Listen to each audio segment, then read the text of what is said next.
monsters. Malakas, Pilipinas, malakas, face the golden sun and repping for the 3 stars. Look at us, to the top, no ifs, no buts. Winning any game para to sa PINAS. Di mo matitinag aming boses sa new level. Nasa kalye man o mobile, you know I become a legend. Listen, open fire, we unite, we winners. But with pressure, like diamonds are made of. Switching the lane na parang gera, HP racing made a setup. Pagkakatang buhat ni Hilda, full dome SS parang Laila. Susundan ko ang wakas, kasama pataas, tagumpay natin to dahil tayo'y malakas para sa Pinas. Nasa amin ang alas, hindi to atas. Kinikilala sa taas kasi kami ang malakas para sa Pinas. Nasa amin ang alas, hindi to atas. Kinikilala sa taas, ganito kami sa Pinas. Yeah.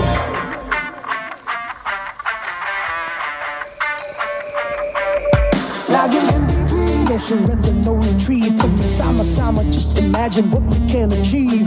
Laging MVP, no surrender, no retreat. Giving 100 on my all, cause we just cannot be defeated. We are unstoppable, immune and invulnerable. Ready ang equipment, lahat frozen, mala, crowd control. Pakita on the jab, east to the southeast. Taas ang matawa, proud and loud, cause every enemy we devour. susundan ko ang iyong wakas, kasama pataas, tagumpay natin to dahil tayo'y malakas para sa Pinas. Nasa amin ang alas, hindi to atas. Kinikilala sa taas kasi kami ang malakas para sa Pinas. Nasa amin ang alas, hindi to atas. Kinikilala sa taas, ganito kami sa Pinas. Malakas, Pinas, malakas. Kahit anong monsters. Malakas, Pilipinas, malakas, face the golden sun and repping for the 3 stars.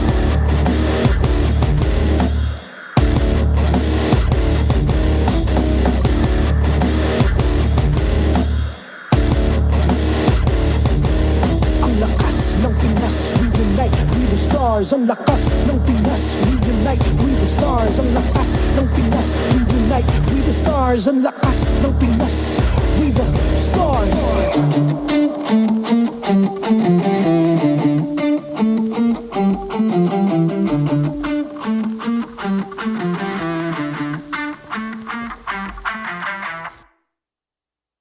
The 16th season of MPL Philippines is brought to you by the following sponsors. Infinix, the MPL official tournament phone. Infinite plays, infinite wins. Victories you can count on. Smart, the simply reliable telco partner of the MPL. BPI, the official bank partner of MPL Philippines. Mas magandang bukas, buksan sa BPI. Our partner in esports, Clear Men. Power up your dandruff-free scalp. Supercharged with Clear. And Nor. Pang-marinade, panggisa at pampasarap, basta may Nor liquid seasoning, kaya mong iluto yan. Don't miss any MPL action by following our official Facebook and subscribing to our YouTube channel. Follow MPLPH on TikTok for more content. Experience the lakas ng Pinas of MPLPH Season 16 action live at Green Sun Hotel. Grab your tickets now via the official MPLPH website. MPL Philippines is monitored and supervised by the Games and Amusements Board.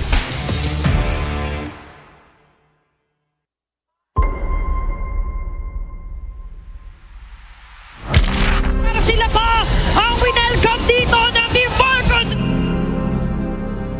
Yun ba lang makakipapin, pa-adapt, ma-unleash yung full potential ng team. Out of all the teams, yung MSC Champions ang pinigyan mo for your first win. Mas magpapakas kami sa playstyle namin ngayon kasi tingin ko naman nagkapag-naayos namin yung ginagawa namin sa early game. Mabalik yung laro namin and kaya namin sila.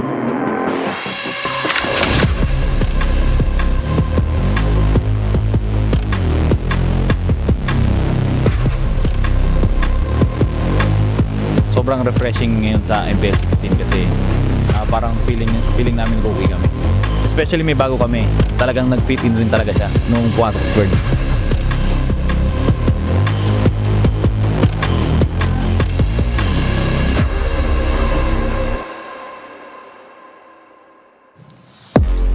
Welcome back, MPL Superfans. This is Superfans Saturday. Kung saan kayong lahat ang bida. Kayo na nagbibigay buhay sa ating liga. And this is your very own Odin. And together with her is, of course, Hans Galeria, bringing you the action. And I am excited to tell you because we have a triple header para sa araw na ito. Tama ka dyan, magiging mahaba ang ating araw at ano kayang sorpresa ang naghihintay para sa atin dala ng mga koponan? That is the question that I also have in mind. Are we going to be expecting victories na nakasanayan na or will we be expecting more upsets for the day to come? Malalaman natin yan because now is the time for us to toss it to our beloved casters. And with that being said, oras na para saksihan ang Lakas ng Pinas! And welcome to day number 2. It's day 2 here for the MPL Philippines Season 16. We're in week 2, and it's Family Saturday here with me, Naisu, Ingan, and Brigida. It's the kids. Ingan, how we doing, man? Family. It's my priority. That's why I'm back. It's my first day, and I'm so hyped for today. Yeah, we could feel it. We could definitely feel the energy here. We're so excited to have Ingan back, and the matches for today feel like it will be a really nice welcome. Welcome. It's nice to have you back here. Thank you. It's truly an honor, sir. It is. But before we talk about the match, you guys can level up with BPI. The Vibe app is now. You can sign up for it and get a chance for 50 raffle entries. Last month, 200 lucky winners received 1,250 MOBB diamonds each. This month, we've raised the amount for you to potentially win 5,000 diamonds. That's 50,000. Yeah, sorry. I read it literally. So you guys can download and sign up for the Vibe app now and begin an epic tomorrow with Vibe by BPI because that's 50,000 diamonds. It's a lot. We have a lot of skins coming up. I see some leaks of upcoming skins. So yes, you need those diamonds. Brigida's got the plug, basically, is what she's saying. Also, you guys can get more data and more GG. Experience the winning power of Smart's Unli 5G and enjoy it with the Smart Digital Prepaid eSIM. Smart, the simply reliable telco partner of the MPL, victories you can count on. Okay. eSIMs are the way to go. Brigida, you want to add to this? I'm so used to someone speaking here. No, I can say. Okay. What's that line by Renmar? Wait. Don't miss out on this amazing deal. Don't miss out on this amazing deal. And you can also, guys, snap a photo of any MPL PH player during very specific moments while inside the venue for a chance to win diamonds. And just like what Renmar said, don't be a creep about it. Yes, you guys can use this graphic you see in front of your screens as your shot list, and once you snap the photo, post it on your profile with the required hashtag. So there's a total of 4, as you can see, and you only have up until September 8 to submit all your snaps. So hopefully we see you guys here. You get to enjoy being part of the MPL arena, and you get these very memorable snaps of our players, so you get a chance to win prizes. Notice Brigida said players, not us casters. I've seen some of the posts online. Guys, it's of the players. No, we appreciate you guys taking pictures of us as well, but yes, that's for the players. Now also, we want to invite you guys out here to the MPL arena. Of course, you can still grab your tickets while you can. You can just head on over to our official website and buy the tickets, because some of these matches are actually sold out, I think, already, of course, in the weeks to come. But grab yours while you can, and we hope to have you guys in here, because I know yesterday I was actually watching. It's funny, I was casting, but I was also watching. So like, that's the benefit of having 2 monitors.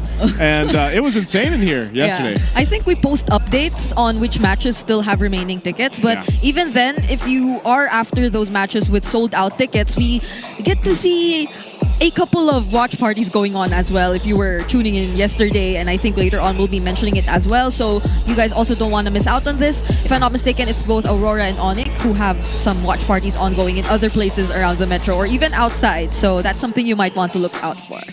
And right now, you guys are going to have to look out for what we've been talking about leading up to week 2. Of course, it's the eras of the league.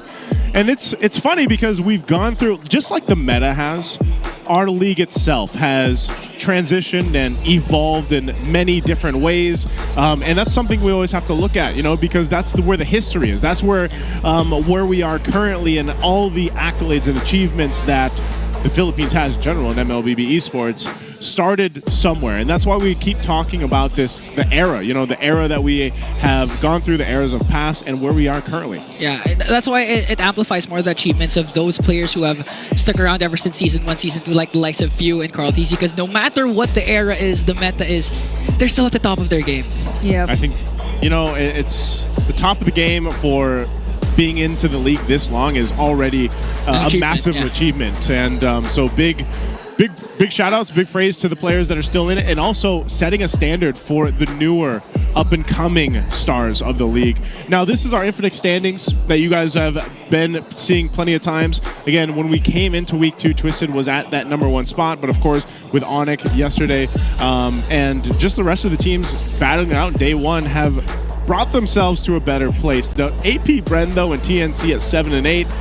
That, I know it's only week 2, Brigida, but hopefully they can get some more points here too. I agree. It's been quite the struggle for these teams that we see in the lower half, but it's also really nice to see, especially ONIC, being able to completely bounce back upon entering this season, because I know there have been a lot of comments online regarding their performance and how they have slowly lost their identity, but they're proving to us that this is a way better start compared to how they started off last season and compared to how they reintroduced themselves. And later on, I believe we'll be seeing yet another test for the Sonics, but we have 2 more matches to watch out for before that. Yep, first one, we're opening up with a Battle of the Skies, as we like to call it. It's TNC versus Falcons, and then, of course, our second match, Samana Mega versus Twisted Minds, and then, as Brigida mentioned, our last one, we'll see ONIC play once again against RORA, who also just had an amazing victory yesterday. So, again, when you really look at this, today is going to be fire. Yeah. I mean, both of the teams playing later today, ONIC and RORA, both defeat the reigning defending champions TOPH, so it's going to be interesting how this plays off later on. Yeah, now that you mentioned that, the Liquid Goalie is a bit sad. Because, really, I think a lot of us, even internationally, are really surprised to see TLPH in the shape that they're in. It's the curse. After I was gonna say, matches. So. It's something about it. It's like whenever you have a victory over internationally and then you come compete in the professional league here in the Philippines, it seems to be like a rough start. We even saw this last season with ONIC Philippines after their M6 victory for a world championship. Because literally all eyes are on you. Yeah. So everyone's studying you, everyone knows you, reads you like a book. So TOPH, they need to evolve. Yeah, just that. You took the breath, and I was like, "All right." But I get it. It's your debut week of the season. Heavy breathing. It's fine. TNC versus Falcons is what we're looking at. That's 3mar and Flap. So, as you guys can tell, that's a little spoiler right there. Yep, that's the post, and Flap's gonna be playing. Yeah, I miss Flap TZ. I miss the energy he brings. Although we still have to give a lot of credit to Ferds. It's different because this is the longest reigning 5-man so far in our league, the Team Falcons. Yeah. Yep, Team Falcons. Let's just go ahead and call that the Flap pose. Yeah. Some people would know that as the Glorious pose. Yeah, Isn't it the Glorious pose? It's the Glorious pose, but it dates back even further. I mean, you would know. You're a bodybuilder, sir. This is pose out there. But yes, Flap TZ's back. That's our headline here. Also, for those that were watching and probably saw some of the posts, ISF yesterday. Yeah. Unfortunately for the Philippines, they weren't able to get the victory. They got 2-0'd by Cambodia. Ooh. But Flap TZ's back. Can you guys can you translate this for me? You can do it, Inga. Okay, I'm the good child. Okay. What? Okay, I'll do it instead. I'll Fine, you do it. I'm happy because we could. It's gone. Yes. He was happy. Okay. I read everything. The ADHD kicked in, so he was happy that he gets to play again, and at the same time, he's assuring everyone that he's gonna perform better. Okay. Is that correct? A good child? I think so. I think so too. No, because I feel like that's what a lot of the fans want to hear as well, because even for like previous performances of Flap, it's been a concern for them that it tends to be a bit shaky, and now we see Ferds coming in. But if this is how Flap wants to phrase it, then we're all expecting to see that in this series. Yeah, again, hopefully they can go ahead and now recuperate from after the matches that they had yesterday, and I'm sure they want to go ahead and give it their best here in the most competitive environment that there is right now, and just has been for the eras through MLBB. But we also have a question for our community out there, because this one is for you guys to answer in the chat. Which matchup are you most excited to see? Is it A, Chaknu versus Ogwin, B, Benecutie versus Super Marco, C, Kyle TZ versus Zyda, or D, Flap TZ versus 3mar, which is about to happen right now? Ingan, which one? Okay, Brigida, which one is it? It feels like recitation. Yep. But I'm gonna go for D. You're going for D? Yes. Flap TZ I'm going for E. Huh? Flap TZ versus Birds. I want to create a civil war between Team Falcons. There is no E. Okay, I think Chaknu versus Ogwin, because I've been idolizing Chaknu even before I was part of MPL, and going up against the likes of Ogwin is a very stable roamer. It's going to be interesting how it pans out later on. I mean, the next match. It's the next match. I think I'd want to watch out for that also, because like Chaknu feels like a different Chaknu. Yeah. So going up against Ogwin will be a great test as well for him, and how well he's already adjusted to his new team, to the Phoenix Army. As the adult on the table, I don't have to answer. So I'll take your guys' answers here. And you guys, again, in the community can let us know in the chat what you guys think, exactly who's going to be in that position to put on one of the best matches. I think always when we look at it, it's like the breakdowns of each lane is really what we focus on. But ultimately, again, it's the execution of the team. But I will say, we have seen a lot of focus so far on these respective players, their roles, and everything else. And I think, nonetheless, everybody is who you want to keep your eyes on, because they're all great matchups ahead of us. So we're going to throw it over to the stage to welcome the teams to the match. We believe and the crowd believes that the Phoenix will rise again. It's 3mar, Zyda, Lancey, Chaknu, and Benecutie. This is TNC Pro Team.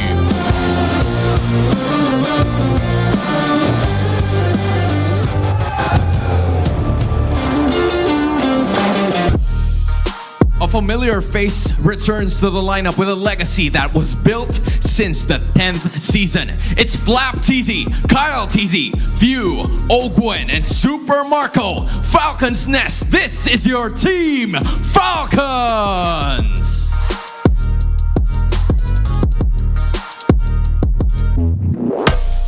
To oversee and uphold the tournament's integrity, guiding us through this match are our marshals, Joshua, Chico, Patrick, and Jeff.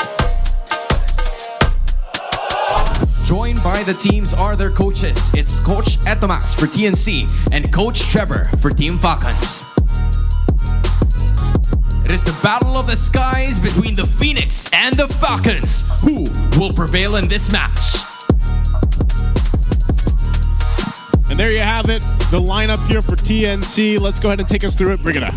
I know we mentioned a lot of the players you see in front of your screens right now, but now that I see TNC once again, all 5 members, I could not help but recall that match they had up against Team Liquid Philippines. That moment wherein we nearly saw the storm activated once again through Benecutie. And so gradually we're starting to feel how they're putting the pieces together as the Phoenix Army, and we're hoping that this time around, up against Team Falcons, they could really contest and show what they're capable of, especially if they're able to activate both sides, both EXP and both Gold Lane for TNC.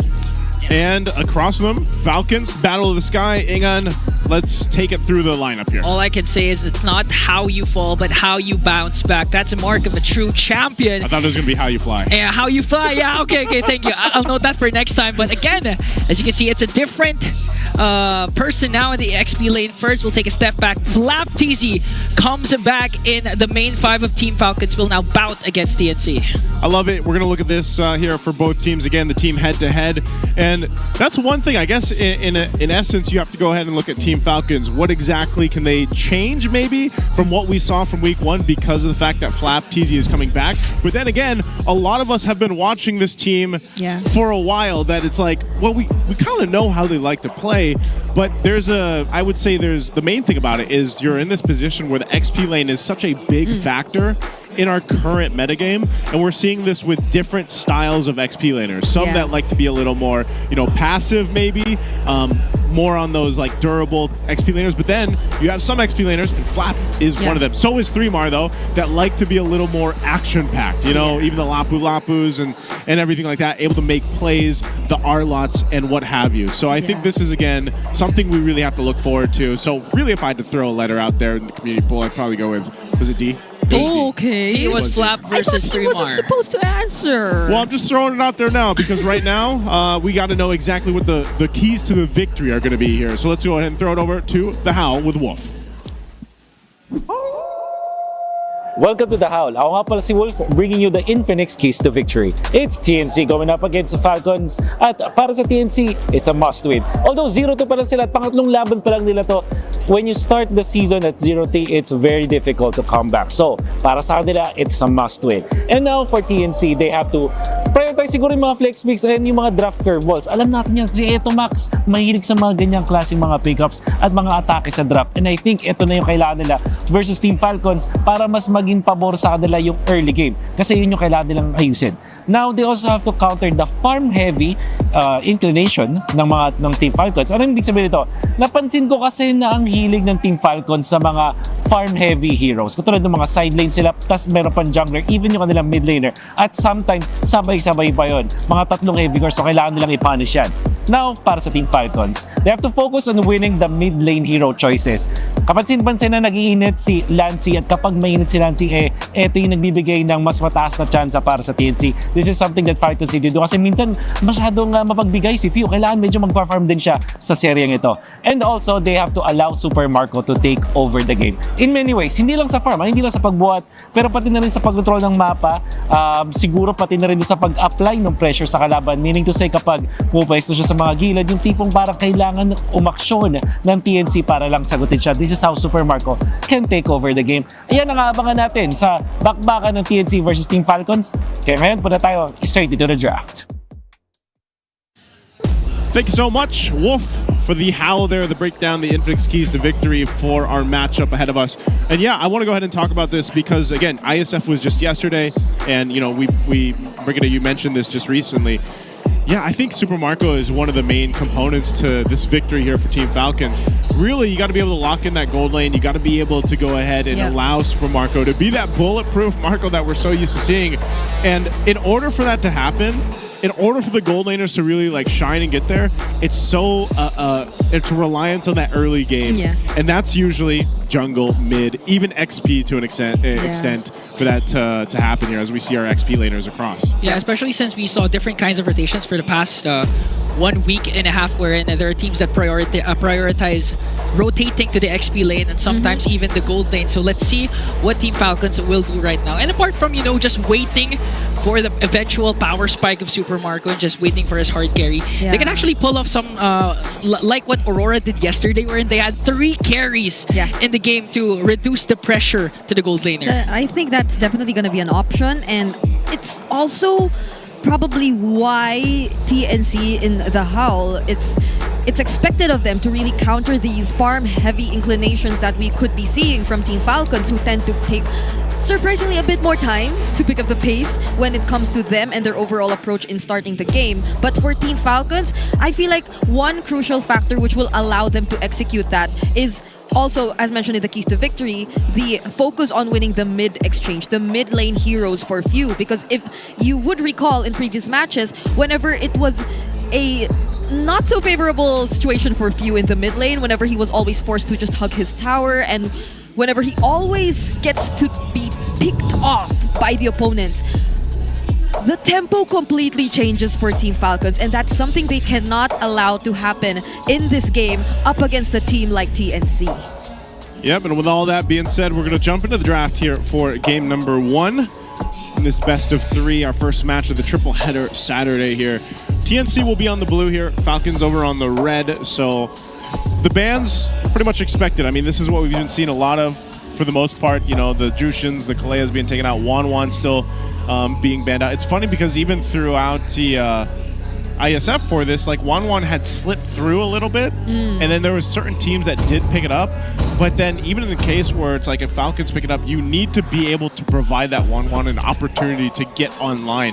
Now, eventually, if that happens, the damage is massive. But this is the case with a lot of the gold laners, but it's just weird because right now, if you look at it, it's like gold lane is almost open, with a YSS usually being one of the jungle contentions, right? Yeah. Because if you get a YSS, then we do see teams kind of flex like fighters in the gold lane. So I would gold lane is essentially it's open or quote unquote flexible, but it's also narrowed in on specific heroes that work there. That's the Mozkov. Yeah. That's the Harith still, the Bruno. Surprisingly, yesterday though, there has been a different trend in terms of the gold lane hero picks. We haven't seen much priority on the Grangers, on the Mozkov. We've seen a couple of Lunoxes as well from yesterday. So I think that's one thing that can change in terms of the tempo or the flow of the draft. But for the first few picks, it seems that we will be sticking with the typical Lancelot first pick. Yeah, YSS usual matchup. And fun fact, I believe I heard Midnight earlier on today at our talent launch that YSS on red side hasn't lost a single match. I'm not sure if it's just for week number 2 or for the whole MPL season 16, but that could be a trend that we could see continue later on if Team Falcons, Kyle TZ decides to pick the YSS. Yeah. They can save it for red 3. Yeah. And go for the other power picks that are still available. They pick it up here. And alongside the Baksha, narrows down the flex factor you could expect from it. Yeah. I think they do this because Falcons might also, if the Farsa isn't taken, they'll take the Farsa. Yeah. So Glue is here. There's the Farsa. And TNC had to go ahead and take this because if they didn't, Falcons would definitely grab that. The Baksha works great against the Farsa though. Yeah. Because you're able to go ahead and just, shield Unity and try to stop that feathered airstrike being laid down. So now, do they pick up their mid lane here? This was one of the key Infinix keys to victory. They could go a couple different routes. We've seen a whole lot of Selenas. We've seen a lot of Kaguras. Yeah, Ken. Those are some of the options here for Falcons, unless they hold on to it. Yeah, it's going to be a direct answer to go for either the Selena or the Kagura into the Farsa. Although, if it's few we're talking about, as much as the heroes are gonna be limited because we're heading into the next ban. Okay, so they go for the Selena. And it does help the Wii Sun Shin. And it's not just the Selena that can help. I think even yesterday, Team Liquid Philippines showed us how to utilize a Baksha to speed up the farming for a Fredrin. But this time around, they could work around both the Selena and the Baksha. Fast rotations and faster jungling speed. So early game is clearly going to be the goal for Team Falcons. Whatever the gold laner is going to be. But TNC, they're going to limit those gold laners who could pretty much stand by themselves as well. Yeah, especially considering the fact that they have the Selena that can set up traps, provide vision for the side of Team Falcon. So it's not going to be solely an Ogwin job to seek out where TNC is coming from. All right, so at this too, for these second phase of the bans, see some gold lane focus, and of course the roaming options that are left for TNC here. With the Gatakacha and the Hylos gun, what do they want to pick up? They know they're going to deal with the Baksha roam. So what do they There's play this Lapu still, although the matchup against Glue wouldn't be that great.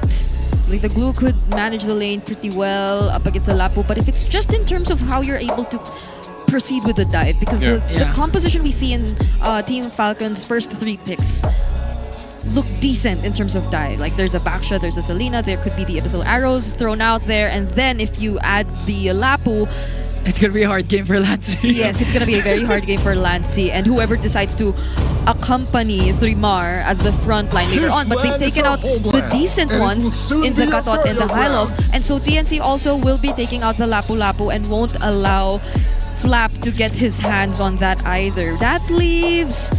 So many XP lane bans. Yeah, there's the... Okay, later, they save it for later. So maybe the... Exorcist of the show. Oh my goodness. Is this a second Grok game? It is. The first one was from Light yesterday. I actually can't recall if we've seen another one in week 1, but at least in week 2, this is the second Grok game. So, for options in the EXP, there's a Hilda, although there's a Grok. What does Flap play into this? Badang is also there. Almost all the signature Flap heroes are taken out. Unless he has a surprise for us. If Flap's got a surprise. This is gonna be tricky for Flap. Come on, Flap, what do you got? Unless they put it in the EXP, I think that's something Flap does, like the backshake. Oh my god! Is this Flap? Is this Flap? Is this Flap? Is this Flap? That's the new Flap, bro. That's the new Flap. That's the new Flap. The new Flap TZ. I don't know. When was the last time we even saw him on a Benedetta? We saw. I saw Edward. Well, that's what I'm saying. Like, you've seen Edward, but when was the last time you saw Flap TZ play it? I don't know. Bring it up.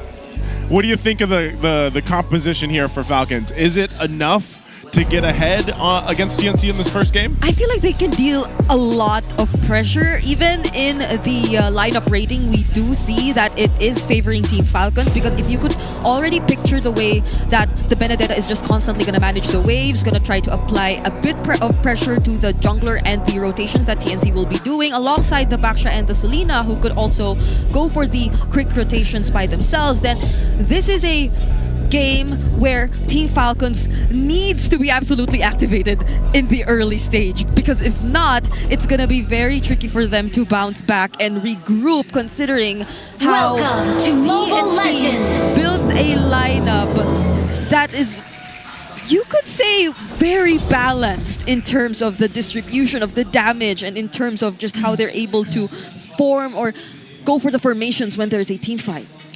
Love to see this in the first game.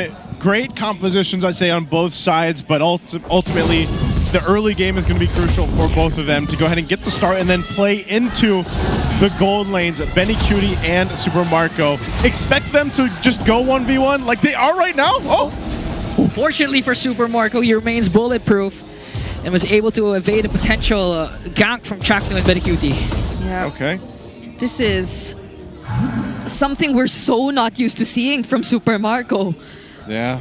He was already forced to use the Purify less than a minute into the game, and even Ogwen had to use the Revitalize just to help him a bit. And now they need to help each other just to manage this lane, which is being heavily controlled by Benny Cutie and Chaknu.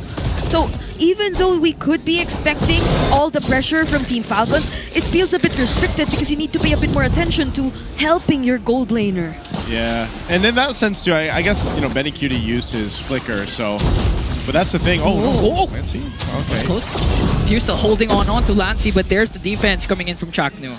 Oh, what I was gonna say. Oh, hold on. Kyle TZ might try to clean up. Oh! They forced him to go that way. That was a snipe. That was well timed. Oh my, Kyle TZ. Right abyssal arrow. And then an arrow from Kyle from the left side to take down and draw the first blood onto Lancey. Yep, this is exactly what you need to see from Team Falcons. Dreamar will be able to gain some information and Chaknu will be there as well, but he's gonna get bursted down! Just look at Flap TZ already shining with the Benedetta so far, forcing Dreamar TZ and the rest of TNC to concede the first turtle.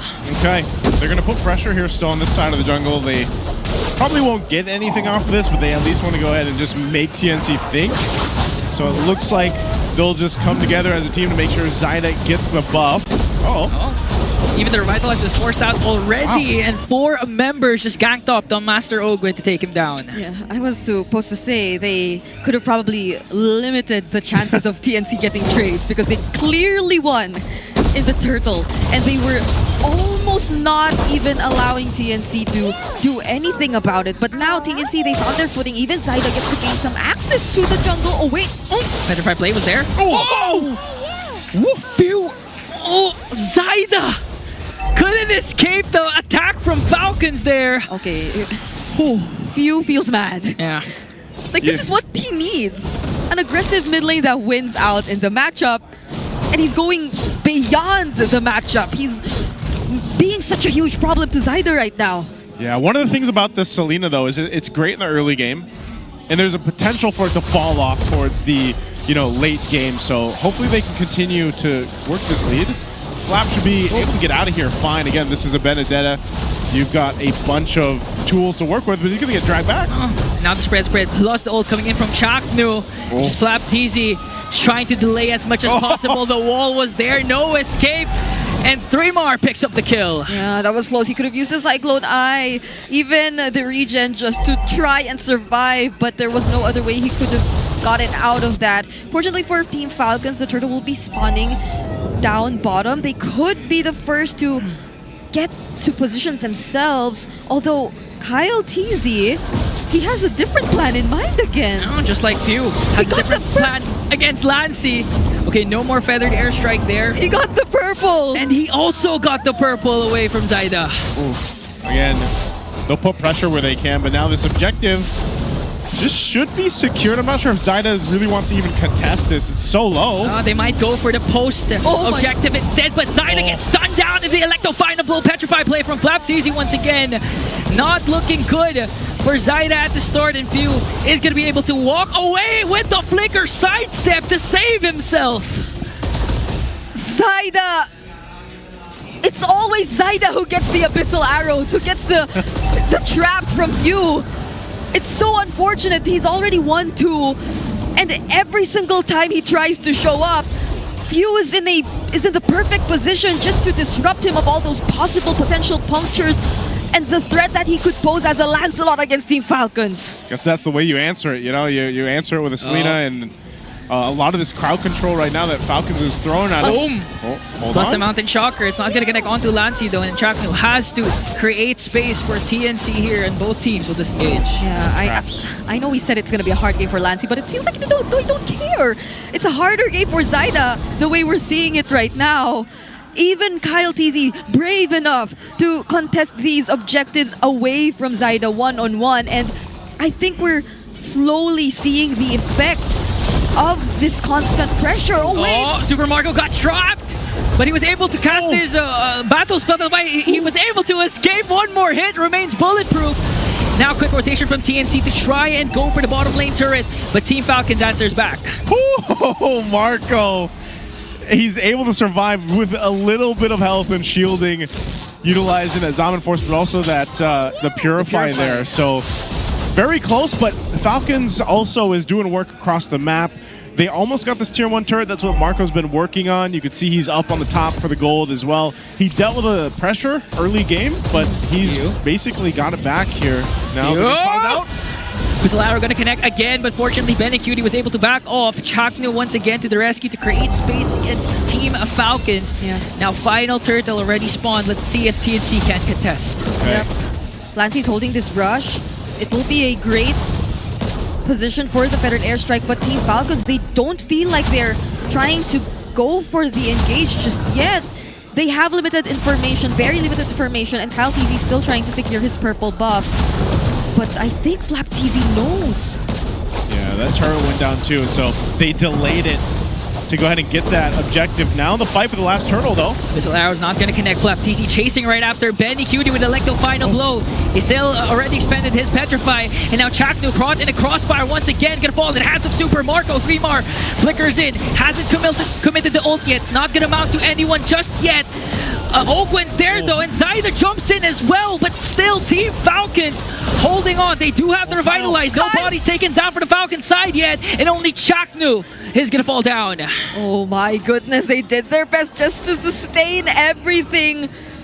But it took a lot for TNC to be able to get away with very little or no deaths at all. You could see how even that missed timing on the Retribution didn't pose much of a threat towards Team Falcons because they were still able to proceed with the fight nonetheless. They still had their kits complete and they had enough damage to deal with whoever wanted to go for the engage. And fortunately for Threemar, he didn't necessarily go down, but he needs to be extra careful because right now Team Falcons, when Super Marco and Kyle TZ are together, they have more than enough damage to deal with these tanky front lines of TNC. Yeah, and you can see this too, again, looking at the items. You know, some of the first items are locked in for TNC, but even that last fight, you can see how they're trying to find that right window to fight Falcons. They know they're down a few thousand gold. It's nothing too crazy to work against, but you don't want to be in a position where you continue to go down and give kills and gold over to Falcons before their first Lord comes up.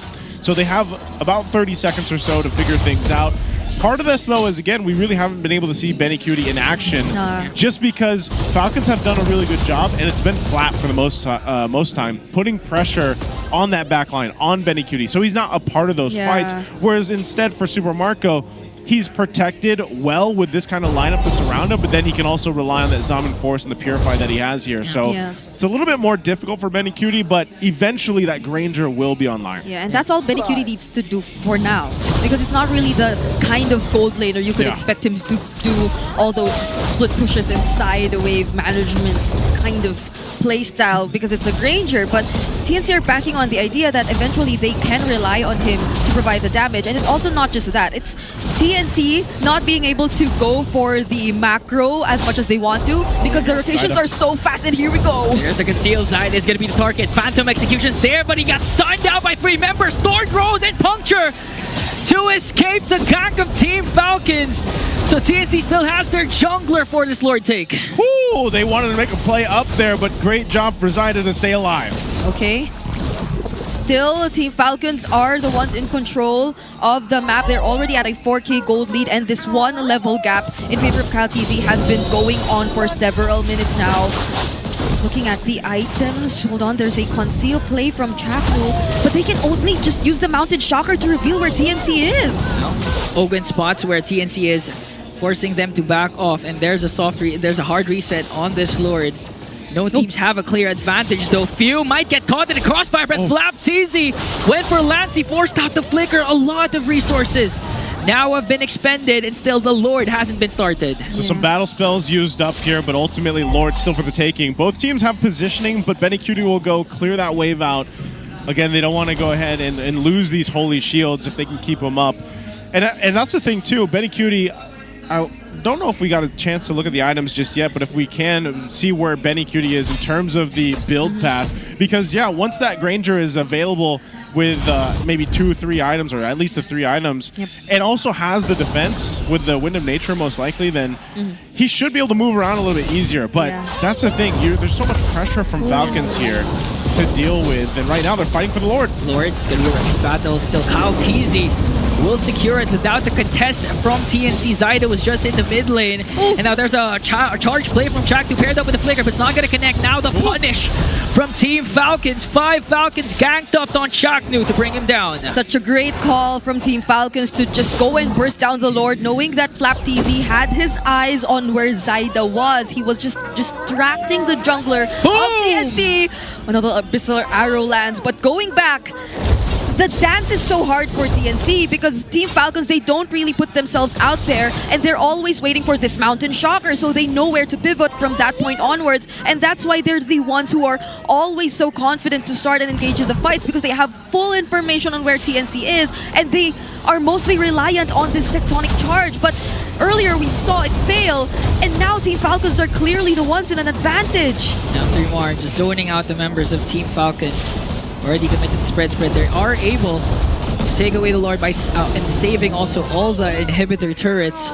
But then again, another wave is coming from Team Falcons. We have to watch out for Fuse Abyssal Arrow. We have to watch out for FLCN's entrance because he does have the Petrify available. This has been a phenomenal game here for Flap, sitting 3K ahead of 3mar right now too, and this Benedetta doing work, especially in the damage department. And some people might not be used to seeing FLCN play the Benedetta too much, but that's what we were talking about leading into the matchup. The XP lane right now is in a great position where these XP laners can pick up these heroes like the Benedetta to provide a little more damage if that's what the lineup needs, or a little more sturdiness, durability like what 3mar did here. Because 3mar, he hasn't been able to do as much farming because his job is to also help protect, heal, keep Benny Cutie alive, while Chaknu is the one going in with that tectonic charge and everything else.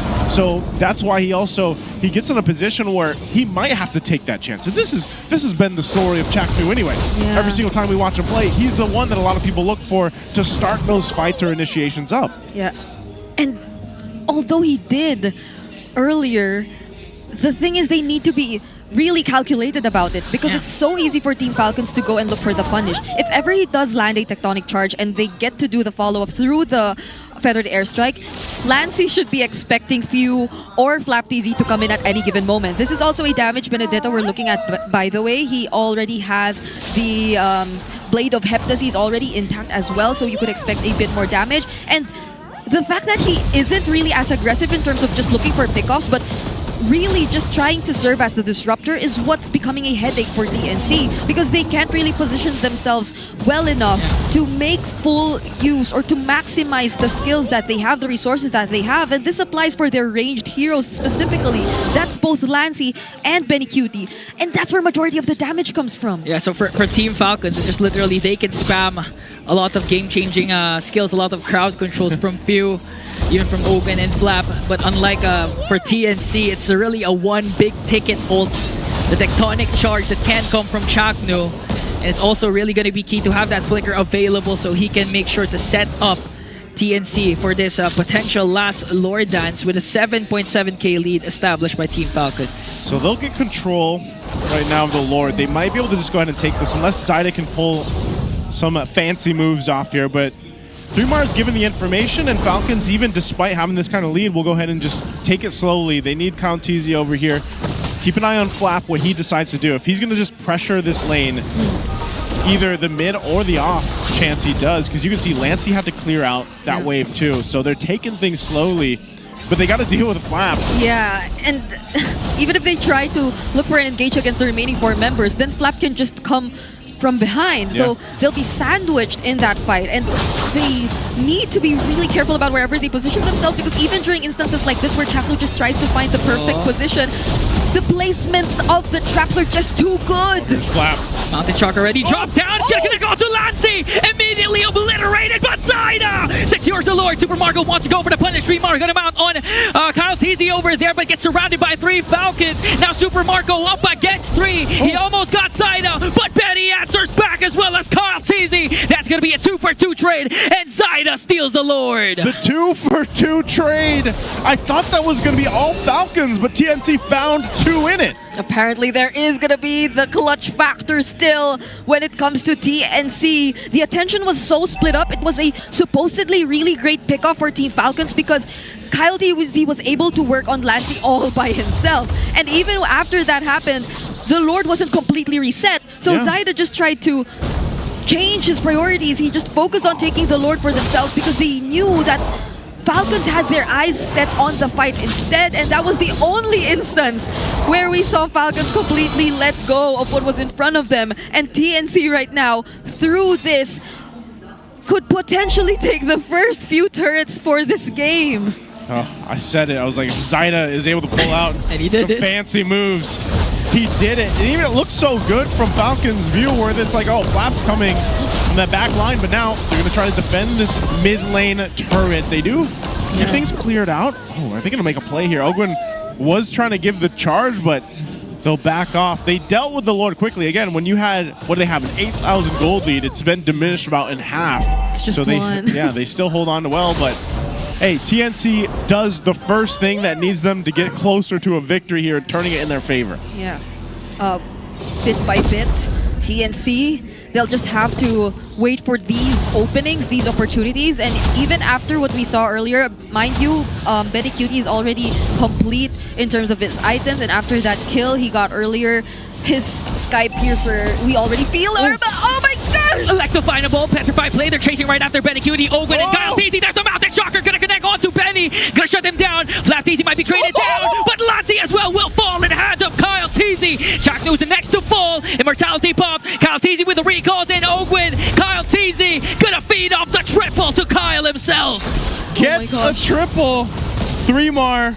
Should be fine, he's a glue, but his team is not fine as TNC loses 3. Another Abyssal Arrow is going to connect onto 3mar. 2 are left to defend. Yep, fortunately, Zyda got to clear the mid wave, but they have a wave coming up top, and they're probably using this to finally crack the base open. The Mountain Shocker casted down, and 3mar used the spread to be able to clear out the minions. Zyda and 3mar working wonders. They do, however, lose one inhibitor up top. Okay, Team Falcons, they knew that was a mistake to lose the Lord. They cleared it out. They made a great sandwich play, putting pressure on Benny Cutie. As I was saying, Benny Cutie at this point in the game, he's online, so he's your biggest threat. If you can't catch him, there's going to be a problem there. So they have the tools to do it. They just have to be able to find the right angle here.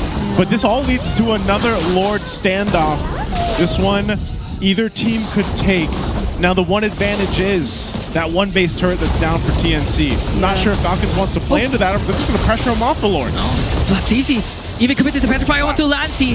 Might be able to take him down because Kyle TC's on the back line. Mountain Chucker is going to connect, but here comes Zaida and Benny to shut down Kyle TC. A killing spree for Zaida as Team Falcons retreat. Oh, they wanted Lancy. They missed it. Now Ogwen's going to be in trouble too after losing Kyle TZ. Yeah. They tried their best to take out Lancy, and they nearly did. Kyle TZ came from the perfect angle, but it was just so unfortunate. But now Super Marco, every single member for Falcons still wants to fight! Lancy Few was able to escape though. Ogwen with the revitalize, but still a counterplay coming in from Black TC to bring down Lancy. Lord still up, but Zaida is there for TNC with the retribution, and he is gonna secure it. Team Falcons trying to scatter away, but Ogwen gets caught in the crossfire. Benny Cutie picks up another. Super Marco Zaman Force drop down, as well as Flap TZ, but he's up against 4. Look at the base up top. Yep, they seem like they don't want TNC to be able to defend, Marco! but they fail! Marco was able to take down one with him, and Zaida to the rescue and defend the top lane. That was a close call for the Phoenix Army. What is happening? Oh my goodness, the calls from Team Falcons. It seems like they really just wanted to stick with the fight, even though they did not have their jungler, even though Kyle TZ wasn't there. There were moments where Flap TZ felt like he just wanted to try and still go for the contest, and even after TNC was already able to secure the Lord, the waves that were so great up top, Team Falcons, they might have wanted to try and see if that could be the way to victory. Oh, they could have, but now they're going to face down this powered up push with this Lord making its way up top, the 20-minute mark here. TNC finally just getting rid of the entire gold lead that Falcons had for the majority of this game. They've clawed back. They've lit the flames, man. I'd say this Battle of the Skies is a great one for game 1 already. Yeah. So they'll delay it a little bit further, waiting to get the right timing here for Benny Cutie to join this push into the base of Falcons. Now, can they defend?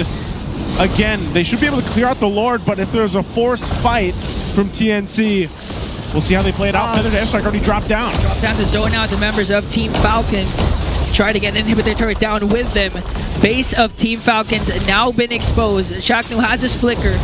Can't come up with a combo to catch Team Falcons off guard, and Flap TC from the back. He's trying to go for Lancy with the electric final blow. He's able to escape. There's the Earth and Rampart coming in from Chaknu, and still Team Falcons are able to defend with 5 members. Phantom Execution casted down by Zaida. He's going right after a few, and they're able to take all inhibitor turrets down. Zaida still alive. Zaman Force dropped down. Kyle TC fortunately was able to delay the ultimate of Lancy there, so TNC has to back off, but they got the job done. Oh my goodness, they still want to go for it, but after that successful siege, TNC were the first ones to actually completely expose the base of Team Falcons. It was a great defense we saw from Team Falcons there, trying to pour in all of their resources and backing off once they saw the Feathered Airstrike already being committed here by Lancy, because the damage that was coming in from this Farsa was already no joke. A single drop of the Feathered Airstrike was already able to bring Few down to half HP, and that's something that they really need to consider in the upcoming fights. But there's a good seal! Seal play from TNC, trying to look for a target. Oh, no. There's the ult coming in from Chakno as they take down Few immediately. Ogwen might be the next to fall. Super Marco goes in to try and save Ogwen as Flap TZ just coming into the mix from the bottom lane. TNC has an advantage. Flap gonna spot it out. And he's gonna spot out Zaida. Zaida was able to Thorn Rose and Phantom Execution out, so still TNC alive with their jungler. TNC does it, but does Falcons want to try to steal this away? They're going to be zoned out so much, though. They have to make a play. Okay, they're trying to make a play, though. Super Marco jumps in, but Zaida will secure the Lord. Lassie drops down Defender Airstrike. Phantom Execution coming in from Zaida. He might be able to bring down Super Marco. Pure Fan already dropped down, and Benny brings the final blow to take down the Bulletproof. Another one to fall for Team Falcons. Kyle TZ up next, because it's a triple for Benny Cutie. Flap TZ trying to delay, and it's a full man wipeout for the Phoenix Army. TNC, they fought back and they stayed true to this composition. Zaida will go ahead and jump on in, but as they go to take the victory for Game 1 against Team Falcons, it's the Battle of the Skies. And the Battle of the Skies, the first one to draw first blood is TNC. Waiting for the perfect opportunity, paired with Zaida and all those clutch retribution and objective steals. What a performance we're seeing from the Phoenix Army. I could not believe my eyes. Even that very last sequence we saw in terms of them being able to pick off Few, it was very deceptive. You would have assumed that they were only after Kyle Teasy because the tectonic charge was used towards Kyle Teasy. But all they were really after was isolating Few, who was already in a very awkward position. And you could rely on Benny, you could rely on Zaida and all those other members to just chase them down, and the range that Lancey has just adds up to that problem. Oh man, I really have to commend Zaida because he was one of the focal reasons why they extended the game. Don't forget when Laisu mentioned that Zaida might be able to take it away. He does. Immediately the First Lord was taken away by Game 1 MVP, Zaida. Very just great performance here from Zaida. He had to be a little creative, I would say, too, on this landslot because of what was Team Falcon's lineup able to do in the early game, even the mid game.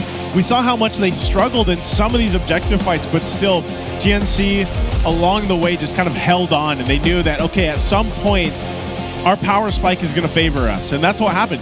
Benny Cutie was taken care of so well, and also, of course, his positioning, because he had to deal with the whole game.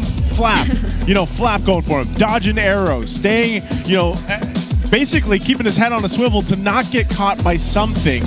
And that was almost the same case as we got to the late game for Few and Super Marco, because at some point, TNC's lineup just ended up being a little bit too tanky to deal with for Falcons. And that's why I was saying in the beginning of the game, I was like, Selena is great that early mid-game. But late game, you can see where Selena starts to basically fall off, because then it's just a game of, let me throw out an arrow and see what I can do with it. And if you miss it, then there's this window where you're vulnerable. Yeah, this is why we put so much emphasis on the need for Team Falcons to close out the game fast, because they were able to meet one of their main conditions, which was to activate their lineup in the early stages of the game. And that would not be the same, or that wouldn't be the case if we saw Benny Cutie being activated a bit more early on, but it really took some time for TNC, and some might even argue that it felt as if it wasn't as aggressive of the Phoenix Army for a huge majority of the game. We also saw Chaknu be a bit more reserved in terms of the way he uses the tectonic charge. Some missed attempts even in the first few minutes of the game, which is why they probably tried to play it a bit more carefully in the latter portions, but it was just that one opening that they were all waiting for. Because even when Benny Cutie was already able to slowly go online, he was immediately shut down. He got a kill, so the stacks, you could barely feel its presence. But things completely took a different turn when they took down at least one of the disruptors that we see in the lineup of Team Falcons. Because you could say that they have two. That's both the Benedetta and that's the Selena of Few. So if they aren't able to completely deal with Flap TZ, then so be it. They probably just let him be, because they don't necessarily think that their base is going to be taken down anyway by just Flap. They still have two inhibitor turrets remaining. So it was probably a switch in terms of who they wanted to go for. It was Few who they set their eyes on, and that completely changed the tides of the game. Yeah, and in contrast with Team Falcons, it's clear that Flap TZ was always going for the flank. That's why late game he also bought the BOD. But the problem was it came to a point where he has to decide which one is he going for. Is he going for Lancey and try to disrupt a feathered airstrike, or will he go for Benny Cutie or Zaida during neutral objective? So it became a matter of which one am I gonna go for first for Flap TZ. I feel like at that point, Lancey just kind of accepted his fate to be the bait, or to just be the guy who takes the attention of Flap TZ or the other members. And TNC were able to work around that. Like, okay, if it's always Lancey you're after, then we'll just make sure that your attempts would either be unsuccessful or that we get the better of you once you fail and once you try to go for that same sequence or that same pattern again.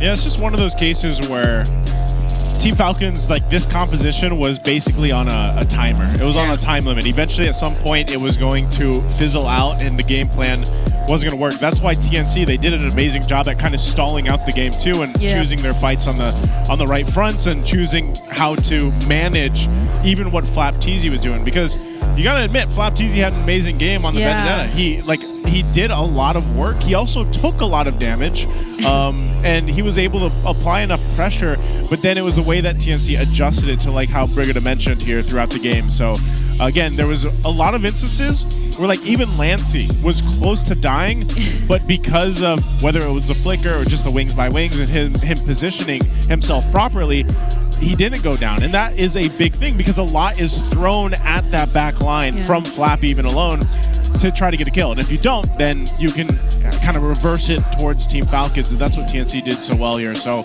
of course, BPI Rich Guy is going to be Zyda, 881 GPM here. Kyle TZ as the carry. He was doing work on the YSS, but like I said, the two front lines, which was that glue, and then of course for Chak doing the Grok, were what allowed TNC to kind of get in a position where then you see Benny Cutie especially shine towards the end, or giving that space to Zyda to make those plays that he did, because even Zyda's target acquisition was so good in some of those choke points of the jungle, whether it was with the puncture or the Phantom Execution, and the way that he moved even with the Thorn Rose. So great plays here. And mind you, this is a very commendable BPI Rich Guy by Zyda, because for a huge majority of the game, he was one level behind Kyle TZ.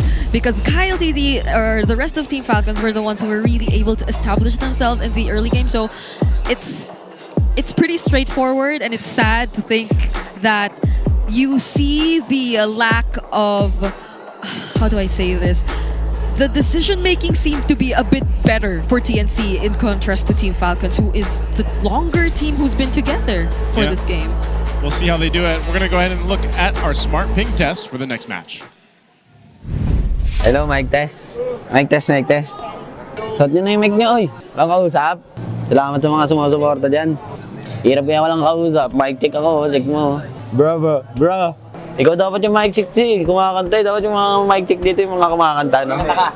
So meet me at the door.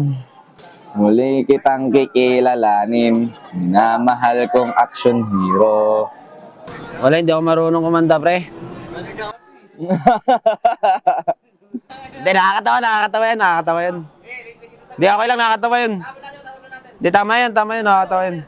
Talunan sa damuhan. New York na, naging Cubao pa. Los Angeles na, naging Angeles, Pampanga pa. Ayoko na po. Nakasibol dyan. Ayoko na. I got them folded. Guys, buhay nga guys. Mabuhay ang gulay sa sinabawang esme. There's no way but we're going up. Born to be. Minumulto na ako ng pagtalon ko. Di mo ba iiwasan yung sibat? And again, that's our smart ping test for the tournament integrity, of course. But I don't know. I don't know if we should like rename that to the smart singing ping test. I agree. To sing this, at least we know everyone can sing. Isn't that a saying? Like if you're a Filipino, you can sing. You're gonna put that to the test, Naisu. No, because you're 50% Filipino. I'm 50%, so I can so 50% you can sing. No, so I can just lean towards my American side and say I can't. Okay. Let's not. Okay. That's why I can't dance. That's why I never dance. Okay, Dad. Yeah, that's why I never dance with you guys. Okay, Dad. No. So So what Filipino trait did you get, Naisu? Cooking. That's a great question. I don't know. I'm friendly. Like Filipinos are very friendly. Hospitable? Hospitable. Okay, Hospitable. Okay, Hospitable. I have nothing else to say now. We'll figure it out. We'll figure it out eventually, you know. But right now, Team Falcons needs to figure it out because they're going to game 2. They should have had game 1, and we need to see the adjustments. But before that, we're gonna figure it out with battle trips because we've also got some visitors here with us in the MPL Philippines arena. Maraming salamat sa ating mga casters. Kasama natin ngayon ay walang iba kundi ang panibagong batch ng MPL Battle Trips, guys. It's so nice to be here with you today. Pakilala naman kayo para sa ating mga manonood. So, hello guys. So, I am Jude Clarence Isolapas from PNU, Manila. So, I am 17 years old and I'm turning 18 this September 30. So, I'm happy to meet you, all of you. So, yun lang po. Hello, ako naman si Jamie Himoto. I'm from UP Diliman and here for the battle trips from Community Heroes. I like it. PNU UP. That's right. And alam mo, Hans, gusto ko yung sinabi mo yung birthday mo. It's exactly 1 month before your birthday. Advance happy birthday. Okay, thank you. Kung meron kang greeting para sa sarili mo, ano yon? Kasi papanoorin mo to 1 month later. I'm happy for you since nakapunta ka rito unexpectedly, no? Thank you na nagsumikap ka, makaabot ka dito. Ayun lang. Gusto ko yan, Hans. I like it. Papanoorin niyo ulit to. Oo. And Jamie, kumusta naman ang experience niyo so far dito sa MPL Battle Trips? For me, super saya niya. Especially, kahapon lang din actually yung birthday ko. So parang birthday present din sa akin. Oh, isang happy birthday naman para kay Jamie. 1, 2, 3. Happy birthday, Jamie! O ikaw, anong wish mo para sa kanya? Wish ko lang sa kanya maging masaya siya ngayong araw na ito. Enjoy niya lang. Ayan, na-pressure. Tama. Meron ba? May mga magwi-wish pa?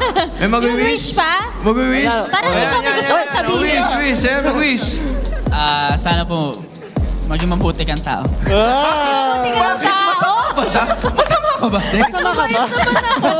Hindi naman. Hindi All goods naman. Pero hindi. Actually, nandito tayo ngayon dahil sa MPL Battle Trips. I'm sure marami kayong nakita, marami kayong natutunan. Jude, I wanna ask more about that.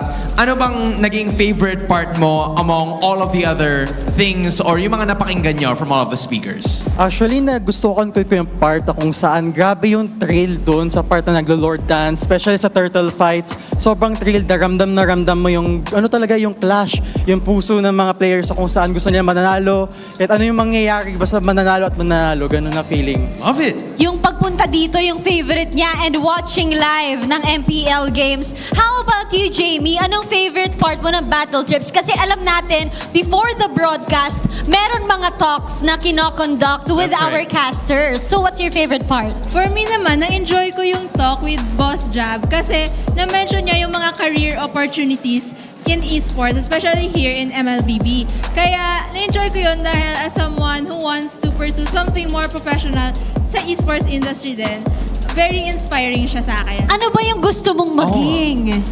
Gusto ko maging sa professional ML team, maging manager. Okay, so professional MPL team manager. I like that. Okay, let's say na ngayon nakikinig sa'yo si Boss Jab. Okay, hindi sa nilalagay ko yung pressure sa'yo ngayon, pero nilagay ko na Diba? So, gusto kong malaman, kung ako si Boss Jab, why should I hire you as my next team manager? Dahil po mapursigi po akong tao, I am very responsible and I try my best with whatever I do. And I am very passionate about the MLBB esports scene. Oh, Boss Jab! Boss Jab! Boss Jab, ready na? Pasado na? Pasado ka na daw. Gusto ko naman ka na. i-test. Jamie, paano pag may pasaway na player? Oo nga, anong gagawin mo? Kailangan ma-implement yung rules and regulations ng team sa player para sigurado na magawa yung mga dapat gawin ng team. Sobrang kalmado niya naman. Parang kahit ako matatakot ako maging makulit. O kunwari, final question. Si Jude, anong oras ka gumigising, Jude? Nako. Sabi niya na. Parang naman Ang tagal ko gumigising. Nako. Matagal gumigising. Anong gagawin natin? Importante na may contact kami sa kanya and pag hindi talaga makontak, dapat may emergency person na pwedeng kontakin para gisingin siya. Gumising ka na, Jude! At dahil dyan, excited kaming malaman paano ba sumali sa ating MPL Battle Trips. So, abangan niyo po kami doon sa social media platform po namin. And Moontoon Student Leaders. Yan. And we also have ang MLBB-PH Community Heroes. You can watch out yung post nila wherein magpapa-quiz or activity and you can join there and get a chance to join the MPL Smart Battle Trips. Wow, may pa-quiz! Oo nga, may pa-quiz. Last question. Ano ba ang favorite era nila dito sa MPL? Ay, correct. Ano bang favorite nyong moment as an MPL fan? So far, sa lahat ng mga seasons na naganap. For me po yung this season po talaga kasi sobrang iba po ng meta ngayon. Walang focus sa any na role. Talagang very dynamic po nung meta. I like it. I like it. Jude, do you have anything in mind now? I mean, I'm not really a watcher sa mga pro scene talaga. I'm just here to enjoy. Pero same with her talaga is that sobrang flexible na mga players ngayon. Sobrang ganda ng playstyle at kaya nakaka-enjoy talaga siya. Well, we're happy to have you here. We're happy to have you too. And of course, the rest of the members ng MPL Battle Trips. Maraming salamat. Sinong nilalamig dahil hindi nagdala ng jacket? Okay, may nilalamig ba dahil hindi nagdala ng jacket? So para sa lahat ng mga manonood, siguraduhin nyo na magdala kayo ng jacket next time. But that's it for us here at the MPL Battle Trips. Maraming salamat ulit, guys. Let's toss it back to our casters. Thank you so much, Battle Trips, Hans and Odin there. Man, I wish I had that when I was... They're all in school, right? Yeah. I wish... Guys, when I was in school here, on Saturday, I was in like a classroom. Imagine if you could come to Battle Trips. Because, by the way, having Saturday class was already a surprise to me. Wait, when was this? High school or college? College. Having PE was a surprise to me. Why? Because I like signed up here in college. You should have loved PE. Look at you. Dude, PE was like dance. Oh. Okay. And badminton. You know, I would have loved that though if I were you. If we were classmates, yeah. In another time. But you're my father, sir, so that's weird. That's a different era. Right? They were talking about eras, we were talking about a different era. Bring it era. Bring it. Tongue twisted. Hey, it's okay. Ingan, it's my first day, his first day back. All right? And you already casted a 23-minute game. That's why we had to. So and I now love the every series, bit of it. You're doing 2 series today. We'll see. What are you mean? Why are you leaving it in suspense? I don't want to tell them. Okay, he's doing okay. We'll see. I'll leave it to him. But we got a 23-minute game for game 1, and like I was saying before we went over to the battle trip, it's like I think Falcons has like the general idea.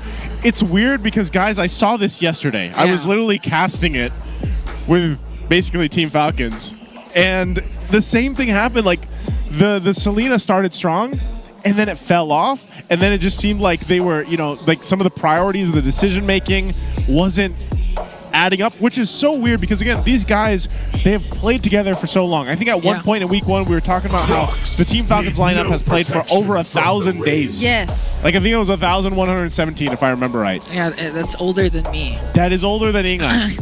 And definitely is something it's a testament to their synergy. So yeah, and at the same time, we saw a part where they were trying to go for the Lord Dance. They had a clear advantage because the opposite lane, they were able to take down the inhibitor turret. They didn't just play the slow Lord Dance game that Filipinos are used to. So let's see, maybe it's just like me, maybe it's Flap TZ's first time playing in the season, so the jitters might be still there. Yeah, I mean, yesterday was different from today. Yes. And there definitely are some expectations to be met because the previous time we saw Team Falcons again was also a loss, and that was against Twisted. I think one of the most surprising outcomes we've ever seen so far all season long, although it's just been 2 weeks, But even in terms of the draft right now, we're seeing a bit of changes here and there.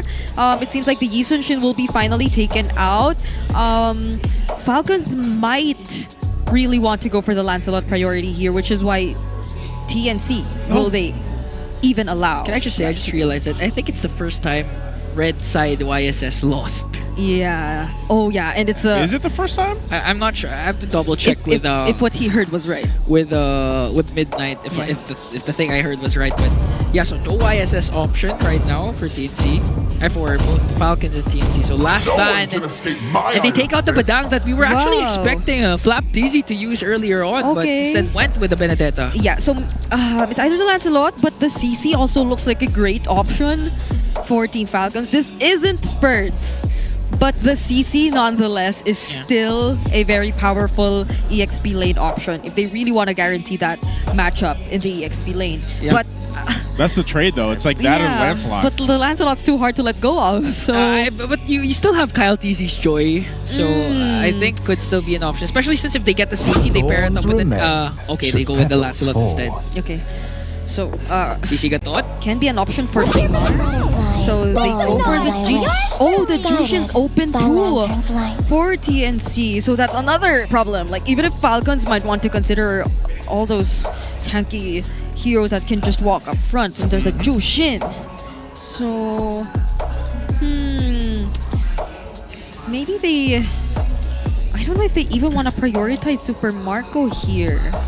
Like right away get the gold? Because like I think for the past few games, the trend is always being the gold left for second phase. Yeah. That seems to be the case. You could maybe pick up your XP here as well. Maybe the roam too.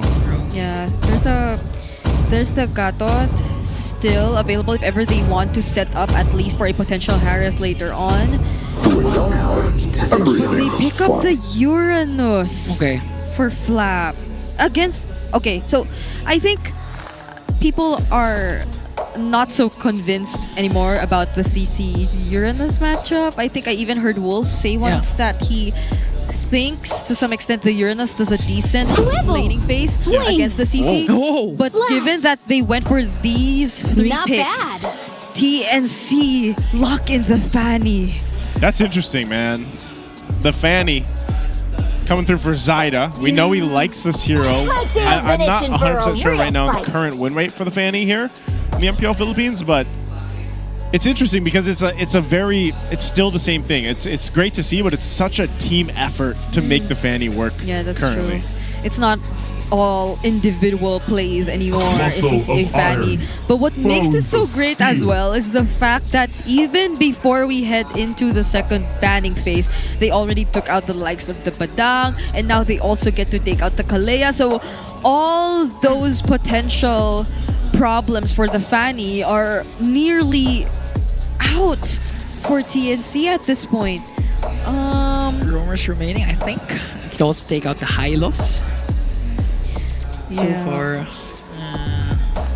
If we're talking about the remaining roamers, I feel like it's gonna be a problem for Ogwen too because they banned out the Gatot as well. So the options are really being limited. Could Hilda Ogwen be an option for Team Falcons? Considering that Fanny's on the other side. Yeah, but I think that can be one. Or although the lack of crowd control, I feel is gonna be a problem as well. They have no decent way to lock down the Fanny and whoever the gold later of TNC might be, because even looking at their lineup right now, majority of their dive and their backline axis is too reliant on Kyle Teasy, although they do have range through the Granger. So I feel like they need to balance this out a bit. There is still a Farsa though, but even then, how confident are you playing the Farsa into this lineup? Is this, I don't know, does Ogren pick up a Kufra or a Cho? Yeah, that's what I was thinking. Have we seen a Cho so far in the 2 weeks? Yes. Yeah. I think Xnova won. Yep. For one, and the use the Kufra Cho. one, Yeah, also did use the Kufra. So maybe they can go for that. And a mid lane option that will be a little more safe. What about the Valentina? It's got banned out. Oh, yeah, the Valentina's out too.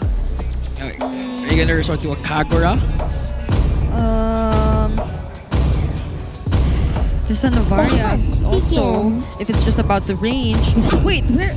It is a roam Ruby? Ruby roam. So they still go for the Farsa. Okay. Usual matchup for between the Jushin and the Farsa, but now Benny QT has the chance to lock in the Moscow up against. My goodness. This feels like TNC just wanting to end this here. Yeah, they do. Yeah. No?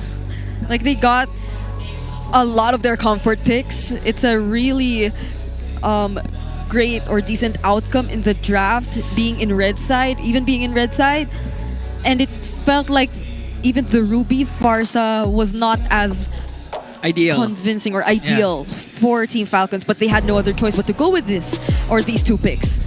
Well, interesting draft, I would say, none the least for Falcons, because I wasn't expecting that either from the end there, those last couple picks, but maybe they can make it work. I think, again, a part of this is just for Team Falcons to put enough pressure on the Fanny. Yeah. But you can expect Chaknu to be there, for Zyda, and you got to be enough time for that Granger to come online, just like we saw previously for Benny Cutie in the previous game. Well, now it's got to be Super Marco to be able to do that. So, Team Falcons, if they want to get to a Game 3, those are the things that have to happen here in the coming plays and put pressure on Zyda. And we'll see if it's going to be a sweep for TNC. Again, this is the Battle of the Skies. going at it after a victory for TNC in Game 1, turning around almost an 8,000 gold deficit. They definitely have the momentum here. Yep. You know, similar to what happened during game number 1, it's all going to boil down to the early game of Team Falcons because you don't want to go up against the late game Moskov and Ifani, and so far right now the battle for mid control, we can see the pokes from Lancy and Shaknu are hard hitting so far. It forced few to recall right away. Yep. Looking at the emblems right now, this is the Jushin, which is a bit more tanky. It's the Prince Jushin. Yeah, it's the Prince, it's the utility type of Jushin that we'll be seeing. So majority of the damage will be reliant really on Benny Cutie and even Zaida. Probably a bit more on 3mar as well. I think you could count that, especially if he gets a decent start in the early, which we're seeing right now in the minimap. The way he's just dominating the EXP lane up against Flap TZ. So if he's able to keep this up, TNC won't be worrying too much in terms of that. And things are looking really well for them so far. Yeah, you can actually expect a lot of rotations that can come from the gold lane for the side of TNC to try and delay the power spike of Super Marco later on. Try to mitigate the power spike that Team Falcons can have in the early to mid game. Considering that, as you mentioned, 3mar having the time of his life with the CC up against Uranus. The only thing I'm worried about for Falcons here too is if they're not able to go, well, they gotta flicker out. Oh, mid. Now Zaida jumped in onto Ogwin. Has to flicker away to avoid a potential first blood. And a few Lancy continuing with the pokes, and so far, no deaths. All right. Going back to what I was going to say, what I'm worried about is the pressure that can be put on the map with this lineup from TNC. You got a Moskov and a Fanny. So they can play into split pushes if they want to. And that's what Falcons is also going to want to go ahead and manage. But they start with this first turtle. You know, Jackson caught to the crossfire once again. Zaida enters, wants to go for the turtle steal, but Kyle TZ will secure it. He was able to cast down the feather airstrike, but Owen might be the first one to fall. Kyle TZ. Also, they get traded out. Lancy's life. SOD is going to connect. Here comes Benny Cutie, but Flap TZ quite a tanky now.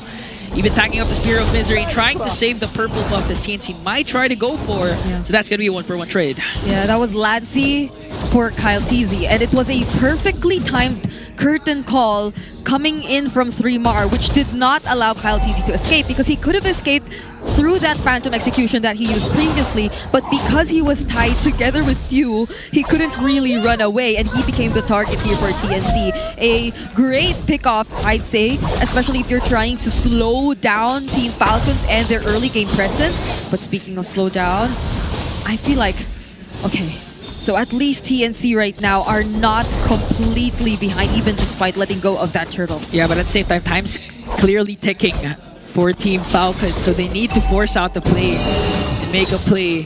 Try to go for Benny Cutie, try to go for a turret at least, and later on secure the neutral objectives. Because again, in terms of late game control, even the macro control, TNC has it all covered with Zaida as the Fanny and Benny as the Moskov. Yeah, Marco is winning that lane too. You saw he's about a level ahead right now of Benny Cutie. He's got 600 gold over him too. There's a pull. Benny play gonna connect, forcing out the ult from Lancy to be able to back off. Now Chaknu caught in the mix once again. Still alive. Zaida tries to enter the picture. Might be able to take down Super Marco. Good play there from Ogun with Don't Run Wolf King. For Super Marco stay alive. Unfortunately, the SOD wasn't on the mark. Oh, that was close, but... Oh, what? Few found Zaida! What happened? And why? We all don't know, but one thing for sure is Few caught Zaida. Maybe it's the passive, because Zaida was already low. If he was able to land at least one feathered airstrike, Zaida trying to walk away was caught up eventually. That's the burn. That's the intuition of an OG, by the way. An Eros himself. Yeah, maybe. The fact that Few was played ever since S1, he could basically play... He knows the map. He knows where you are. Blind, yeah. He could be like Farsa. No sight. Exactly, that's why. Okay. But how does TNC try to get back from this? Zaida's still trying to catch up in terms of farm for now, but the control is clear. Whoa. What? Oh, miss combo there for Ogwin. Might get punished by Lancy. There comes the Lantern Flare. The ultimate as well. Zaida enters the picture. What a wild charge from Chaknu to be able to bring down Few.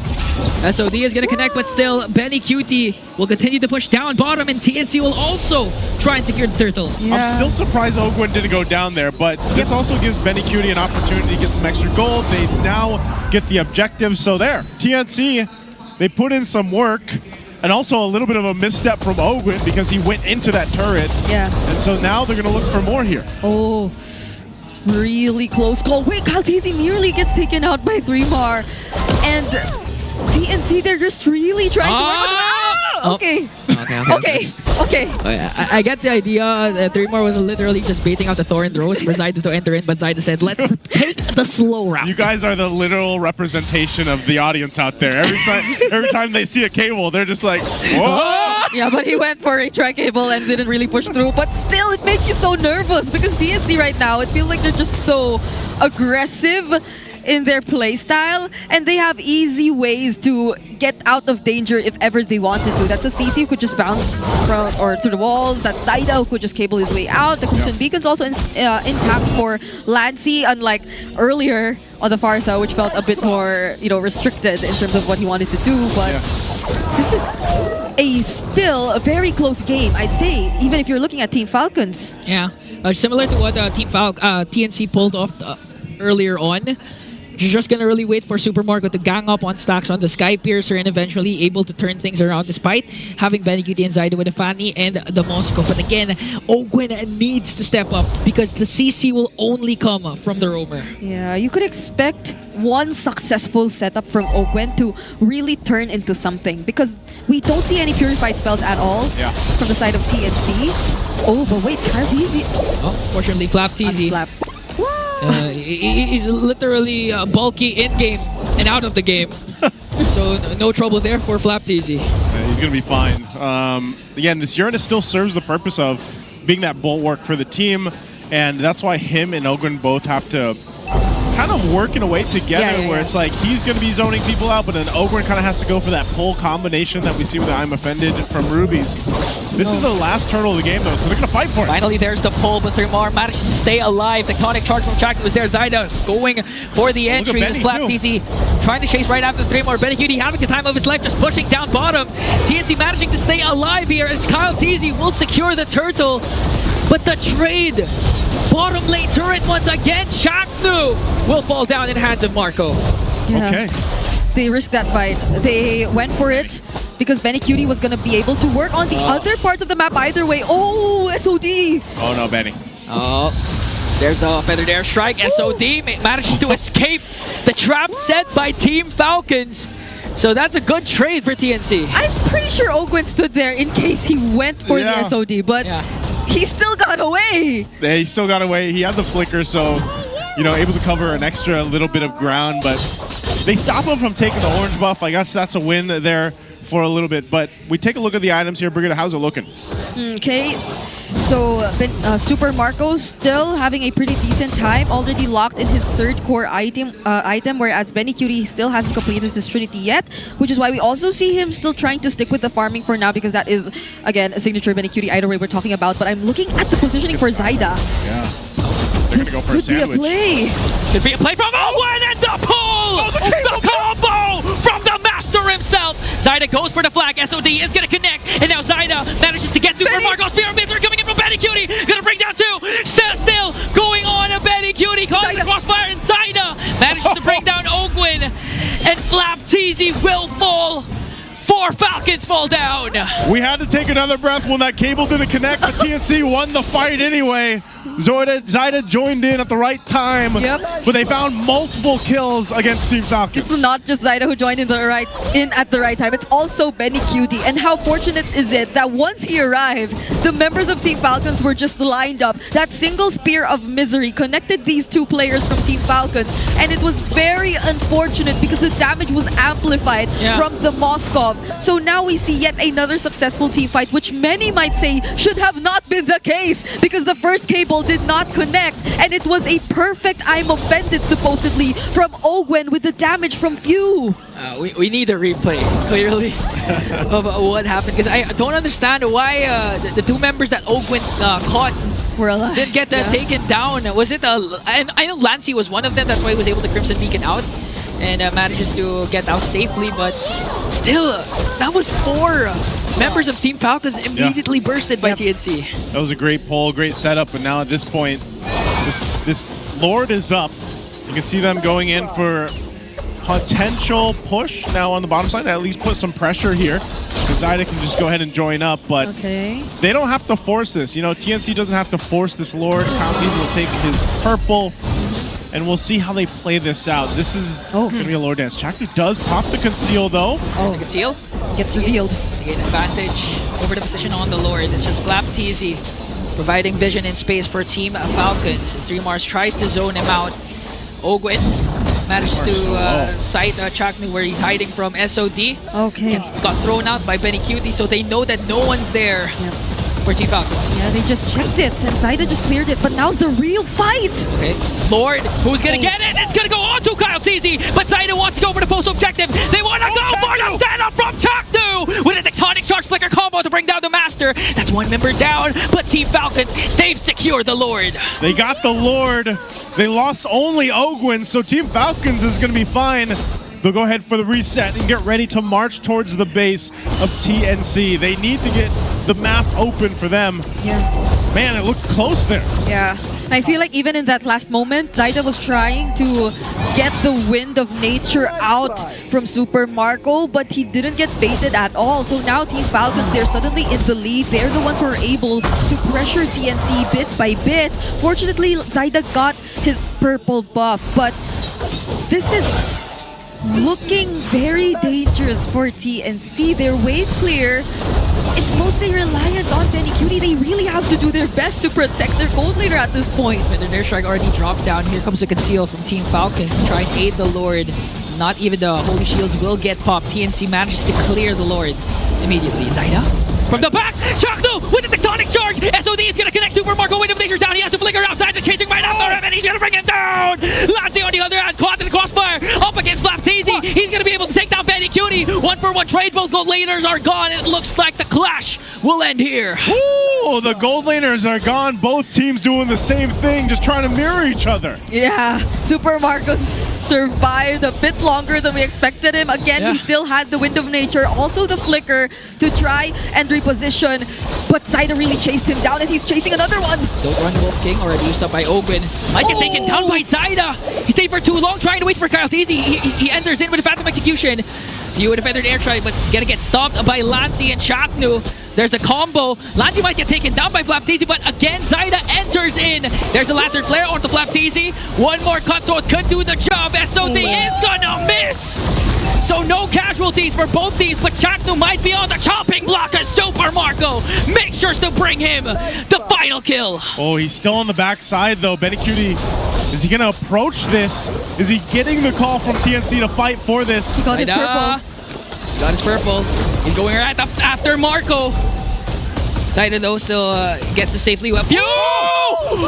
With a feathered airstrike, takes out Benny Cutie, and now Super Marco once again is gone. Gold laners are now gone again as Kyle TZ trying to work on Lancy. Lantern Flare versus the Blade of Kyle, and Kyle wins. Oh, 3 Mart on the run as 3 members of Falcons will chase him down. But man, talk about a game for the gold laners. It's so tough for them right now with this lineup.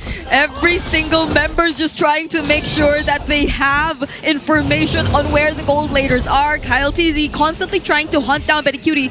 And on the other side of the map, it's Zaida always trying to hunt down Super Marco. This is why we keep saying that it's so unusual to see the Bulletproof experience this kind of situation or go through this kind of KDA, but you can't blame him. The meta, the way that the assassins are just, or the compositions overall are so dive heavy. Positioning is really such a huge problem for the gold laners right now, but fortunately, I feel like Flap TZ is someone they can really rely on in this game.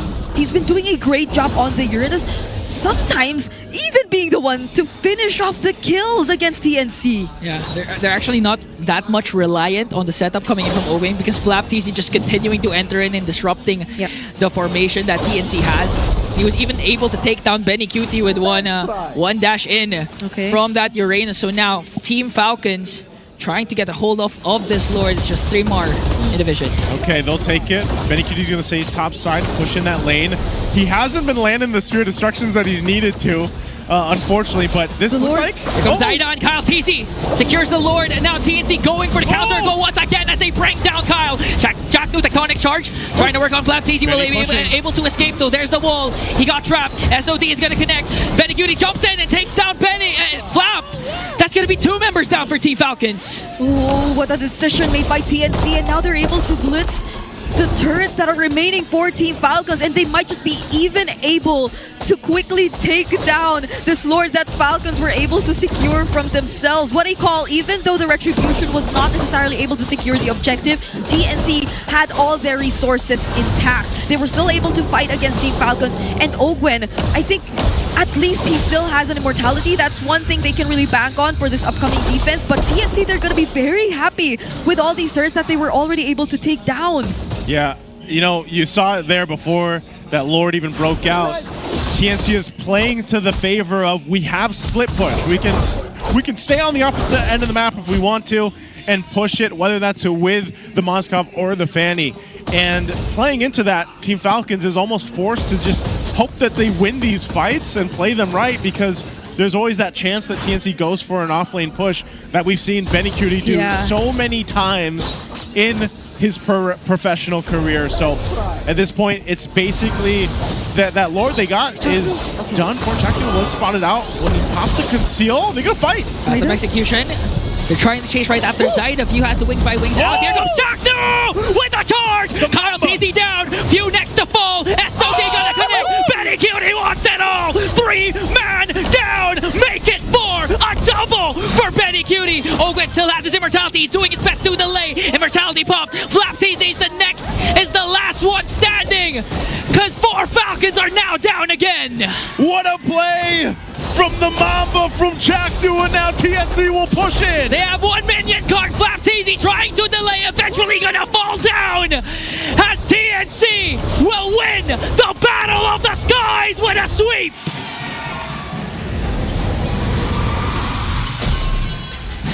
What a game!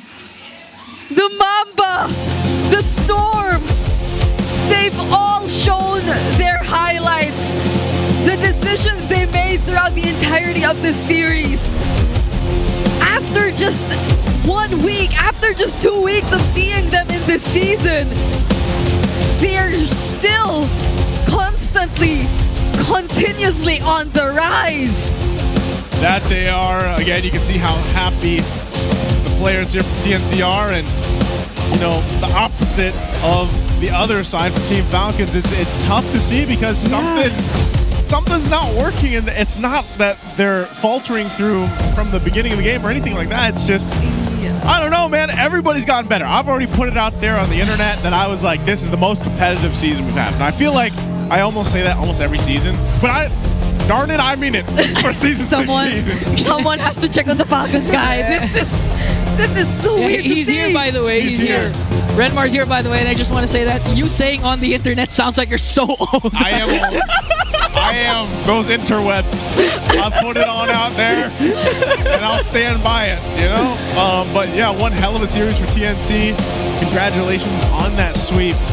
Again, it was that moment where they made something happen, man. And it was on Chakdu. Like, there's a reason. And remember, Chakdu got talked about a lot after week 1. So this is great to see him be the cornerstone of a lot of these major team fights from game 1 to game 2, where they were able to win and get the victory because talk about the playmaking on the ground. Yeah, and he's bringing back his era. That's true. It's not exactly the same Chakdu we know, but it's a Chakdu that offers stability for TNC.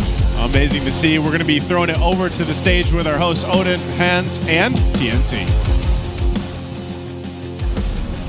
Phoenix Army, the rise of the Phoenix is now. Everybody, your winners, TNC Pro Team! Finally, nakuha niya na ang una niyong pagkapanalo. Parang swerte yata, no? Pag si Hito nakakatapak ng stage. Oo nga. Ba't ang ganda naman ng smile mo, Hito? Feel mo ba ikaw ang lucky charm nila today? Sa tingin ko, sobrang galing lang talaga nila eh. Tapos ang galing ng preparation din ni Coach talaga. Alam mo, si Hito lang ang nakita kong na-interview na hindi naglaro. Eto, naglaro to. Ayan, Na-miss to ng sobrang dami mga tao. Nasaan ang fans si Chaknu? You know, everybody was waiting and looking for you. Nung una, inaalam nila kung saan ka mapupunta ng team. Tapos ngayon, nagsilipatan silang lahat sa TNC nung nandito ka sa TNC. Anong masasabi mo sa lahat ng sumusuporta sa'yo? And thank you sa mga sumusuporta dyan. Exit shot. Andun pa rin. Hindi nawawala. Oo nga eh. And sila ang mga nanatili. And bukod dyan, may bumalik. Coach, hello! Hello. Yan. Ang ganda ng ngiti nila ngayon, Coach. Binalik mo yung mga dating miyembro na magkasama. How was the dynamic now na meron sila? Mas masaya kasi yun nga, matatagal rin kami magkakasama dati. Tas dito pa kami nagkita-kita kaya sobrang excited rin talaga kami na maglaro ulit sa MPL. Yun. Coach, contrary to dun sa nakita namin nung week 1, yes, nagkaroon ng, happy moments kasi magkakasama kayo ulit. But there were some sort of struggles nung week 1. Paano nyo na-address yun papunta ng week 2 para makuha nyo yung sweep na to? Ako naniniwala ako na yung week 1 hindi namin nalabas yung talagang laro namin. Siguro lumabas na lang siya sa game 2 nung against namin sa Liquid. Tas yun yung nakuha namin confidence. Kaya tinanggap namin na yung week 1, lang siya, parang medyo marami, kinakapa. Kasi yung stage presence din, tas yun, nung naramdaman na namin lahat, sobrang kumpiyansa na. Would you say that with the sweep today, nakapa nyo na completely kung paano ang galaw ng team? Actually, last week pa lang yun doon against sa Liquid. Kahit na natalo kami ng 0-2, masaya kaming umuwi kasi naramdam namin na unti-unti na yun lang naman yung goal yung pinapractice namin, malabas namin sa stage and makita kung anong resulta ng tinatrabaho namin, kung nasa tamang ba kami and sobrang happy kami sa results. Yun. What a moment coming in from TNC, Odin. And that's right, Hans. Eto, gusto kong tanungin kasi last week, ang ganda din ng performance nitong player na to. Benny Cutie. Benny. Oo, maganda yung resulta ng match nyo ngayon. Pero hindi natin pwedeng kalimutan yung mga pinakita nyo last week. Ano yung nararamdaman mo ngayon na unti-unti na kayo nakakabangon? Masaya, hindi lang dahil panalo kami kasi ito yung ito yung mga ginagawa namin sa practice tapos ngayon na-execute namin. Yun, kaya sobrang happy. And sino naman yung team na nilook forward nyo na makatapat in the next coming weeks? Sa hindi nyo pa nakakalaban, meron ka bang nilook forward to na makalaban na isa pa? Siguro yung ONIC PH pa rin tapos Twisted Minds. ONIC PH and Twisted Minds. A lot of people are looking forward dito sa victory nyo ngayon. Ano ang masasabi mo sa lahat na nagpunta dito na Phoenix Army and of course sa nanonood sa mga bahay nila? Sa mga Phoenix Army na pumunta sa venue, maraming salamat sa time and effort nyo. Ayan, mas gagalingan pa namin sa week 3. And sa mga nanonood online, ayan, subaybayan nyo lang kami. The Phoenix has risen. Once again, your winners, TNC Pro Team. Congratulations, gentlemen. You may now make your way down the stage. An impressive run. Ang pinakita nila, they are on fire to kick things off in week 2. On fire na nga ang ating mga players right now and we're excited to know kung ano nga ba ang ginawa nila para makuha ang panalo. With that being said, we're gonna toss it right back to our casters. Hard-fought victory for TNC. Congratulations on the sweep. Something they definitely needed here for week 2. And again, it's great to see. I always love these interviews, and I know our international viewers out there, you can hopefully read body language, right? They're happy. They're happy, basically. They're happy. But yes, this is a game that they definitely wanted to get under the belts, and they're looking forward to going and playing against even the other stronger teams. But it's weird to say that because I feel like just everybody's very strong right now for the season. So, of course, our MVP for Game No. 2 is going to be 3mar here on the CC. I think he was a big part of what allowed them to stay in this game and then eventually pull through. Yeah, imagine if the early game was a bit better for Flap, because Flap, I feel, was one of the best players in this particular game, in game number 2. He did a great job at holding the team together, or at least prolonging the fights longer than they should have, given how aggressive TNC was going. But he still was stopped. He was kind of restricted by how well 3mar was able to manage the laning phase, by how dominating the CC was overall. And again, we go back to the idea that we had in the beginning of the draft, which is they left multiple power picks open. They left the Farsa open even, but even though they got their hands on both the Farsa and the Lancelot, this CC and this free quote-unquote Fanny that TNC had in their lineup was just really able to perform. And I know that Falcons try to adjust as much as they can by trying to pick up the Ruby, and to some extent it did kind of limit what the Fanny could do, but it could only do so much because you get forced to stick to your damage dealers as the Ruby, but sometimes Ogwen also wants to go for the setups as the Ruby, so you feel torn between what you want to do. And I feel that's what became one of the biggest struggles here for Team Falcon. Yeah, and actually we saw how TNC utilized their lineup very much. If you're gonna recall, Wolf actually mentioned this yesterday during the post everything. His last segment was that. Yes. No, is that the howl? The very last segment? It's still the howl. It's still the howl. Wherein there are some cases, or most cases, that post-objective fights are more important, and that's what TNC banked on. Yep. They let Kyle TZ get those turtles, get those lords, because they know that they have the chase capability to go for the backline with the Benny, the Moskov. Sometimes I also the think Fanny. he's just the Benny. Yeah, and most of the time we saw Zyda continuously chase right after Kyle TZ, after Kyle TZ secures the neutral objective. Yeah, it was again just really good teamwork. I feel like even for both sides, Team Falcons was doing the right things. Unfortunately, they even had a couple of mistakes that were punished from TNC, and you know, it's just I don't know. I feel like Team Falcons has to shake it off because now they're, after yesterday's matches that they had, you know, in ISF, of course, we mentioned it earlier, but now here for MPL, they get 2-0'd by TNC. It's like, I'm sure there's going to be something where they have to go back to the drawing board in a way. Now, again, this is a team that is very familiar with their playstyles and just each other working as a team, but something is clearly not clicking. And it's weird to think that because this is, again, a team that played 1,000+ days together. Yeah. But is this just the drastic effect of the current meta? Like, it's such a different meta that we're in that it's really affecting Team Falcons? Yeah.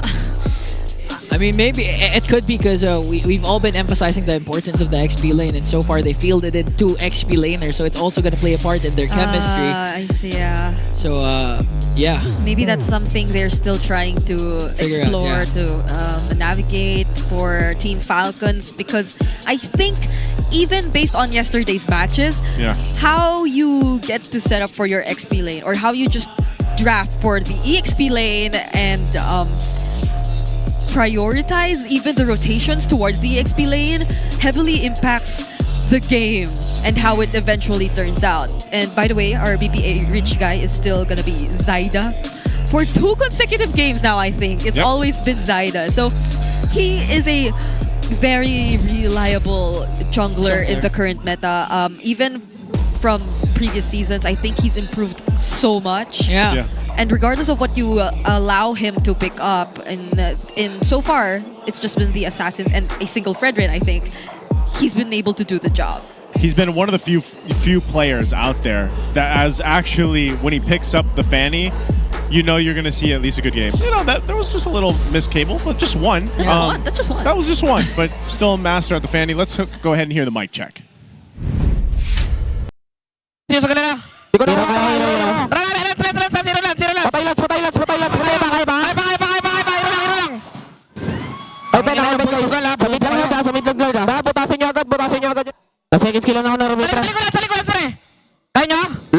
Lance, pre.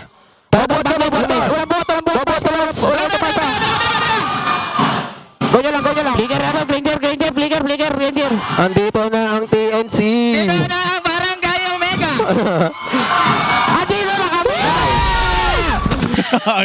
Great to hear the mic check there from TNC. Man, 3mar is vocal. Yeah. 3mar, Zyda, Lancy. I didn't see Benecutie open his mouth once. Not even Chaku. Not even Chaku. It was all the 3, just the 3. They're just locked in. Yeah. I mean, to be fair, the tectonic charges came in a bit later. They weren't the ones to start things. So maybe Chaku was like, yeah, I'm just going to follow through. And by the way, those were really beautiful ultimates. At least 2 or 3 man knockups we saw from that ultimate of Chakno on the ground. So maybe a new hero for him this season? I don't know. I think we're going to see more Grok in general right now from our roamers out there. But yeah, that's going to go ahead and wrap things up for the first series. Again, we still have 2 series today. It's a jam-packed triple header here. A sweep though for this one. I honestly didn't think it was going to be a sweep. Same. I didn't predict that this time, but I didn't expect it to be a sweep. It's a sweep here for TNC. Now we still have, of course, some more matches ahead of us. More great games. It's been us, the family trio. We're going to switch things up for the next series, but you'll still see more of us, and also Ingan and Brigida in a little bit here. But before that, we get to see our favorite Wolfman, our favorite animal. Let's go ahead and throw it over to the Howl.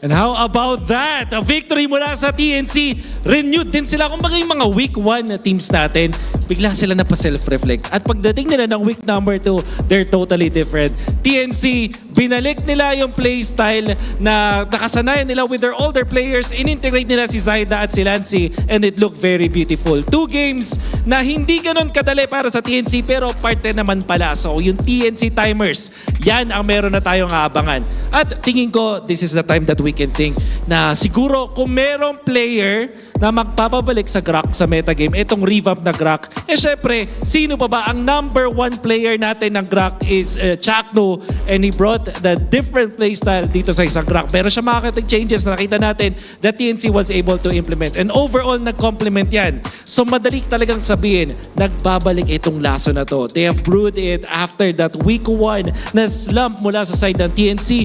Binalik nila yung identity nila at yan ang kakabangan natin. So what is the hot take here? Nako, abangan ninyo ang TNC at kailangan they're starting to be a problem. That's my analysis for this series number 1. Marami pa tayong aabangan na mga bakbakan. Twisted Minds going up against Omega after this. Kaya huwag kayong alis. Magbabalik ang MPL PH Season 16.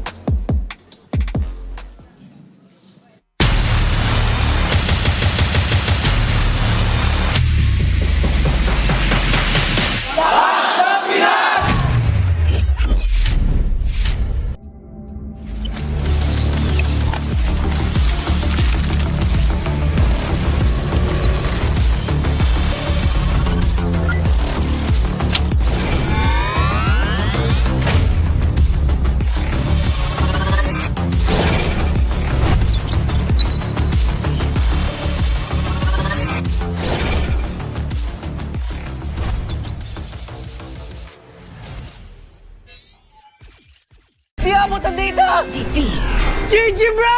Don't worry, the Only with Smart Power All 99. Hindi bitin with 10 gig data to power your games plus only Facebook or only TikTok. Load now!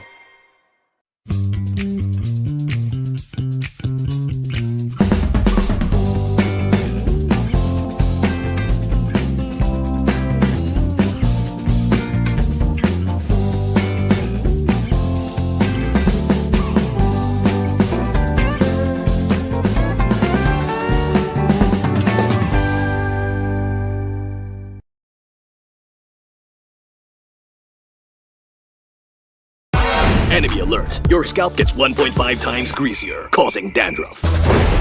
Get triple anti-dandruff power. Supercharged with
Malakas, Pilipinas, malakas, face the golden sun and repping for the 3 stars. Look at us to the top, no ifs, no buts. Winning any game para to sa PIN, yes.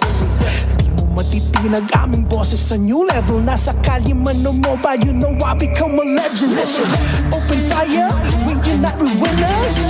But with pressure, like diamonds are made of. Switching the lane na parang gera. HP Racing made a setup. Kakatang buhat ni Hilda, full dome SS parang Laila. Susundan ko ang iyong wakas. Kasama pataas, tagumpay natin to. Dahil tayo'y malakas para sa Pinas. Nasa amin ang alas, hindi to atas. Kinikilala sa taas kasi kami ang malakas para sa Pinas. Nasa amin ang alas, hindi to atas. Kinikilala sa taas, ganito kami sa Pinas, yeah.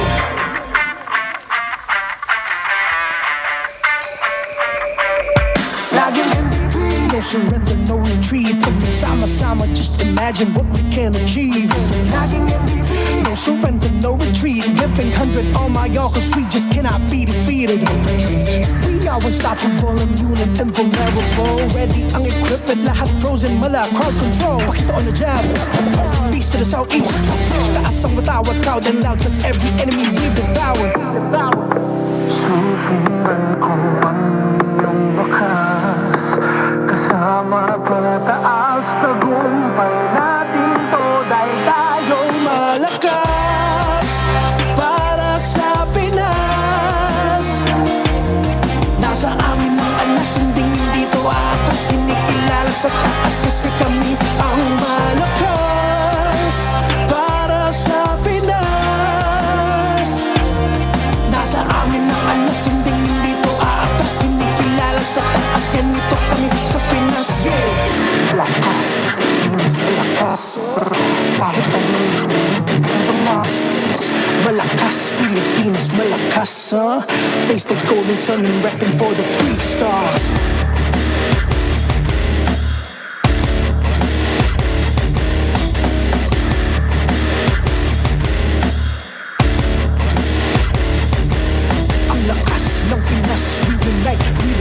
Ang lakas ng Pinas, we unite, we the stars. Ang lakas ng Pinas, we unite, we the stars. Ang lakas ng Pinas, we the stars.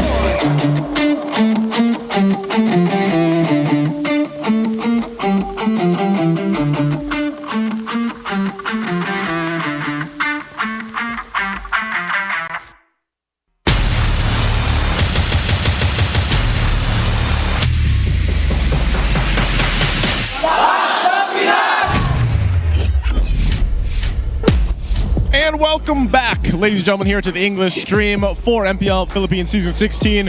It's day 2 of week 2 here. In this triple header, we are now about to go to match 2. It's me and Isu joined here. We did a little switch up. We can still call it Family Day. We got the 2 Titos, man. It's Rockhart and Brigida. That's right. I am the... They used to call me the babysitter, but they're not babies. I'm just the cool Tito, you know? Oh. He's the cool Tito. He's cool Tito. He's like the strict Tito. Yeah. They're my cool uncles. Yeah. Yes, Rockhart is the cool Tito. What is cool? Well, that's pretty cool. I don't see that a lot. You guys threw that up on the stream. That threw me off a little bit, but we are going to go ahead and recap what happened previously. There it is. That's cool. That's fire. The Phoenix. That was insane. I was watching this while it was going on. I turn around and then the lead just disappears. Falcons feels like they had it for a majority of Game 1 and Game 2. I don't know what happened. It's the kind of game where if you watch from the start, you kind of sense that it's going to Falcons. Yeah. But then you don't watch for a bit, and then when you watch again, it's suddenly in TNC's hands. So it's that kind of game. But you guys should rewatch it if you haven't. You guys should rewatch it, and you should rewatch it with this because you can be equipped with all-day 120 FPS system, the next gen.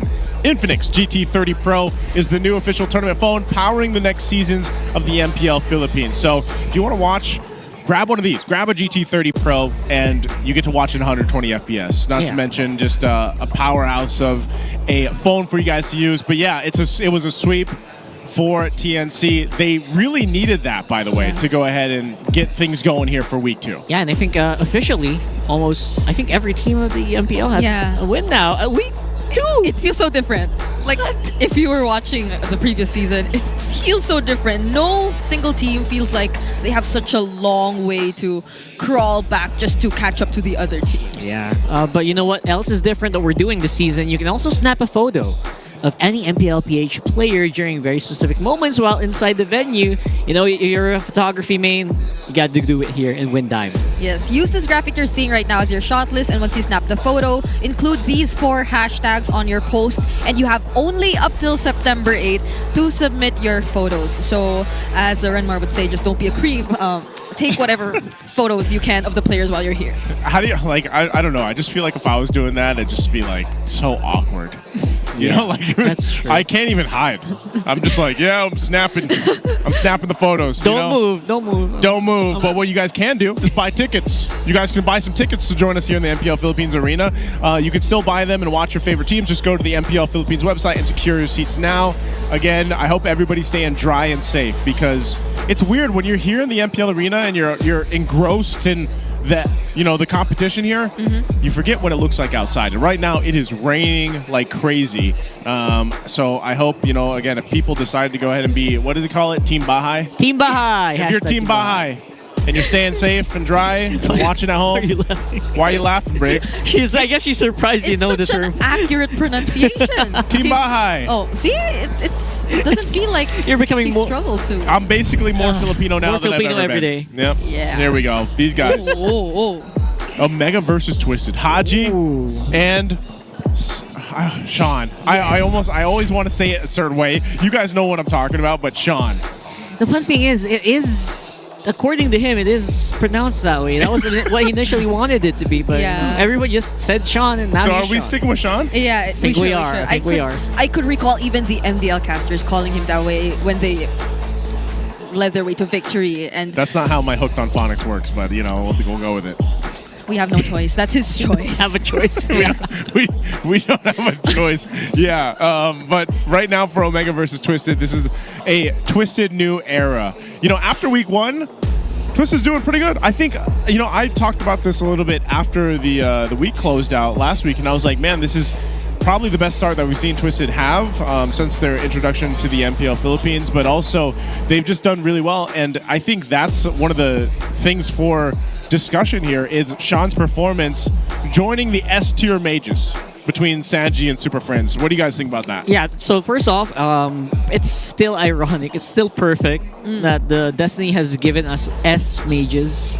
I don't know if that's just a big coincidence. All the S mages, mages with names that start with S, that's what I'm talking about, are very damn good. That's true. And it's very ironic as well iconic that Bonchan is leading the fight against Haji, who has played with him for quite a while. Yeah, this is the first time I think that they're going up against each other, because it's always been them together. So I don't know if this is gonna play a factor in how things are gonna turn out, because for sure, Coach Bonchan, if he's been with Haji for so long, he should know Haji too well, like all his tendencies, what are his habits, his overall play style, especially as he changed roles. And I think Bonchan has been a huge part in his transition into this new role. So Haji has to, come up with something new, something that will entirely be predicted by Bonchan in this game. It's too bad we don't get to see Bonchan on the Land of Dawn, Because that would really be a match to see Coach Bonchan versus Haji in the game, but the most we'll see them is in the draft. In the draft. Yeah, in the draft with their nameplates, not in the game. Which is fine, because there is a thing to consider here when it comes to for example, like a coach or one of the staffs behind the players that does know one of the players very well because of their time competing together. And a lot of the times we talk about Haji, even opening the week when we got into week 1, it was the eras alone of some of these longtime players, how they have switched up roles, they've served different purposes or worn different hats depending on the teams or depending on what was needed them at the time. And Haji is clearly one of those players who has gone through the ropes and worn all the different hats that he's had to. And I think, again, this talks about the veterancy, the experience that Haji alone has. Now, we always talk about like individual players looking into that, but that's one of the things. That veterancy and experience can play a part as a team as a whole here. Looking at this, we've been talking about it. You guys can go ahead and pronounce it the way you want to in the chat. But yeah, this is Sean. Twisted Minds is Sean. He's an S-tier mage right now is where we're putting him here. Yeah. Especially after his performance in week 1. Because just within that week, he was already able to put himself up there. I mean, Twisted Minds, they too are up there. They're currently second. But imagine him and all these stats you're seeing right now, leading in total kills and assists, and having a total KDA of 12. That is no joke for a mid laner who you would assume would be struggling a bit more in the current meta because of just how dive heavy the comps are usually. He is one of those mid laners who's really consistent in just setting things up, and that's one thing that for sure Omega has to watch out for. He's doing so well, Sion. He's so well rounded. I think he even knows how to sing Marilag. Oh He wow! does. Wow! I think he does. Man, well, I can't wait to ask you guys a question here. You know, what do you guys think about this? Will Bonchan release a surprise in the draft? I like how we just have a C that says depends. Depends on what? You guys have Come to on, justify. guys. That's the most Filipino thing ever. Yeah, like just answer C in the chat and then don't give us a reason. Like will we accept that? I would love to be able to lead life and just say depends to everything. Do you want to go to work? Depends. Our live here would be so easy. We could just say depends. That's true. Imagine the analyst over here. I asked Brigitte a question and she just says, "Yeah, it depends." Yeah, depends. Redmar, I know Redmar's probably going to do that Redmar's too. fuming right now. Yeah. Depends on what. Redmar, give me the stats on this. Depends. That's fine. I mean, if you were to add a blank after depends, what would you say depends? What does it depend on, for Brigitte? Bonchan? Depends on. No, it's so hard. It's so hard. It is hard. I might just go for. Do you remember the question? Depends on his mood. Is there going to be a surprise or not? My gut feeling says no. No surprises? Maybe. What? Depends. No, my gut feeling yesterday was right because I felt something about the TLPH RORA thing. Now my gut feeling says Bonchan might. No, I take it back. Yes. This is the world we live in. No, I'm joking. So you think he's gonna do something really He's crazy? gonna have a surprise. I was trying to Super recall. crazy. He did go for the Roger last time. Oh yeah, he did. So maybe. You know why? Huge tendency to do that. Yeah, and Brigitte is doing this because, guys, this is Twisted Minds also that we have in play. And let's remember what happened last week. Everybody's minds were twisted, even their opponents. That's why they're 2-0. It makes sense. That's why they went 2-0. But I think I'm just going to throw it out like, yes, I think they will have a surprise for us. And I can't wait to see it because the draft is super important. But right now, we're going to go ahead and welcome out our team, Smart Omega and Twisted, out to the stage to get ready for the match. 10 seasons worth of history, and now the barangay in the land of dawn once more. It's James, Ryzen, Haji, Super, Yoshi, and Netsky. This is Smart Omega!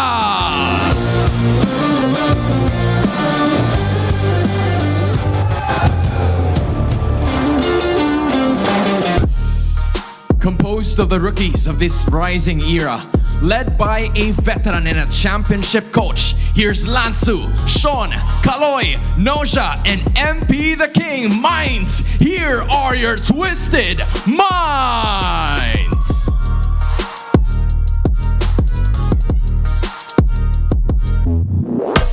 To oversee and uphold the tournament's integrity, guiding us through this match are our marshals, Joshua, JJ, Patrick, and Jeff.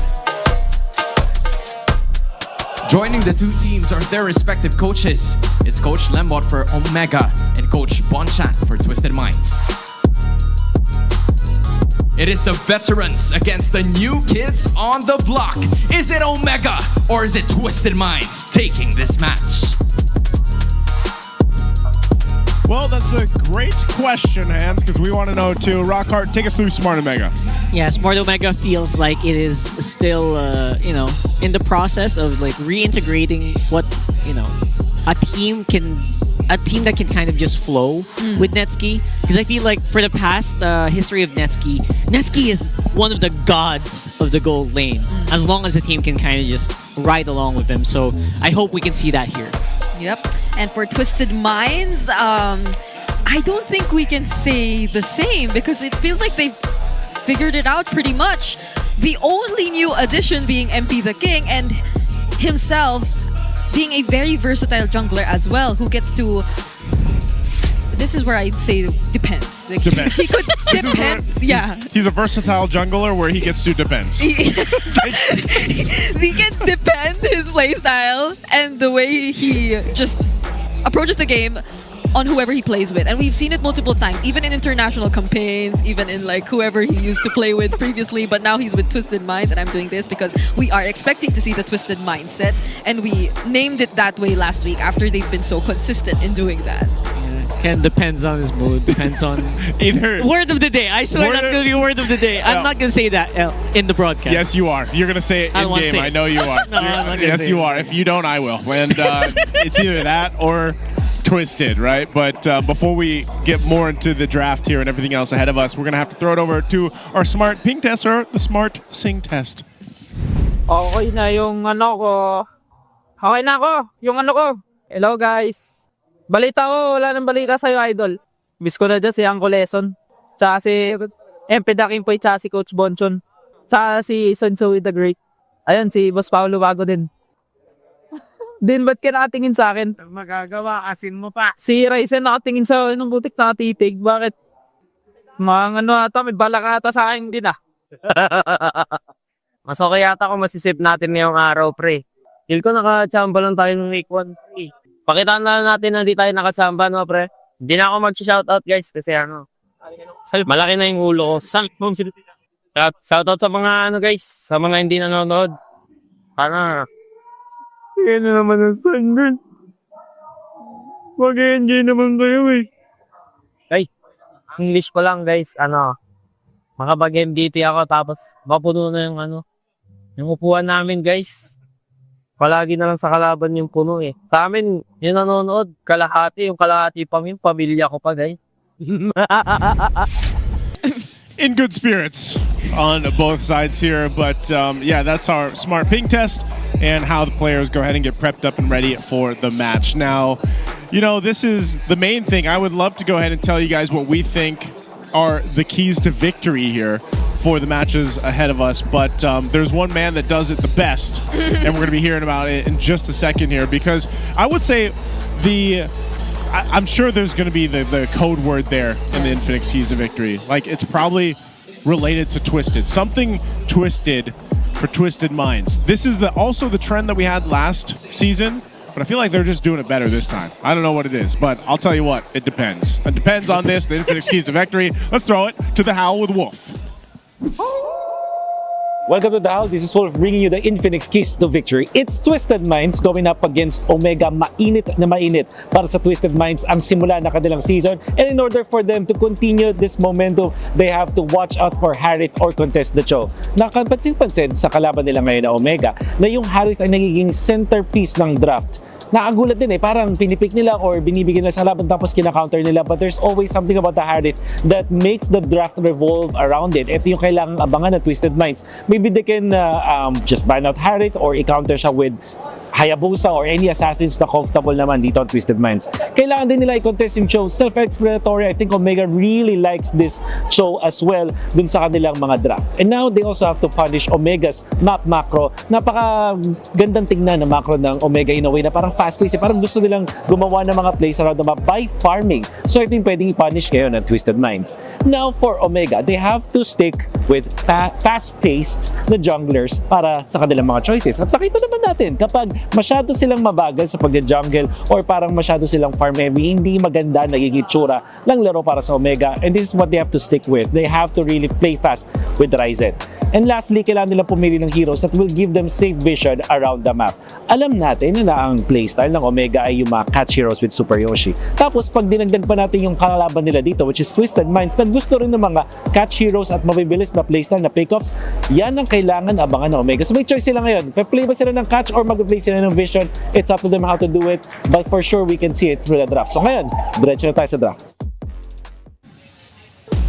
Thank you so much, Wolf and the Howl there. Again, the Infinix keys to victory. And, you know, that makes me wonder here, if you're for Smart Omega looking to get heroes that give you that map control, that vision around the map, what are some of the best heroes that could be for Smart Omega? Well, they want to go super fast, right? Lancelot, despite the hot fix, this doesn't feel like it's touched at all, right? The way the teams are playing it, at least. Yeah.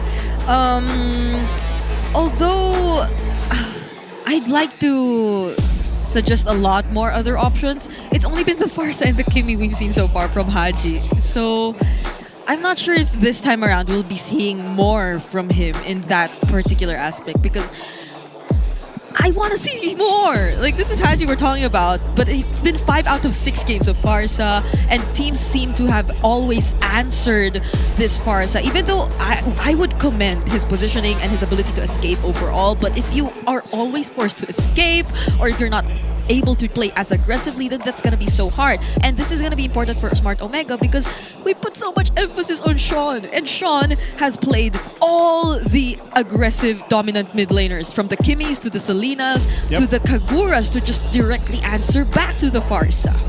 It's not that often. I know it's only week 2, but Smart Omega, 100% win rate on the blue side. You know, and it's funny because the story for both these teams really is that they just had a much better week 1 than they've had in the past, and I feel like this is a really good challenge for both to see just how refined they've made that playstyle, because I think a lot of questions were on how Twisted Minds would be coming into the season. You know, Smart Omega and their fans, the Barangay, hoping that, again, they could have a season where they just start on a strong foot. You know, because so often in the past, it's like it seemed like there was always this time where it's like they needed a week or 2 or maybe 4 weeks, first half of the regular season, and then they leave their fans on the edge, waiting to see if they get to the playoffs or not, you know? So I think you're in a position for both these teams and their fan bases, of course, that are really excited to go ahead and see just how good they are. Because really, when you break down week 1, for example, it's like, all right, really impressive, but it's just week 1. I think a lot of people, that's where they were. So now it's been the eyes on the players and the teams that have had those good week 1s. And they're just like, all right, let's really see in week 2 the adjustments that have made. And I mean, even that's the case from our last match where TNC 2-0s Team Falcons. That alone is like kind of a depiction of where we are in the current season here. Yeah, and I think if Omega does get this win, that's gonna add up to the entire. Yeah. This season is just so close. The rock paper scissors thing that's happening right now. So that's for sure something Omega wants to achieve, because I think that's going to be a huge feat as well if they're the first ones to hand over a loss to Twisted Minds, especially if done convincingly. So, wait, this is a unique blue side ban. Joy first. Yeah. Wow. All right. Didn't expect to see that. Lancelot still being up on the table means definitely going to get picked up here by Omega unless they change something up here. Why are there so many options left? Like the Phobius, Arlott, CC, Zushin, all there, the Jushin's banish there, all and darkness. even the Lancelot, the Lancelot is still open. We're gonna trade the Farsa here. Maybe Farsa Phobius or Farsa. The Jungle Lancer right away. I'm surprised they do this, considering like the Lancelot was there. They could have just waited, right? That's right. Maybe this is the surprise. This is a surprise. This is a depends factor. Yeah, because it's like you could take the Hayabusa on your last pick for first phase. Yeah, Red 3. What could they be hiding? Because they haven't reviewed their mid lane yet. They haven't even picked up their EXP yet. But I think that's going to be an okay situation for them, because we did mention the multitude of EXP laners still out there. Yeah. Although if it's up against the Lancelot, for sure the likes of the Phobius will be there. All the more if they pick up the Arlott here. But the CC is also still available, so... Muscle of iron. There's a Gatakacha. Experience. Gatakacha and the... None of the above. What is happening? This is, I actually posted about this. It is everything feels like it's on a clean slate, right? Yeah. Like everything we've studied all the way back from EWC, all the way back from previous season. They've all been wiped clean. This is a completely different approach where, I really expected like a strong XP laner like a CC to get picked up. Maybe even a mid laner like Zushin or Forza, but that's not happening right now. Not in this first phase at least. And they pick up the Kagura first. Again, this is with Zushin and Farsa open, by the way. Yeah, it's and Kimmy. It's weird. I'll tell you that. Oh my god. It's a little weird. It's weird. I mean, they will be okay, right? If They're ever fine. the Farsa still comes up, they don't need to ban it, I feel. But that's going to be a lot of AoE for Smart Omega's side if they get both the Farsa and the Gatot in the lineup. And that's the Farsa Granger combination too, which is always going to be a headache for teams who go up against that kind of lineup. Plus the Lancelot.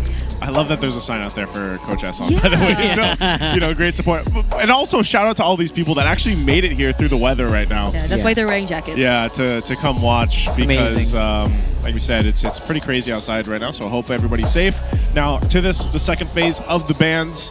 Still focusing on that XP lane option. They took out the CC. Twisted Minds. I'm not sure if they're going to Lembot, we're seeing your draft patterns. Don't show Oh, no! Don't show us! Night sky. It's so clear. Oh, wait. Esmeralda ban. There's still the Lapu Phoveus trade that's also up there for Twisted Minds and Omega. Lapu's crazy for James. Yeah, I know. And they banned out the Esmeralda too, so there might be a chance. But Twisted Minds might be okay with picking it up themselves also, because they already have a setup hero in the form of a Kalea that'll go into the hands of Kaloy for sure. So Lansu might Kaloy. Oh, wait, that's cool. So Lance might be okay with that. Although Lansu so far, I think he's yet to show us the aggressive types of EXP laners. I think he's been mostly on the Glues, the Uranus, and the Hylos in the EXP lane. CC's already banned out, so that won't be an option for him anymore also. It's going to be interesting to see what also ends up in the mid lane. For either of these teams, because, well, you got the Kagura, but what do you want to do to answer that for Smart Omega? With a Zushin ban, it's looking a lot like a Forza game, especially combo with a Granger. Yeah. If they want to play safe, if they want to think, you know what, they might do something crazy, let's do standard and try to deal with it with mechanics. But imagine how your life is going to be against the Kagura, a Hayabusa, and the Kalea. That's true. You're going to get pummeled in the mid lane. Yeah, the Hayabusa alone is enough to make you second guess picking up Farsa. And this might be a Lapu. Could be, yeah. Or, wait, what else is there? If they want to disrupt the Glues, also still Glue, Lapu. available. I have long awaited But this it's Oh, that was a good pick. Yeah. Yeah, good pick. Again, this allows... Lapu's great because you can tank up quite a bit of damage. You can do quite a bit of damage, crowd control yourself, but also it allows the Kalea then to have a much better time with picking out the targets and not having to completely expose yourself right away I don't want a Farsa here. Exactly. Yeah, no Farsa game today. Even with the Purify, no way am I picking up a Farsa here. So what does Haji pick up? Lilia. Aurora? Lilia? Maybe Aurora, Lilia? Something that's off the what you would expect. Faramis could also just, if you're overly obsessed with staying alive, Faramis would work. But even Kimmy's still open, right? So yeah. Oh, Ruby right now. That's a Ruby again. XP. The planes exists Oh, the Eve, equilibrium. alright. Not bad. Eve got a little bit of a little minor buff, by the way, on Not bad, not her bad. ability. So she does do a little bit of extra damage now, and the wave clears. the wave clear is going to be better. RWM still great, real world manipulation works really well with this lineup. So it might be a little troublesome for Twisted Minds if they get caught into that, plus the threat of a Ruby across from them. Either way, CC immunity for the Eve, so that works very well against this lineup. Yeah. So they wrap it up with a Moskov, a really great hero for Nausea. If ever they do want to avoid the team fights for now, then they have an option to just play around the Moskov and create space for him, so it will be a great option as well. Although I probably am really looking at the Ruby and how this is gonna fare. I think it's a great response to how the members of Twisted Minds can just dive in, especially the Hayabusa. Like there could be this brief amount of time where you could just deny the Hayabusa of his attempts, but other than that, like laning phase and the capability of Twisted Minds to just go for the Ruby and burst him down, I feel like that's something they have to be careful about. Well, we'll find out what drop's going to be better here in this best of 3. In game 1, will it be Smart Omega or across them Twisted Minds? Very interesting drafts on both sides, and it comes down to Mobile the execution here Legends for both teams. So we jump into the Land of Dawn for game 1. Let us know what you guys think. Is it going to be Smart Omega or will it be Twisted Minds? And if you want to, you can throw out Depends in the chat too. I would love to hear Depends. You're welcome. He's not letting go of the words. I think it's a great answer. For sure. You know, live life. But you know what? Yeah, depends, and then add a reason why it depends on what. Depends on what? That's the big question. No, you keep them guessing, Rock. Keep them guessing? You just don't say, let them know your next move? That's it. Maybe that's what they have to do also. Oh. Okay. They get to show... Okay, so emblems. Definitely going to be a very aggressive start again for Twisted Minds. That's the Assassin emblem and Rupture for the Kagura. Haji a bit tanky with the Tenacity as well. I think this is also one of the considerations as to why they picked up the E. Because you get shields, like you could just get some clutch additional survivability through the real-world manipulation if ever you get caught. But I don't think you want to use it just to keep yourself safe, because that means you're gonna be in a very dangerous spot, and every single member of Twisted Minds will be diving in, so you'd want to at least place the real-world manipulation in a favorable position for everyone. That's the thing, because I think if you use it defensively, like you're losing out on why you're a mage as well. Why do we get mages in the Land of Dawn? We want to do damage, and if you're so busy with keeping yourself alive and you're wondering how am I going to get out of this mess, you're not focused on what your job actually is here in this game. And that's why it's funny, because like the two mages right now currently in play do pretty different things. Eve is to set things up, you're more of a controller, which is so fitting for Haji, because we were talking about, you know, how he's developed over the seasons, led into where he is now, especially playing the mid lane here, but he's almost in a sense of he takes that veterancy and experience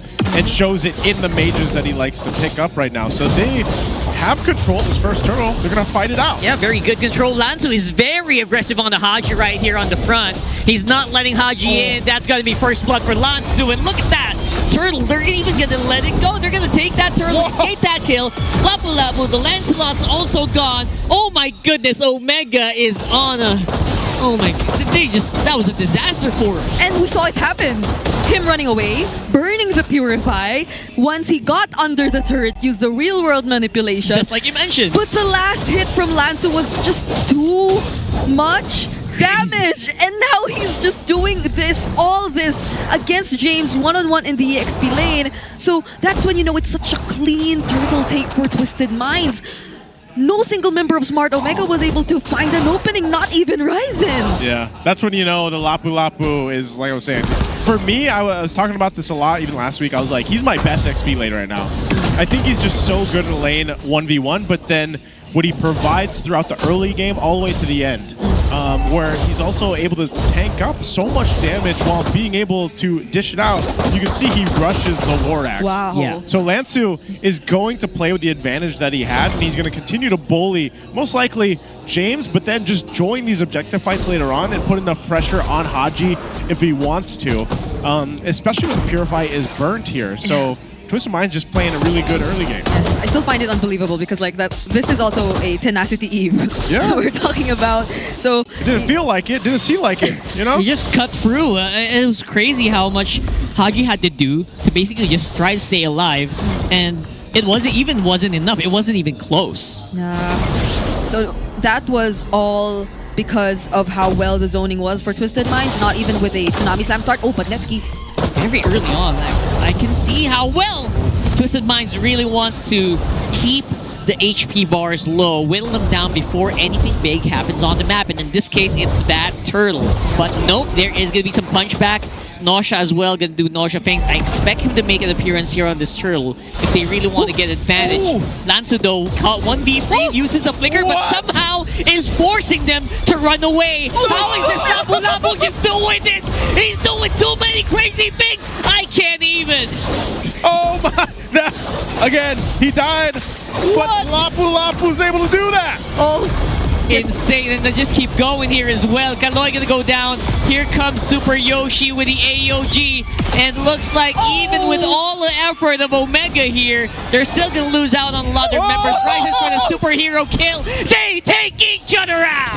What is this game already? Where do we even start? Okay, first things first, Lansu. Crazy. Knowing fully well how to capitalize on the passive, on that additional amount of defense that he can get once he lands his skills in the previous spider form up against members of Smart Omega. So that's why he flickered in to make sure he gets to hit as much targets as he can, which adds up to how tanky he was. And even when Haji tried to lay down the real world manipulation, again, it did not matter. The Landshaker stun was just too on point, and he was still able to get some kills before he went down. And then afterwards, the fight just went on. And MP the King, it was so fortunate of him to still have that Ogi Shadow kill in that moment where he was nearly taken down by 2 members, because if it weren't for that, it could have been a better team fight for Smart Omega. And I like with all of that, they basically earlier on said, forget the turtle. Let's just fight. Yeah, and so this one's still being the standoff here. Twisted Minds is going to go ahead and let Smart Omega start it up. They can still put pressure on that tier 1 turret. It looks like Nosh is going to be able to just do that. They'll join this, but they jump on in. Yeah, they're jumping on in once more. Lansu again, no boots, no problem. Here comes that clutch here. Looks like no hit for Nosha. Means it's going to be an Omega Turtle. And now it's Twisted on the run. They're going to lose out Sion as well. Or Sean, sorry. It was just... that's Sion, that's Sean, okay. Sean. But look at Nosha, with all of that happening, that's like 2 team fights that he was able to do unlimited farming on the top side. 2 turrets gone for Omega. Yep. So at least for now, Smart Omega are able to win out on an objective fight, but it was something Twisted Minds kind of saw coming, because Nosha, the moment that the Spear of Destruction didn't necessarily land, he just kept working on the turrets, and you could see how well it converts into the gold, into the lead that they currently have. And once we see Nosha actually take part in the fight, this threat of a pickoff that comes in from Twisted Minds is just going to be a lot more amplified, because you could already expect that through the Tsunami Slam Yin Yang overturn, but once Yoshi is also able to provide some damage, then Omega has to watch out. But fortunately, now that they're grouping up together, they have multiple ways to stop Twisted Minds. It's either through the Don't Run Wolf King or that taunt that you can expect from Super Yoshi. Yeah, that taunt, we saw that a few moments ago as well. Like, if you do it properly, you can actually do some pretty decent stuff. Yeah, it's always valuable there. Right now in the mid lane, they're just trying to clear this out, hold on to the tier 1 turret the best they can before this eventual Lord does come up. So this is where we start to see the farm from the gold laner specifically, how it's going to play a part. You can see there's not too much of a difference between the 2 of them, but the team as a whole, Twisted Minds just barely ahead, 1,000+ gold or so. But the objective fights are actually, the way that Smart Omega is approaching them is actually really good, considering they're playing around their objective advantage with an Eve. But you can see this, they just want to clear this out. Keep both turrets up in the mid lane. The problem I see with this is you'll have the Moskov to deal with on the opposite end. You can see I already went back to the base. Nosh is going to make his way down bot to pressure in that turret, because even if they lose this Lord, they know that we could technically clear things out, but then we have a space advantage because we worked on these turrets. And that's what a Moskov always allows you to do in your team composition. He's cleaning up very well here as well. No one's even bothering. No. As you can see, no one's even bothering to stop this guy. Yeah. But what Omega's doing is they're prioritizing. Everyone compartmentalized. We're going to take this Lord, and I don't think they're going to do much about it. Watch MP the King. Here he goes. And there goes the dive. Everyone's going crazy in the pit. Some big mosh pit on that Lord. And look at that. Lansu again on the backside. He is the one who is cleaning up house right now. And there goes Netsky. Wow. It's a wipeout for Twisted. Twisted Minds didn't even need to do a full-on fight. They still had Nosha there, but with a Spear Destruction to land, he joined the fight and they just won everything. Yeah, moments ago, Nosha was down bottom. He was just trying to push the waves. But once he was able to successfully join the fight, Lansu was also able to find the right targets. Omega could not find the right angle to fight back. And this Lord won't even make it further into the map because they're gonna clear it out immediately. Oh my god! Yeah, you can see that you have no intention of just waiting on that Lord. They're gonna take the fight right into the Omega doorsteps. Although there is some firepower with Nevsky right now on that Granger. It's gonna be a bit far-fetched if MP tries to go for something. Had the shadow kill, but decides to just not use it for the meantime. Okay, well, again, that Lord is cleared out quick as day. And they got the Holy Shield in the mid, so Twisted Minds, you know, with that, this is all a step-by-step process for them.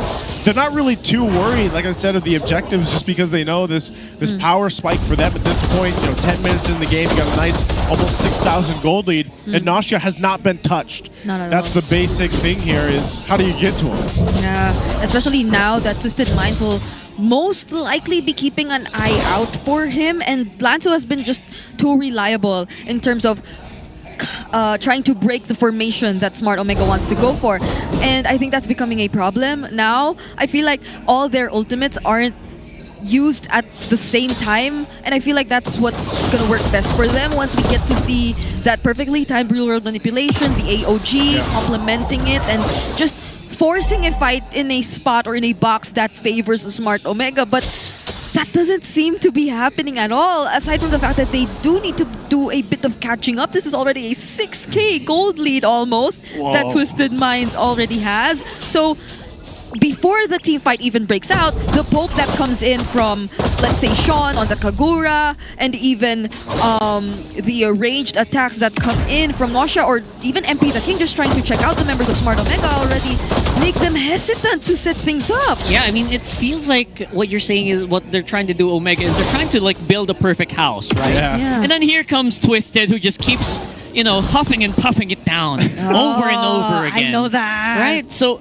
it feels like they want to build the perfect set, they want to build the perfect execution, but before they get to position, Twisted just does crazy stuff that stops them. Yeah. Not by the hair of my chinny chin chin. Isn't that the saying? that's pretty much it. Yeah. I've read that story a time or two. For grandma, yeah. For grandma.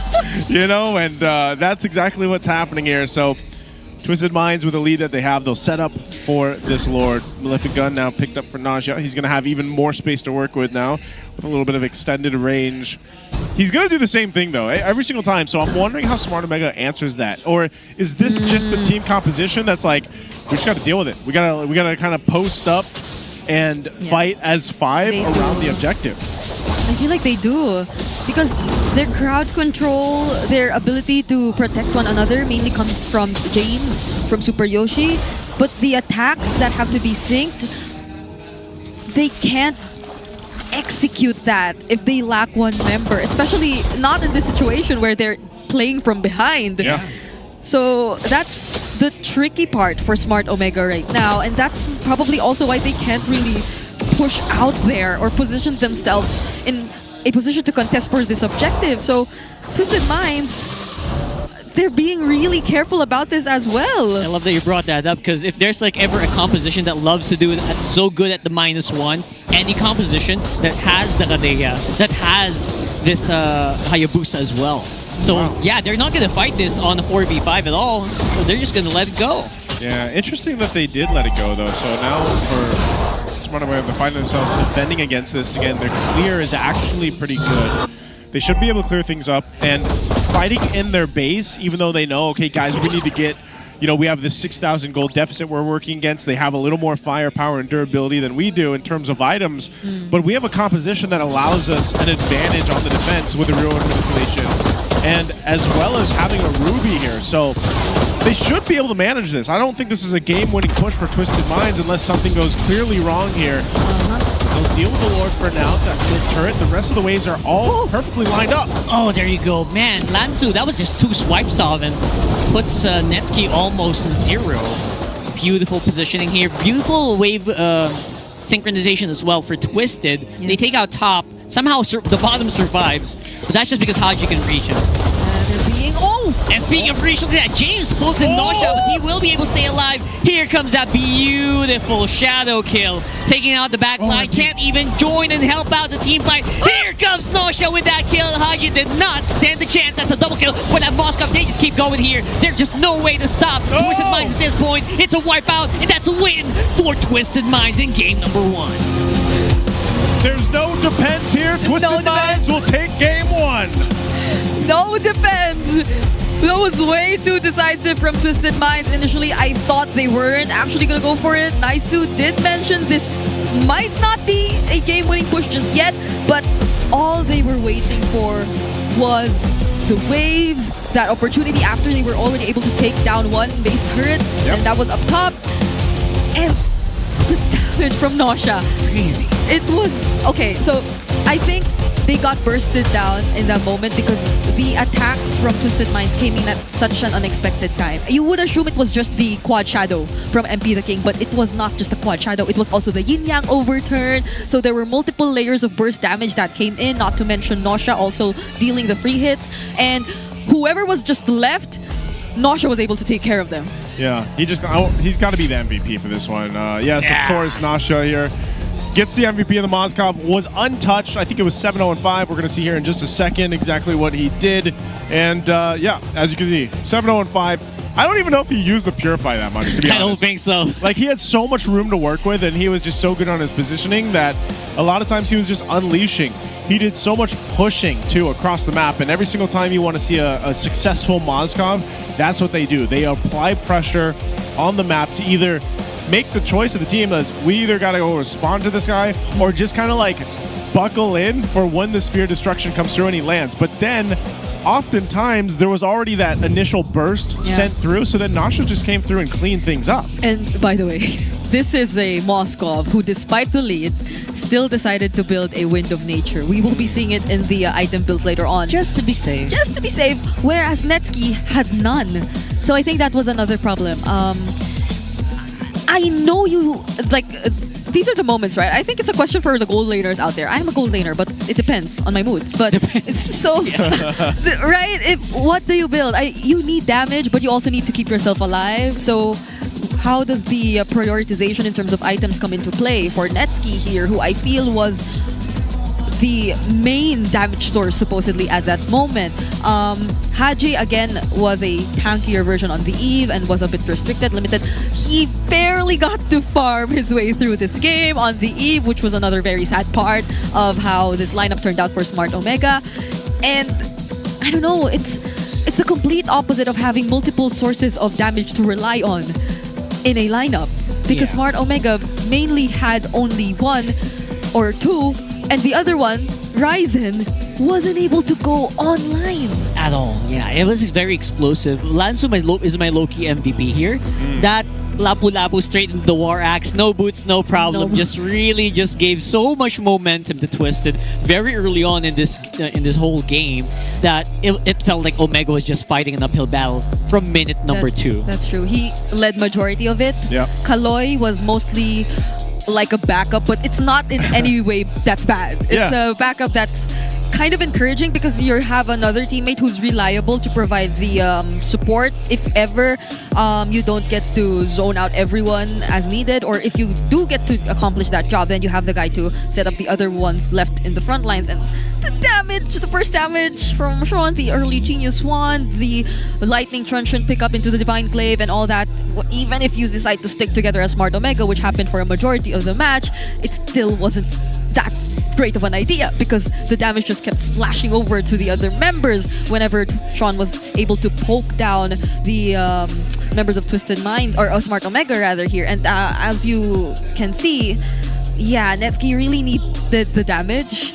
I think this is supposed to be the Wind of Nature, like the last item is supposed to be the Wind of Nature, but he didn't get to build it anymore. He didn't have enough time. Yeah, he didn't get it, and again, part of that is, that's what I was saying leading into this, that Kalea being picked up first was just kind of like, this can work really well. Like, you don't notice what Kaloy is doing too much, but that's also just because Twisted Minds was able to get a lot done without relying on the Tsunami Slam. The Tsunami Slam was also just in a position where it's like, this is almost like a cherry on top. Like, we're probably going to get an immediate kill off of that if they needed to, but the burst damage, like Brigida mentioned, was layered on so well from Twisted Minds. Yeah. Then Nasha, like I said, just got to come in for the cleanup, you know? So you can see he's almost nearly at that 1K GPM. Anytime Gold Laner is at that, you know they had a really good game. So he is the BPI rich guy, and of course the carry as well.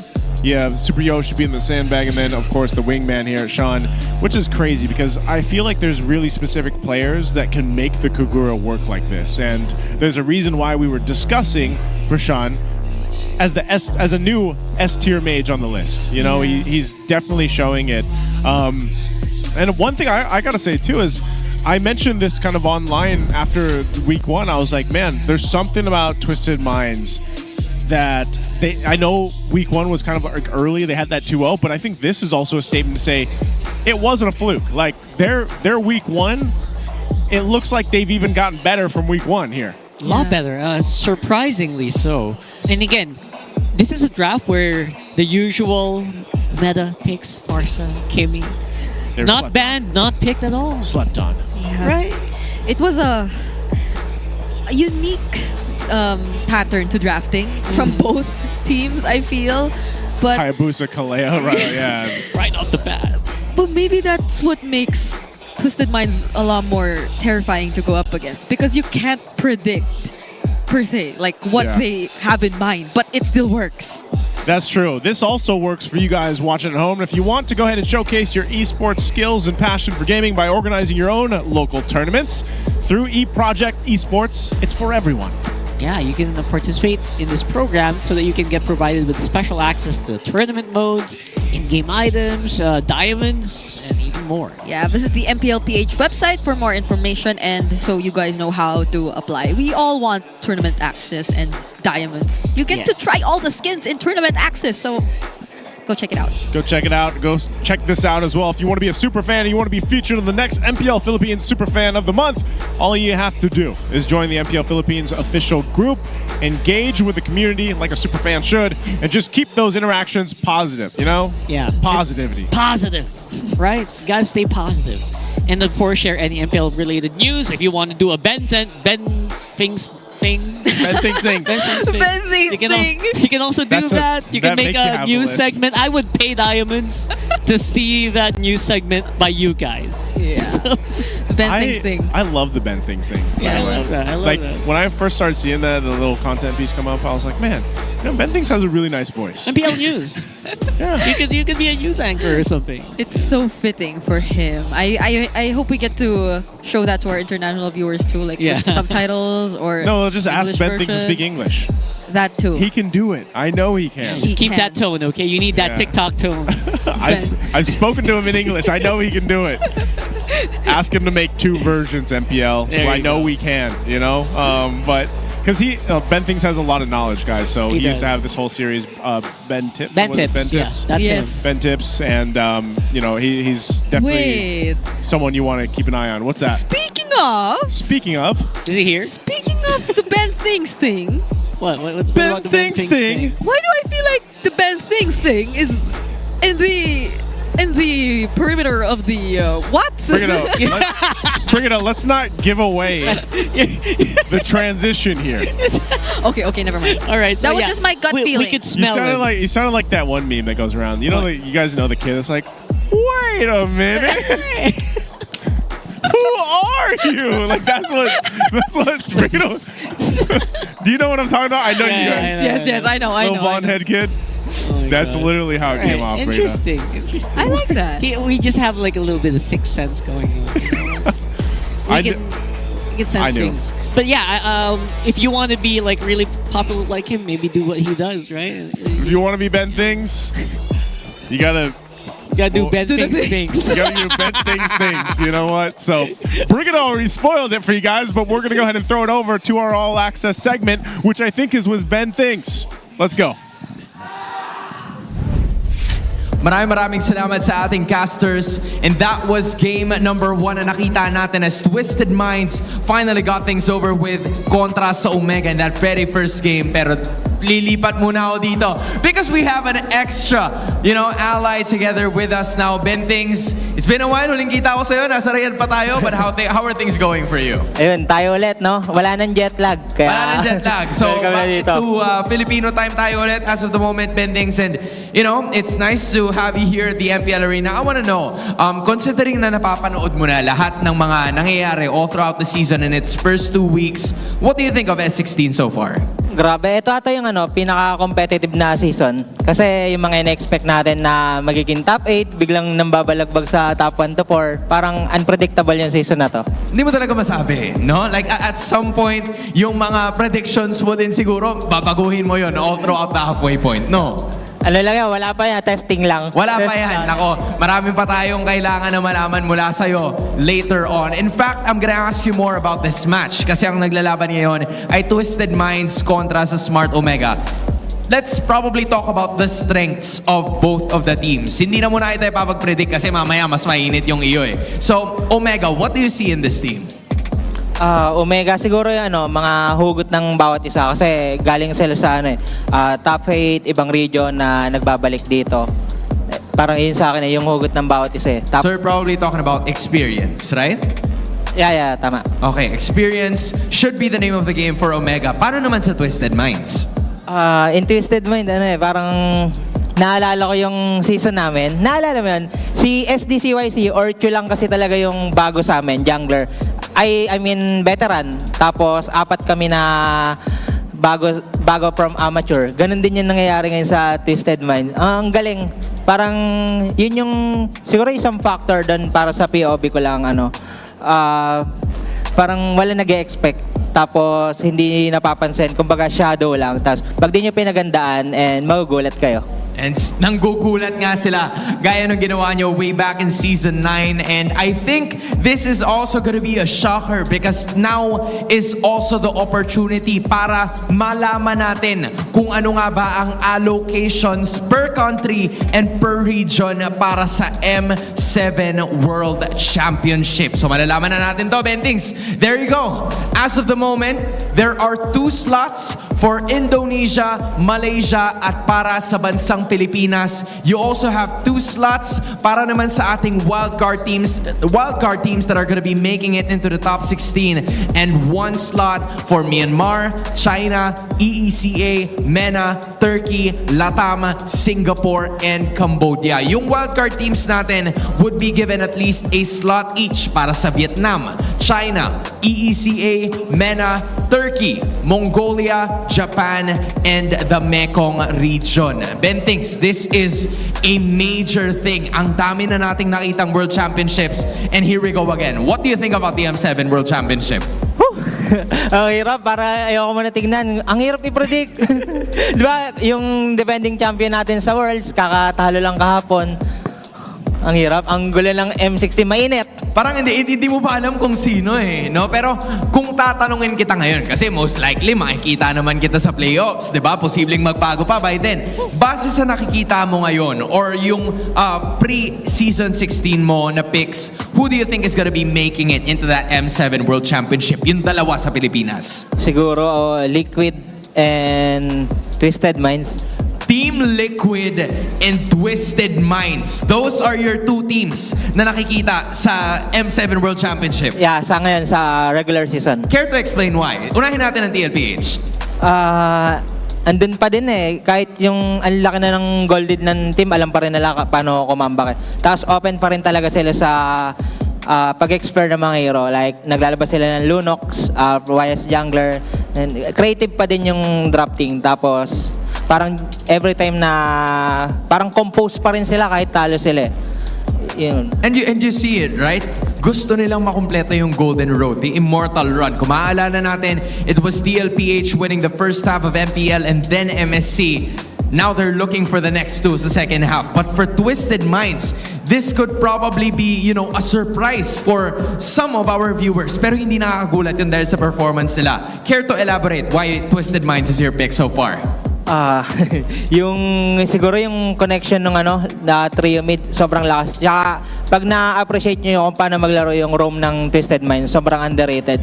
Andun yung parang fundamentals, paano talaga yung paglaro ng totoong roam, kung paano mag-protect ng kampe and paano mag-engage. So the fundamentals are right there. Well, if you're talking about fundamentals and you have someone like Coach Bonchan right over there, right? Matik na matututunan talaga nila yan over the course of time, and they're applying that right now. Ben Things, it's so nice to have you here with us today. Maraming salamat. In case na, meron pang hindi nakaka-follow sa'yo or hindi pa nila naaabangan yung mga content mo, what do you usually do at paano ka ba maantabayanan ng MPL fans? Kahit sa platform nandun ako, Benting, search lang. Bentings, is there something na i-expect namin sa'yo? Saan ka ba namin makikita? Meron ka bang upcoming gigs na you're gonna look forward to that you wanna invite the rest of the fans? Wala pa naman. Oh, wala pa naman. Wala pa. Nako, guys, ingat ka ha sa hindi ka ba maglalaro? Akala ko sa Indo ka. Ay, mali na. Hindi ako yun. Mali na naman ako. Pasensya ka na. But yes, Ben Things and I are obviously really ready and ecstatic for what is absolutely gonna happen para sa M7 World Championship. Slots are already given para sa ating mga teams, and as of this moment, I think it is now time for us to be able to toss it back right into our casters. So casters, what do you think of this M7 World Championship allocation? That's a heated question, Hans. I'm not sure how I... No, I'm joking. I know we're not going to address the elephant in the room, but I will say this. There is a ton of teams competing for those spots for M7, and I can't wait to see it. I know am I seeing that right? Wildcard gets 2 slots? 2 slots? What the heck? That's pretty cool. Deserve. From 1, we're up to... It's quite amazing. Because personally for me, watching the wild cards always feels like a treat. We get to see the meta from regions we don't usually get to watch, and then they surprise us with that very competitive spirit which wants to make you see them and how they're gonna fare if they make it far, and now they give more chances to these wildcard teams. So I wonder who the regions are gonna be exactly in wildcard, but based on last MSC's wildcard, this should be a ride for M7. I can't wait for it, man. EWC's wildcard was already crazy as it is. Yeah, I loved it. And only 1 slot was given. Imagine 2, the finalists probably, right? I remember Rockhard, like a lot of people were just like, man, I wish 2 teams could go through back from EWC's wildcard. So maybe they heard the wishes. Listen. Shout out to Japan. Yeah, that's true. And by the way, Japan has been preparing for it already, because even before our season started, they're already looking for coaches. And did you apply? I can't, man. I can't. I'll get too lost over there, But hey, you lived there. I did. I used to live there. I'm hopefully going there soon. But yeah, Smart Mega on the blue side here. We got Twisted Minds over here on the red. The first phase of bans are done. The Lancelots is open. Do they go for it? Yeah. Wow, what's new? What's new? Wow. Now Twisted Minds. I don't want to. No, just kidding. No, because it's Twisted Minds, right? Hayabusa Kalea. What's new?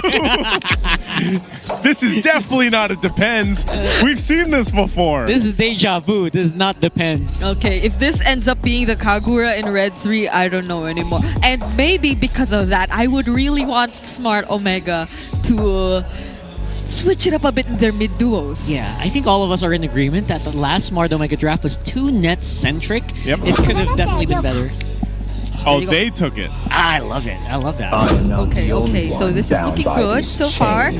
Also picking up the Phobias, although there is still a potential CC that will come out. Oh my goodness! Never mind. Why the CC? If there's you practicing a German accent? No, I'm sorry. That was very Hansel and Gretel. Oh my goodness! Oh my goodness! Oh my goodness! Well, we're gonna turn German for a bit. I love it. Okay. Not that that's hinting at anything or That's anything. how surprised she was. Yes. It's just very surprising, right? But yeah, I think it's a good answer though. The Esmeralda over here. Yeah. So now, I'm just expecting a much more unpredictable mid lane from Sean to appear later on. What would that be though? I mean, What's crazier than a Kagura? That's the question. Yeah. I mean, how do you answer back against the Kagura, right? Like, would he go? Would he pick up the Farsa? I almost assume it's going to be banned out. The Jushin's taken out now. The Selena might be taken out as well. If not, that might be one. But if Because, like, I'm a bit iffy about the Kimmy as well. Drawing up a blank. Chat, help us out. What's a good mid laner? I'm actually gonna read chat right now. Rockhart is breaking the fourth wall. No, we used to do that before, remember? Where Yeah. we would kind of just read comments from chat. I'm gonna start that. We're gonna start that. I mean, like live on stream. Live on stream, breaking the fourth I wall. want stream chat. Come on. Help us out. What's a good mid lane here for Twisted? Yeah, that's great. It would be great to hear. If ever we're gonna narrow it down, maybe something that has a bit of burst again. I think they because go it's Aurora. Zakaleya. Yeah. Oh, so that adds to the crowd control too with a frigid glacier. But She actually has pretty good damage too, but I don't know. Other than that, there's still, because you're going against this Kagura. Selena, maybe you mentioned because health advantage, but that's going to be the Grainer. Wow. So according to the chat, Zushin was good, but it got banned out. Yeah. So Vexana, says Kaiser, Brigida mid lane, they say. Me? Why Brigida's me? not a hero yet. Not yet. Maybe in a year. Do you guys community poll? Should Brigida be a no? No. Should Brigida become an in-game hero? No. I'm gonna put option D. Option D. What's option D? Bring it up. Depends. Exactly. Oh, wait, is this another Ruby game? Mm-hmm. Okay. So this is gonna be man, Ruby Roam this time. It looks like it it. Yes, was yes. EXP. Because this is for sure gonna be focused in the EXP lane. What does Netsky pick up? There's still the Moskov. Moskov would be great. Yeah. But Moskov there's a Ranger matchup. Bruno also. If they I've want been to waiting for too long. okay. Not what I expected. Right. So we're still looking for that mid. What is Sean gonna pick up? People are saying Selena and Lilia, but I'm not sure, guys. They're going as crazy as Eudora right now. Hey, Dora. Hey, it's Twisted. wait, someone say Gord. Someone say Gord? Somebody in the chat say Gord. Yeah, why are you guys... Aw. No, it's Valentina. Valentina. Predictable, yeah. But it's I don't fine. know, man. Because, like, what are you going to take? Maybe the I'm offended? What else? That's a good point. Like, what Not much. There's not that, but hey, if he light wants to wheel. live up, yeah. Yin-yang overturn. If Sean wants to live up to being put in the S tier mage talk, He has to win this. Yeah, you do it he here. has to. You show us. Okay. You show us what ultimate you're gonna take, Sean. Even without a Valentina ult, what Yeah. can you do, right? What can Sean do here? I think this is pretty tough for Twisted Minds to make work. Yeah, it does feel a bit tricky, although I can picture Sean and Kaloy still being just as aggressive in the mid lane in the first few minutes, especially being the Valentina. You're going to be after all that XP, and you have that innate passive as well, which grants you that. So it's probably going to be the rotations that'll really Welcome matter. to Mobile They Legends! or what we might be seeing here is them trying to play around a certain lane and working around that instead of being too reliant here in the mid lane. Because I don't think you can do much with the Ruby against the Ruby Kagura. Anyway, like the Kagura is too hard to catch, and the Ruby will be there to always protect the Kagura either way. Yeah, it's gonna spell vamp for days. Yeah. It's so hard to kill. I love it on Rome, but right now it's the question of what this mid lane duo, at least for Twisted, is gonna do or end up doing. Are we seeing this right? Yeah, we are. They're still trying to invade. Yeah. Still going for the invasion. No ultimates available. They're gonna go hard on Super Yoshi here, who can't even get out of harm's way. If you want to take out Ruby very early on is when you do it, but they are still going with Kaloy and Lance straight on the James's tail. Ryzen can't get the jungle properly here. They're getting disrupted so much. Whoa, okay. So the rotation wasn't towards any lane. It's towards the jungler. This is what I'm saying about Twisted Minds, man. It feels like they're so in sync. People had a big question about them leading into the season. Well, I think they've answered it in week 1, and now they're still answering it here so far in this day 2, because it seems like, again, these 4 guys who are used to playing together just play the same way, but then MP the King's doing his thing, and he's always been a really good kind of like leave MP to his own, and he's gonna make something happen. You know, like that's always been kind of his play style, and it fits so well in this lineup, this synergy for Twisted Minds. Yeah. If you want to make MP do things, you got to disrupt Ryzen. You got to slow down Ryzen. You don't need to kill him. No. Just slow down his level earning, and MP should get a pretty decent advantage, which he's doing right now. He really depends everything. Oh, wait! Yeah, they're chasing him down. Rise again. He's not even level 4, just getting it right here. And then he is getting punished so hard by Lansu right now. We are not seeing much stonks here unless Omega tries to go something crazy on this turtle. They will get it, and Ryzen will get it with Retribution. That's kill on the MP King as well. James is still jumping in with the Infernal Pursuit, and I think they will be able to make it out here. But look at that. Trying to make a re-engagement happen since Netsky has just arrived. That felt like a bit miscalculated. Yeah, or misplayed.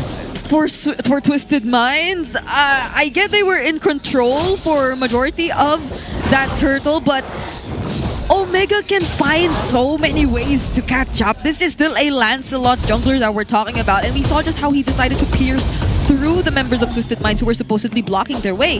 That was Kaloy jumping in, knocking up multiple members with the title strike, but I feel like he just offered a path, a means to puncture his way, or for Ryzen to puncture his way through the objective.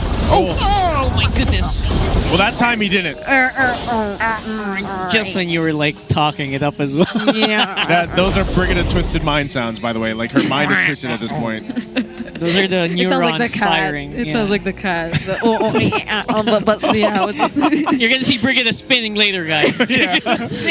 When you just hit that, what happened? Mind, it's like it's Brigid is spinning around, but I don't know. Ryzen, with all the tools he had, couldn't even make it out of that one. That's crazy. That's how you lock it down, though. You got to be able to lock down this Lancelot. But like you guys mentioned, there is a point to this where the Lancelot is still going to be valuable, even if you delay him out. You can see like he's not falling too far behind. He's focusing on the farm, trying to get there, because that's one thing. Even if it comes to the objective contest, Lancelot's always a threat. Just like Hayabusa. Hayabusa can technically do the same thing, but I think now you have to start to see where MP decides to actually utilize the Hayabusa, because I feel like even earlier on, he could have used the Shadow Kill. He decided not to, and then they got punished for that turtle. So I think it just looks like they want to fight. Here he uses it. MP came very early on, used the Shadow Kill, pushes Hagi back. I don't think he was going to want to re-engage with that low of HP as well.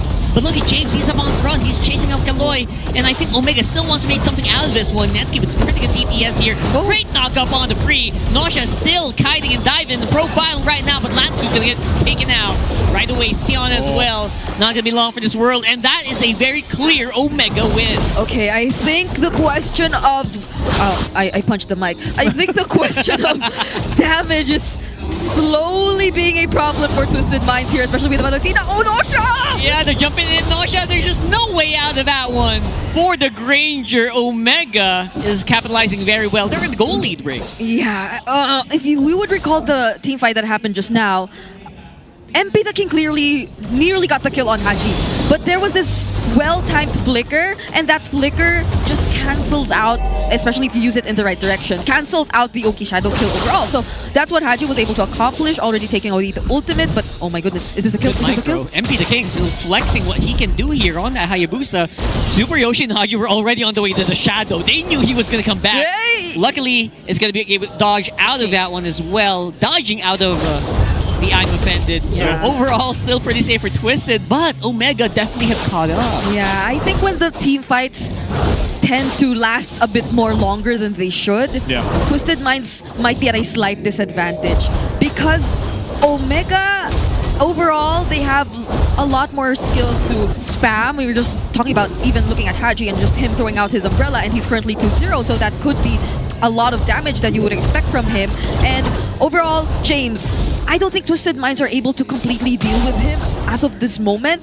And so whenever James decides to go in with the Infernal Pursuits, it really breaks the formation of Twisted Minds overall. I think they need to communicate a bit more, because we're so used to seeing MP the King do all these individual plays, especially on heroes like this, such as the Hayabusa. But if it doesn't result into a successful pickoff similar to what happened earlier with Haji, then they might need a bit more time to regroup and not just constantly force the fights, even when they know that it's not entirely as favorable for them anymore. Yeah, this is one of the things where they're at this point in the game where it's kind of difficult to deal with that tankiness that Smart Omega has between the Phobius and even for Super Yoshi's Ruby. So, like, we're trying to see where are the windows at here for Twisted Minds composition, because that's what... Oh, my goodness, Ryoshi already using that Concealed will not be able to walk out at least without a hurt here. Lansu dives on the back. Super Yoshi goes down. And now the chase is going on. Netsky, oh my goodness.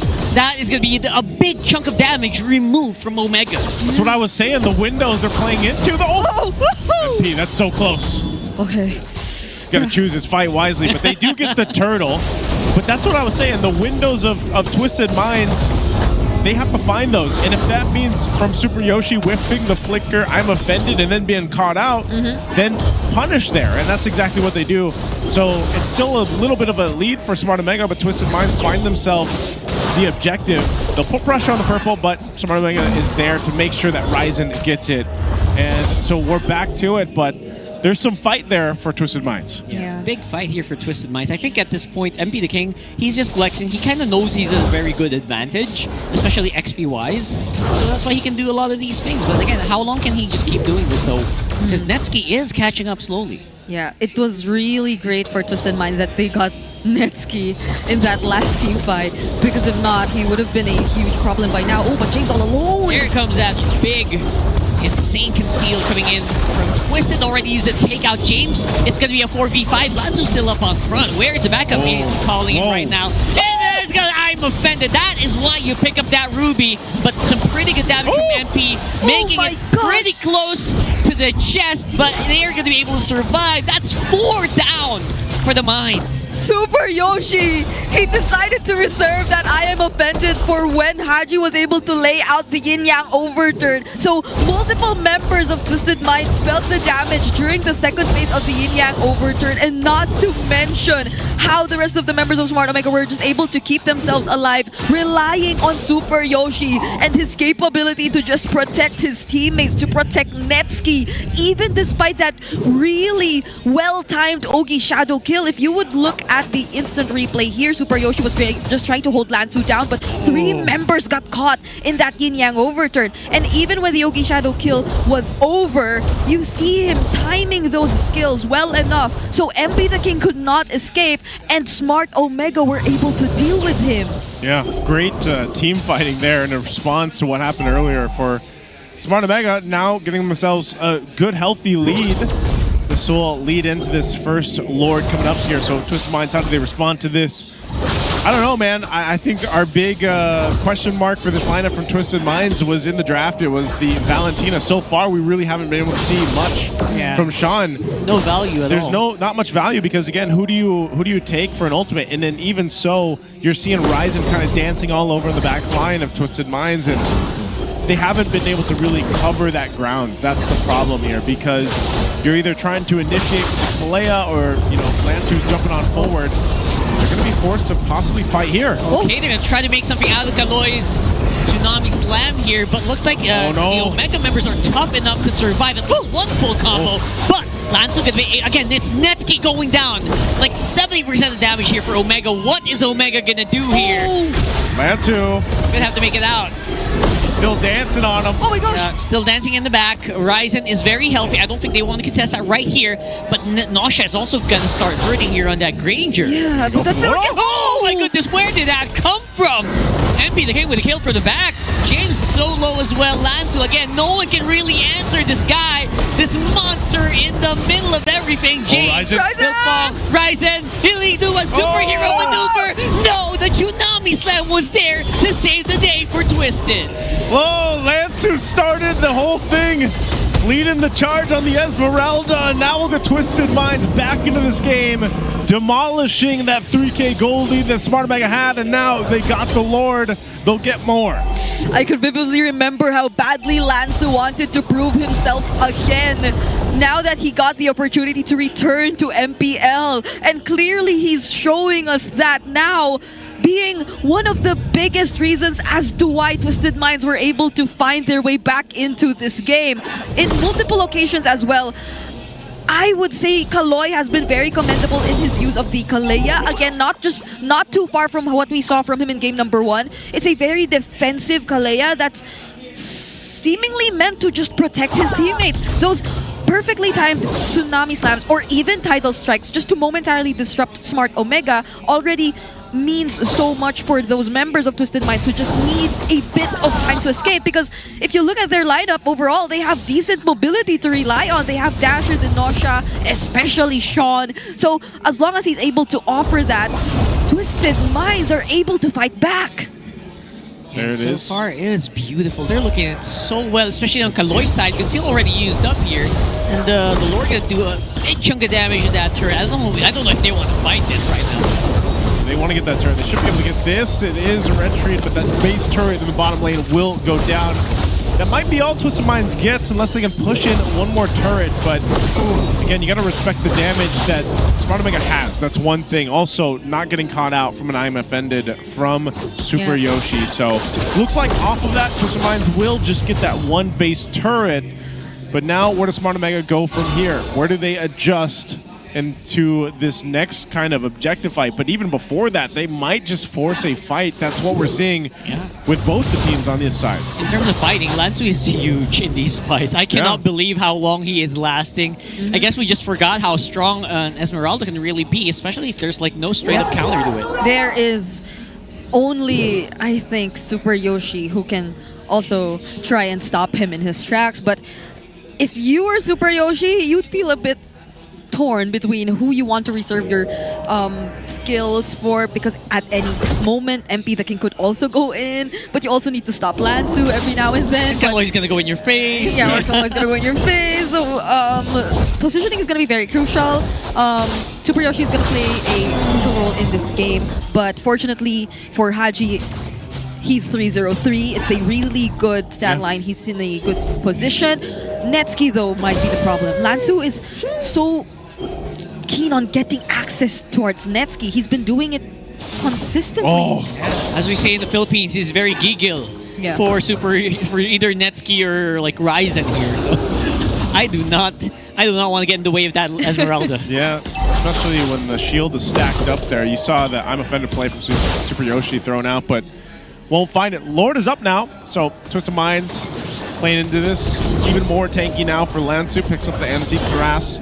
So Smart Omega, they have to approach this pretty carefully, knowing that Lansu's just providing vision and he's going to be shielded up. Like, he's going to be tanky enough himself where he can just go ahead and do that. You know, even if it's 1 versus 4 or 3 or 5 even, I think he's going to be fine for the most part. So, and he's still got to Purify as well. So he plays that front mark for Twisted Minds.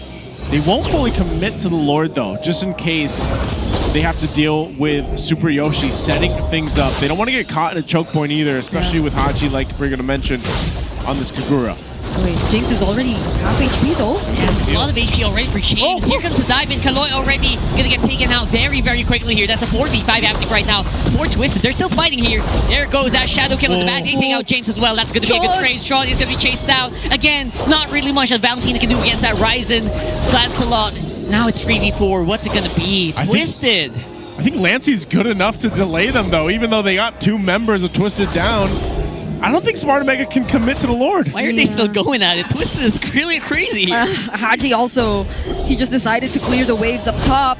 Earlier, it could have been an escape for Sean. He decided to use the IMU for the Phantom Execution, but the response was just too quick from Ryzen. Okay, Twisted Minds are still trying to go for it. They are rushing it. They are bum rushing this Lord right now. Nice hold coming in from Omega, but there's just no space for the retribution for MP. And that's going to be, I think they should go back, but looks like they want to go for a fight. Putting in low, Super Yoshi and Haji and Netsuki. They're low, they're running. But here comes James. Just in the nick of time to save his teammates. Ooh, a little off on the timing there, but good for Smart Omega to go ahead and grab the objective. They do need it to march towards the base of Twisted. If only Ryzen was not able to use the Thorn Rose there. Or if he didn't have the Thorn Rose there, then it could have been a kill for MP the King. It could have been easier for them to deal with this Lord once again. But for now, it's Smart Omega who gets their hands on the Lord. And Twisted Minds will have to play defense again. So somehow, it's still hard to say what can come out of this game because both teams are just equally fighting back. And despite the disadvantages we've been mentioning or the struggles that we've opened about the lineup of Twisted Minds, they constantly find their way around it. Maybe just not allow Kaloy to get taken out first. Yeah, there's the charge in from the Lord. Should get this base turret fine. wait a second. Flicker already used by Kaloy here, and that's going to be turret going down. James is low, but he has immortality, so he should be fine. And so far, that's going to be inhibitor for inhibitor, mid and bottom for Omega. Yeah. If only he was also able to bait out the flicker from Super Yoshi, but it was just the Eye of Offended. Oh, Lanzu gets bursted down too. Whoa! How do you burst down Esmeralda that much? Well, they're gonna take this opportunity. There's a small window. No Esmeralda means it's gonna be a pretty good team fight here for Omega. But Ryzen, he's actually in pretty decent shape. They're dancing under the tower here, and Netsky is just having a field day, free hit as well. But MP the King says no. I'm gonna take your back line, and I'm gonna do it again. Looks like he's gonna be able to make it out, and that could be Nosha with a triple kill on that Granger again. Netsky still has the Purify. He should be fine, but man, the winner crown earlier from Nosha was so good. Bought enough time because the win chant was used by Netsky, and it kept everybody there. And even so, it's still a close battle, but man, they're still in it. Those are stacks that Nosha got on the Granger, on the Sky Piercer. And if only the basic attacks from Netsky didn't catch up to MP the King, Twisted Minds could have potentially made a lot more out of this win, out of this successful team fight that they were able to accomplish. We're looking at the instant replay here. Ryzen was really able to distract the backlines here for some moment, and Lanzu did a spectacular job at holding out the other members as well, but Super Yoshi, he's just too reliable as well. It's just that they cannot get left in that kind of position again where they lose out on so many members, because it'll be just so much easier for Twisted Minds. And we saw it happen in that previous team fight. Yeah, so now, you know, Nosha switched up to the Immortality. Over here, Netsky picked up the Rose Gold. This is going to be interesting because that item swapping does come into play, especially now in this portion of the game. And this could be big too. If Super Yoshi can get a pull, he doesn't have the flicker for about 15 seconds. They revealed themselves. Yeah, they revealed. And also, Sean doesn't have an ultimate yet, so this has been a lot of the ways of, you know, how do they use this Valentina. They might be forced into a fight here. It looks like Smart Omega will give it a go, but look where the rest of the crew is going. Sneaky, sneaky. They're going to try to make a play here. Yeah, they gotta make something happen here at least. Half HP right now. There's a conceal popped already. Who's gonna be a target? It looks like Kaloy's the one they're going hard on, and he's gonna be taken out pretty easily. MP from the back line, and that's gonna be Sion going down as well. Sean not gonna be able to make anything. It looks like it's looking like a Twisted Minds wipeout. It's gonna be MP very low. At least that's gonna be 3 down. Omega says, you know what, guys? We can go ahead and finish this. Yeah, it took a bit more time. MP the King, he was trying to find the right opportunity to go in, but he wasn't able to find it. Yeah, he's going to be able to do some damage. He's trying to cut the waves. He's doing his very best. He's running. He's gunning. Kakashi, run for the hills. And that's going to be him just baiting him out and delaying just enough for the rest of Twisted to come back. He bought enough time with the shadow kill. He'll go and take the orange buff, but they're going to have to find themselves on the defense here. Once the rest of Twisted Minds is up, what a great game here. Past the 20-minute mark for Game 2. Yep, great decision making from both sides. MP the King also picks up the orange buff, and I feel like if it weren't for James responding at that moment, he could have tried ending it there as well. Yeah. But fortunately, he made it. He was able to deal with the waves. There's also a Winter Crown pickup for James already. I think Twisted Minds needs to watch out for that because he could potentially bait out a couple of skills. But Twisted Minds, I feel like they're playing that game too. They're trying to bait out things. Oh my gosh! Oh, if only that was only Haji, but no. He got right in here, but he's going to be able to take it out as well. Look at Haji. He's making a run for it. It's Happy the King with a 2v1 and he wins out. The cleanup crew here is just too much here. But look at that. That's going to be 2 down for Omega. How are they going to make this fish work? Oh, just let MP do MP the King things. But can the team defend? Even with an advantage right here. 2 down for Smart Omega. They still have the Lord to push in. Yeah. They'll have more than enough space to deal with the Lord. And if Omega does not back out now, Twisted Minds will definitely go for a fight. And so Smart Omega respects that. And this buys enough time for Twisted Minds yet again. We have to take a look at that instant replay. I hope we see a slow-mo here or something. That's nuts. Those were moves. MP is doing work. Look at that. Look at that. It was spread out even with some minions. But the damage was enough. It was like already mitigated by a minion. Yeah. That's how much damage Two MVP minions. has. I think that was 2 minions. Insane. Whew. Again, MP just making, like, I mean, you got to think about it. From clearing the wave earlier on to getting that 2v1, he's bought enough minutes now for Twisted Minds to go ahead and readjust. But what it'll all lead down to is 40 minutes on that Lord, or 40 seconds on that Lord to come up, and it'll come down to a fight. But when we get to this portion of the game, it's also, you have to consider the fact of the defensive items being juggled around now is like the main thing to look at. And we've had our gold laners stick with some gold roses, and then they go to the winter crowns, and they go to the immortalities. As I say that, Nasha picks up the winter crown. So this is the main thing. But even the last team fight, the Lord fight that we saw, Twisted Minds didn't play it right. Even when MP tried to join the fight, he was way too late. The team has already crashed down on. So that's one of the problems here, I feel like, for Twisted Minds' lineup. They got to be able to adjust to the team fight. Yes, they're making plays, you know, here and there across the map. He got stacks here for Nasha, but ultimately you got to be able to win that major fight, and this is now a much stronger Lord that they're going to have to deal with. It's an evolved Lord that we're talking about. So if whoever gets it accompanies this Lord and tries to go for the siege, there's a very high chance that the defending team will find it difficult to pull off a successful defense. And if I remember correctly, that team fight which happened in the previous Lord also happened after Omega revealed themselves. So it's just really them and Twisted Minds knowing that they can't pick a fight with Omega and their full resources. So how well are they going to be able to bait out one of those crucial resources from Smart Omega? Mainly looking at Super Yoshi, because Super Yoshi, he's been changing and dictating the tempo of the team fight so far. Super Yoshi up on front, they're chasing Kaloy so much as well. So I don't feel really bad about Kaloy at this point. He's getting taken down even before the fight starts. Oh, are they going to fight this? Yeah, big fight here as well. It's going to be Ryzen with that Lord that you mentioned as well. But look at this. It's just HP bars going down one by one here from both sides. And that's going to be James with Immortality as well. And here comes those clutch moments that we are talking about. We can't even react at all. So many things happening at the same time, but it's a wipeout at the end for Omega. Oh, wipeout! Haji with a Maniac! It looks so close there, but Smart Omega with the team fight, they'll get the dub! We're going to game 3! And that's what so many people were waiting to see from Haji. The KDA machine on that Kagura.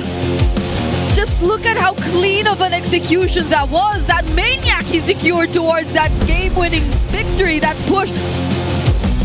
It looked so good for Twisted Minds, but apparently it was not.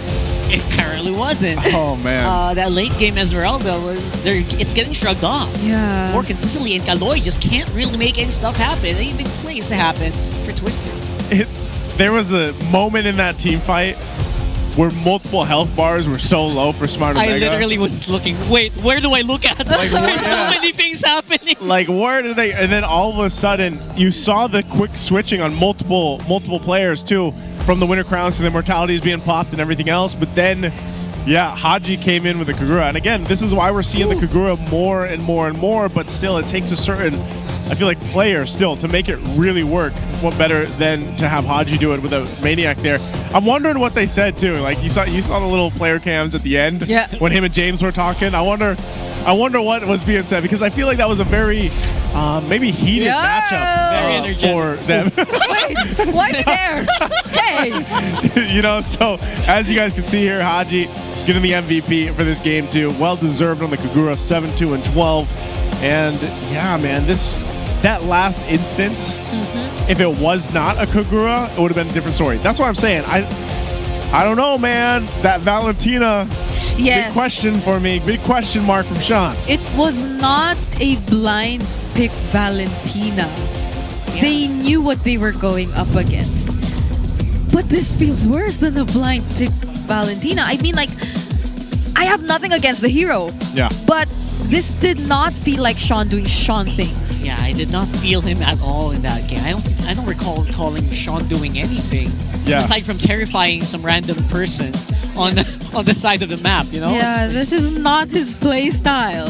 At least he tried, especially in the beginning when they were going heavy on the invades against the opposing jungler. But Ryzen was just too quick to bounce back from that. He did not care, and they were able to allocate the resources on other parts of the map, which led to the situation of Twisted Minds just struggling to engage in a team fight overall. It was only up until that moment wherein we felt Sean trying to make his presence felt in the mid lane. Other than that, it was him just trying to do things or just trying to escape from Smart Omega.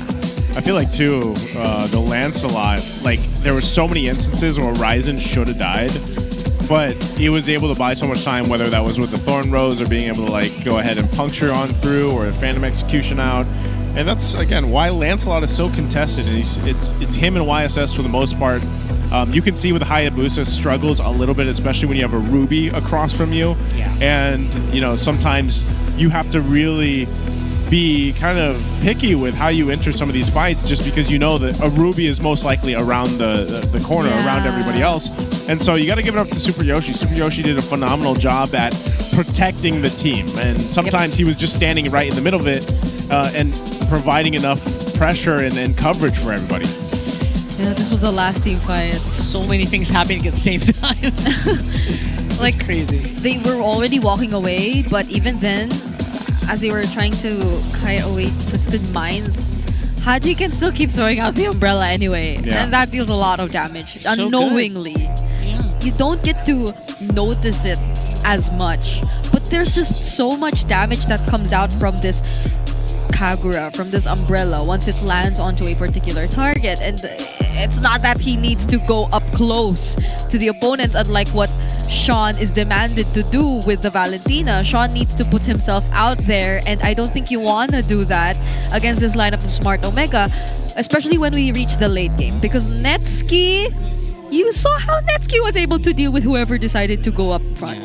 Even when it was MP the King. I think it was why MP the King couldn't stay as long whenever he tried to go for a pick-off. Only during that moment when he was up against Haji and Super Yoshi was it possible for him to last long enough. But if you see Netsuki in the area, it's a no-go for like MP the King. Not even Lanzu can survive that long against super late game carry from Netsuki, which is 8-2 and 11.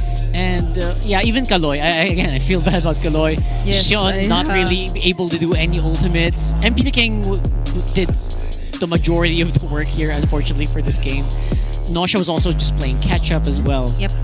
Majority of the game as well. Yeah, it's man, it was a long one too, 24 plus minutes. So that's why it was getting down to that point where the item juggles are important, you know, being able to go ahead and find the right targets too, because that was the thing. Every single team fight we saw break out, it was mostly, I want to say like team fight wise, it was mostly Smart Omega because of the lineup that they have. Twisted Minds was just doing these things where it's like they would have those moments where MP was, you know, making plays, especially towards the end here. So definitely a draft difference, I would say, and that's kind of what we hinted at throughout the draft.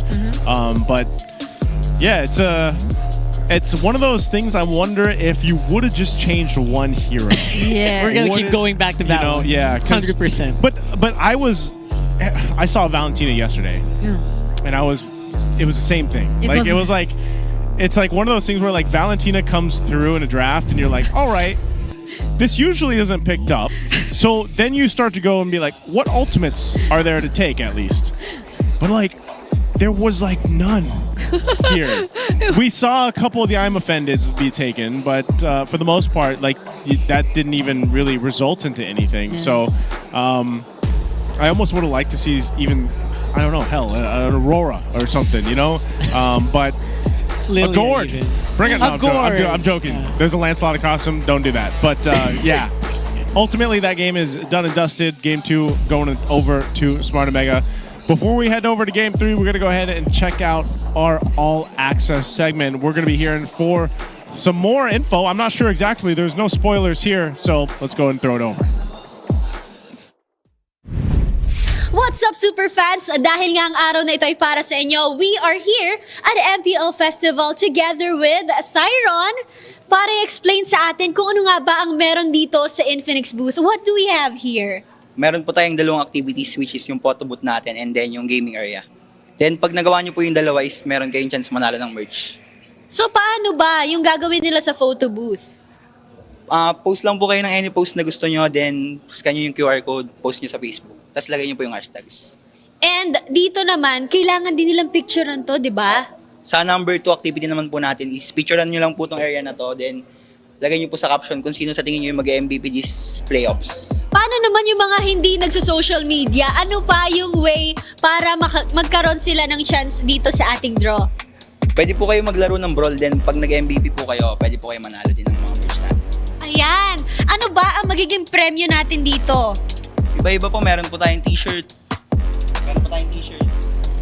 lanyard, and then tote bags po na galing sa Infinix. Then may mga skin din po tayo na ibibigay kung sakaling mapuno. Ang ganda naman ng shirt. I-flex mo naman ang shirt ng Infinix. Wow guys, ito ang pwede nyo mapanalunan. And ang grand prize natin dito sa ating raffle is an Infinix phone. Anong phone yun? GT30 po. Pero sa week 8 po siya ilalabas. Sa ngayon po is may chance po kayo sa mga exclusive merch natin.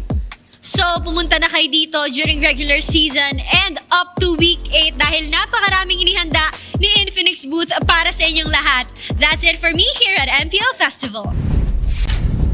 Thank you for the MPL Festival. Take a look at that, the All Access Pass. Thank you very much, Odin. It's me and Rockhart. That's right. Well, What's up? Hey, you made it. There you are. You made it from. You made it just in time. You made it from. Now we were talking about like how Brigida went to the festival. Yeah, you were checking out Odin. Yeah. Just making sure she was so back. fun. Welcome back. I was hiring. She wanted to basically apply for a BPI card. No, she did. Yes, she did. She wanted to join the Vibe app for 50,000 diamonds or 50 entries. Sorry, 50 entries for 50,000 diamonds. Brigida. Yes. I actually threw this question to you, but you weren't there. I needed you to go ahead and explain the dynamics of the universe. That's right. What universe? This like universe. how the world works. How the world works. I would like you, but then I looked over. See, that's why you don't miss coming back. It was like a whole minute. He was saying, like, you know what Brigida would be good at? Like, just explaining physics to us. Yeah. You guys don't know, but Brigida's actually a genius. She is a genius. But, yeah. Okay. Anyway, let's use this genius mind of hers to think about Game 3. Oh. What could actually change here? Because we've already shared our sentiments about the Valentina. Let's take that out. I'm gonna double check the chat as well. Yeah, let's take that out of the chat again. What do you guys think? So Brigida will use her brain. Rockhart will use the chat. I will just talk to you guys. Okay, let me try use my whatever's left of my brain. Is it twisted? You still have one more series to go, Brig. That's true. Because like I have nothing against the Esmeralda. It was okay. It was crazy. It was the replacement for the Red 3 Kagura. I mean, they had no choice of doing that again because it was prioritized by Smart Omega anyway. But oh well, before that, new milestone for the KDA machine. Oh, let's go. Hodge becomes the second player after Carl Teasy to reach 1,500 kills in MPL and PH history. Ooh. Think about this too. 1,500 kills in MPL PH history, and how many different roles Haji has played. Yeah, I can only imagine how many bodies that would fit inside the Land of Dawn in like one graphic. That's very grim, Rockhart. 1,500 cannot fit. That's very grim. 1,500 bodies. Like, hey. Rockhart. Visually, so you guys can know, my hand is on his shoulder. Are you okay? Yeah, I will get help. Don't worry, I'll get help after game. Yes, that is a lot of bodies. Again, congratulations to Haji for the new milestone. Stacks and stacks on the turtle. Why are you describing it? No, don't make it more vivid. Okay, fine. There should be one of those fan-made like dark, like instead of the Land of Dawn, it's the Land of Darkness. Imagine the trident of the Lord with just barbecued heroes. Please, Rockhart, it's Family Saturday. Okay, please tag Rockhart if ever you do get to draw whatever. Guys, message Rockhart and ask him if he's all right, And if you do, he'll give you a skin. Okay. Going back to it, Brigida, I'm going to ask you that question. What's a main thing that could change up here for Game 3 for either of the teams, really? I mean, we had our keys to victory earlier on during the Howl, but so far it's been pretty good games for both teams. And it obviously starts in the draft here. Yeah. I think honestly, for Twisted Minds, it's just that they have to stick with the Twisted mindset that's still in sync. Because I feel like for game number 2, we saw them try to stay on that very aggressive momentum. They tried to stick with wherever they left off after trying to do those invades against their opposing jungler. But what happened was, for a moment, it was as if they let go of working together. If you know what I mean, or if you get what I mean. Yeah, they got a little bit disjointed at some point of the game, I guess. Again, just relying so much on like good mechanics to keep afloat is only part of it. Like, so I'm waiting for like that lineup that they're trying to pull off here, where again, just not Valentina on heroes on the line against a line that doesn't have good ultimates for Valentina. Yeah. Number 2 is just making sure that you can actually execute well even in the late games. I think that lineup from Twisted Minds was great from minute 1 to minute 12. Yeah. But after that, it was gonna fall off. I think you should already like plan ahead for that. And that's massive respect from Smart Omega, banning out the Hayabusa. I think these are 3 MP the King heroes that they decided to ban in the first phase. So I feel like they're really setting their eyes on MP more than anyone here in Twisted Minds. Because if it were the other members, if it were Sean, they could also again go for that deny pick if ever they wanted to. I am not the only one bound by these So now that leaves the chains. Lancelot open again for Ryzen and for Twisted Minds. Are they're forced to change things around because they don't have the Hayabusa anymore, so they can't go for the Hayabusa Kalea. So if that were to be the case, is it still even gonna be the Kalea? That's a good question. I don't think you have to stick with the Kalea, especially in this one. Although I kind of feel bad for Ryzen, 3 games of Lancelot. If ever. Like It is my mission to banish all darkness. There you go. I guess it's not so bad. You just have the muscle memory, everything. That's why he looked so resigned here. It's just like, all right, I'm gonna do my 3rd Lancelot game. All's good. My team's been itching Here we for go a again. real Here we fight. go. And here we go again too for Kaloy. I guess it makes sense, right? Because Oh! What's become of the world? Now this is more like it. that's something I want to see right there. So comboing it, I think the big answer is just Kalea for Lancelot. Don't overthink it. If there's a Lancelot in the field, just bring out the Kalea. I think that's what Coach Bon is thinking of at this time. Yeah. But then this Kagura, if this wins again, Yeah. we're gonna see a trend here. We're gonna see the start of the Kagura meta. Or generally, just whoever gets the better mid lane hero winning it out. I'm for it. I'm Overall. for Kagura meta. Yeah. So they answer back with the Gatot and the Harith. Pretty well-rounded first 3 picks, I'd say, for Smart Omega in the first phase. But Twisted Minds this time around reveal their XP. I was expecting the XP, but not the Uranus. The night sky tells I think it all. serves the. Again, Uranus serves the purpose of just having that front line tanky dude. You can still split some of the waves. You can put enough pressure too. I just want under turrets if you want to. Wow. Just wanted to do some ML right now. I need to get. Oh, what's their shirts, by the way? What's that shirt? Was it? Was that a team or a school? I think it was a sentence. A sentence? Is that a statement shirt? we will confirm. Can we cover it again? Yeah, can we get a look at that shirt again? All right. Maybe later. Maybe later. So yeah, for now, Lapu Lapu, I love that sound, but it's not on the pick. It's gonna be on the draft. Oh, okay. You can. The CC is still there though. Pwedeng ano? Pwedeng kami naman. Like can we? Is that what is that? How does that translate? So they want to play? Can it be our turn? Yeah. Something like that. Maybe their future play? aspirants. I was players. surprised to suddenly hear Nice speaking Tagalog, but like I know, kind of makes you forget. Pwedeng kami naman. Okay, Oh, I think there that's it. you go. Yo, that's so good. Waits for no Dapat one. Tagalog cast na ako. Oh! Hey, Joke lang. Okay, back to English. Back to English. this is so good. Beatrix? Beatrix Kalea, Kagura Kalea, but as mentioned, the CC will be picked up by Omega, and the Jushians surprisingly left open up until the very last part of the draft. So we're only waiting for the MP the King hero. They've banned 3 heroes for the jungle. So even the Hayabusa is out. I would sail across the cosmic sea to the end of time. Okay, apparently you cannot exhaust the MP the King hero pool. Of course, he still has the Alice. We were waiting for it someday. How do you guys feel about the Nolan? All right, the Nolan is as brutal as it can get in terms of damage department.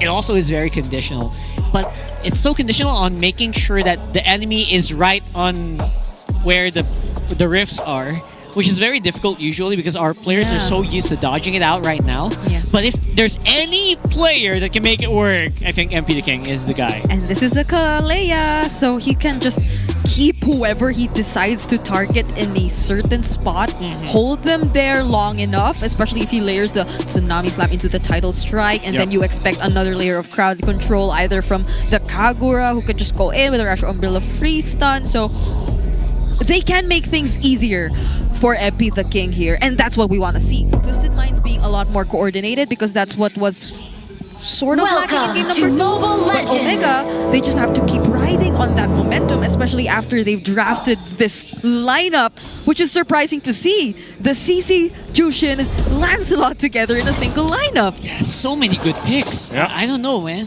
I like that we are here, though. I like that this is a different draft. Twisted Minds is the team to do this, by the way. It's not all the time that you see the Beatrix and a Nolan, 2 not so common picks, at least in our current meta, come through. Lansu. I think that's just James. That yo-yo hurts. A little bit of a statement there.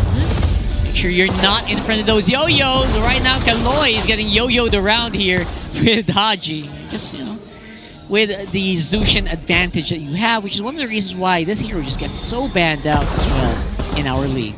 Yep, the emblems are pretty normal for majority of the heroes that we see here. Again, the utility Jushin that we see in Hachi, a bit more aggressive emblem combination for Nausea. So it's really going to be the damage department that they're going to work on. But for now, he picks up some boots, and I feel like that's going to be a very important part of his early game, since he is up against a Harith, and the Jushin might be one of the biggest problems later on whenever it breaks out to a team fight, because he can just constantly Crimson Beacon in. Again, this is a utility Jushin, so the target will always be just trying to disrupt Nausea or making him uncomfortable in a team fight. Yeah, this is the one thing, though, too, is exactly because we don't see it often, is like, how's the Nolan versus Lancelot matchup, you know? And there was a time when we saw Nolan quite a bit, but he just, like, disappeared for a while. So now that he's back, how's the burst still? Find that out later for sure. But for the meantime, it's just these roamers and these XP laners who are just in each other's spaces over and over again. Look at that amount of damage that James already has. Where Yoshi already uses the Revitalize. Twisted knows this. MPTK is waiting for his moment. Look at the damage from those rifts. And that's going to be Ryzen running for his life. No way for him to go for that turtle. That's going to be turtle towards Twisted. And maybe another kill, but Super Yoshi makes it out. Man, talk about the work done by Lansu. Yep. He did it before on the Esmeralda. Now he's doing it here on the Uranus, but having a better time with it. Oh my god, Nausea. Oh, MP! On the hunt. Not really. Almost got taken out as well at the tail end of that one, but Netsky will be able to stay alive at least for now. That would have been a disaster if he died there. Okay. So what happened earlier was the very much worth it flicker in from Lansu to take down Ryzen after being bursted down for through MP the King and that Fracture, who well, he did wait quite some time for him to land that perfectly placed Fracture in front of multiple members of Smart Omega. So that's a kill handed over to Twisted Minds once again. I think with this, he's sort of evened out the matchup a lot more in the XP lane, not entirely being bullied by the CC. So things could be a bit more easier for Twisted Minds from this point onwards. And the way that they're not really handing over some kills just yet, despite this draft of Smart Omega, it's good to see that Twisted Minds are remaining like this disciplined in this game. Yeah, they stay disciplined here.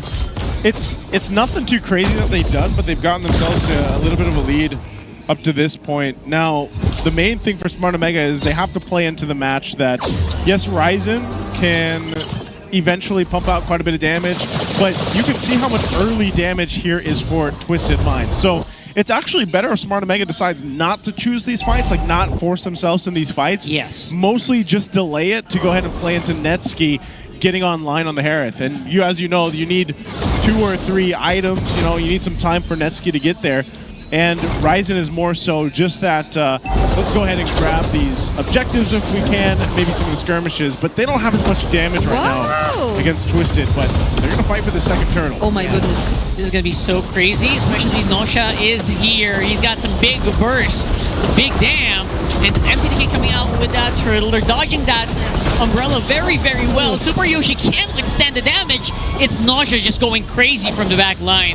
And again, Sean is in a better position compared to the last game for sure in this one. And that's going to be a big advantage for Twist. Yeah, Smart Omega did not feel as confident in taking that fight. Natsu once again! Oh my goodness, so that was what I was supposed to mention. Haji though, oh, wait. Very happy to take it here under that turret. Okay. You see, this is what the Uranus does, man. Yeah. He just posts up in front of everybody and is completely fine. Yeah, earlier he did that just towards Ryzen. Before the objective, he already brought Ryzen down to half HP.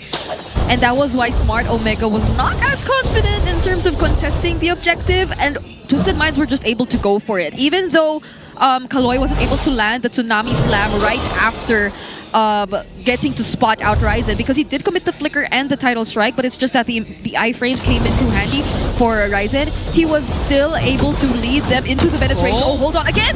Already used it up, but looks like it's going to be a turnaround here. 3 down for Omega in just 1 instance. Wow, that was crazy.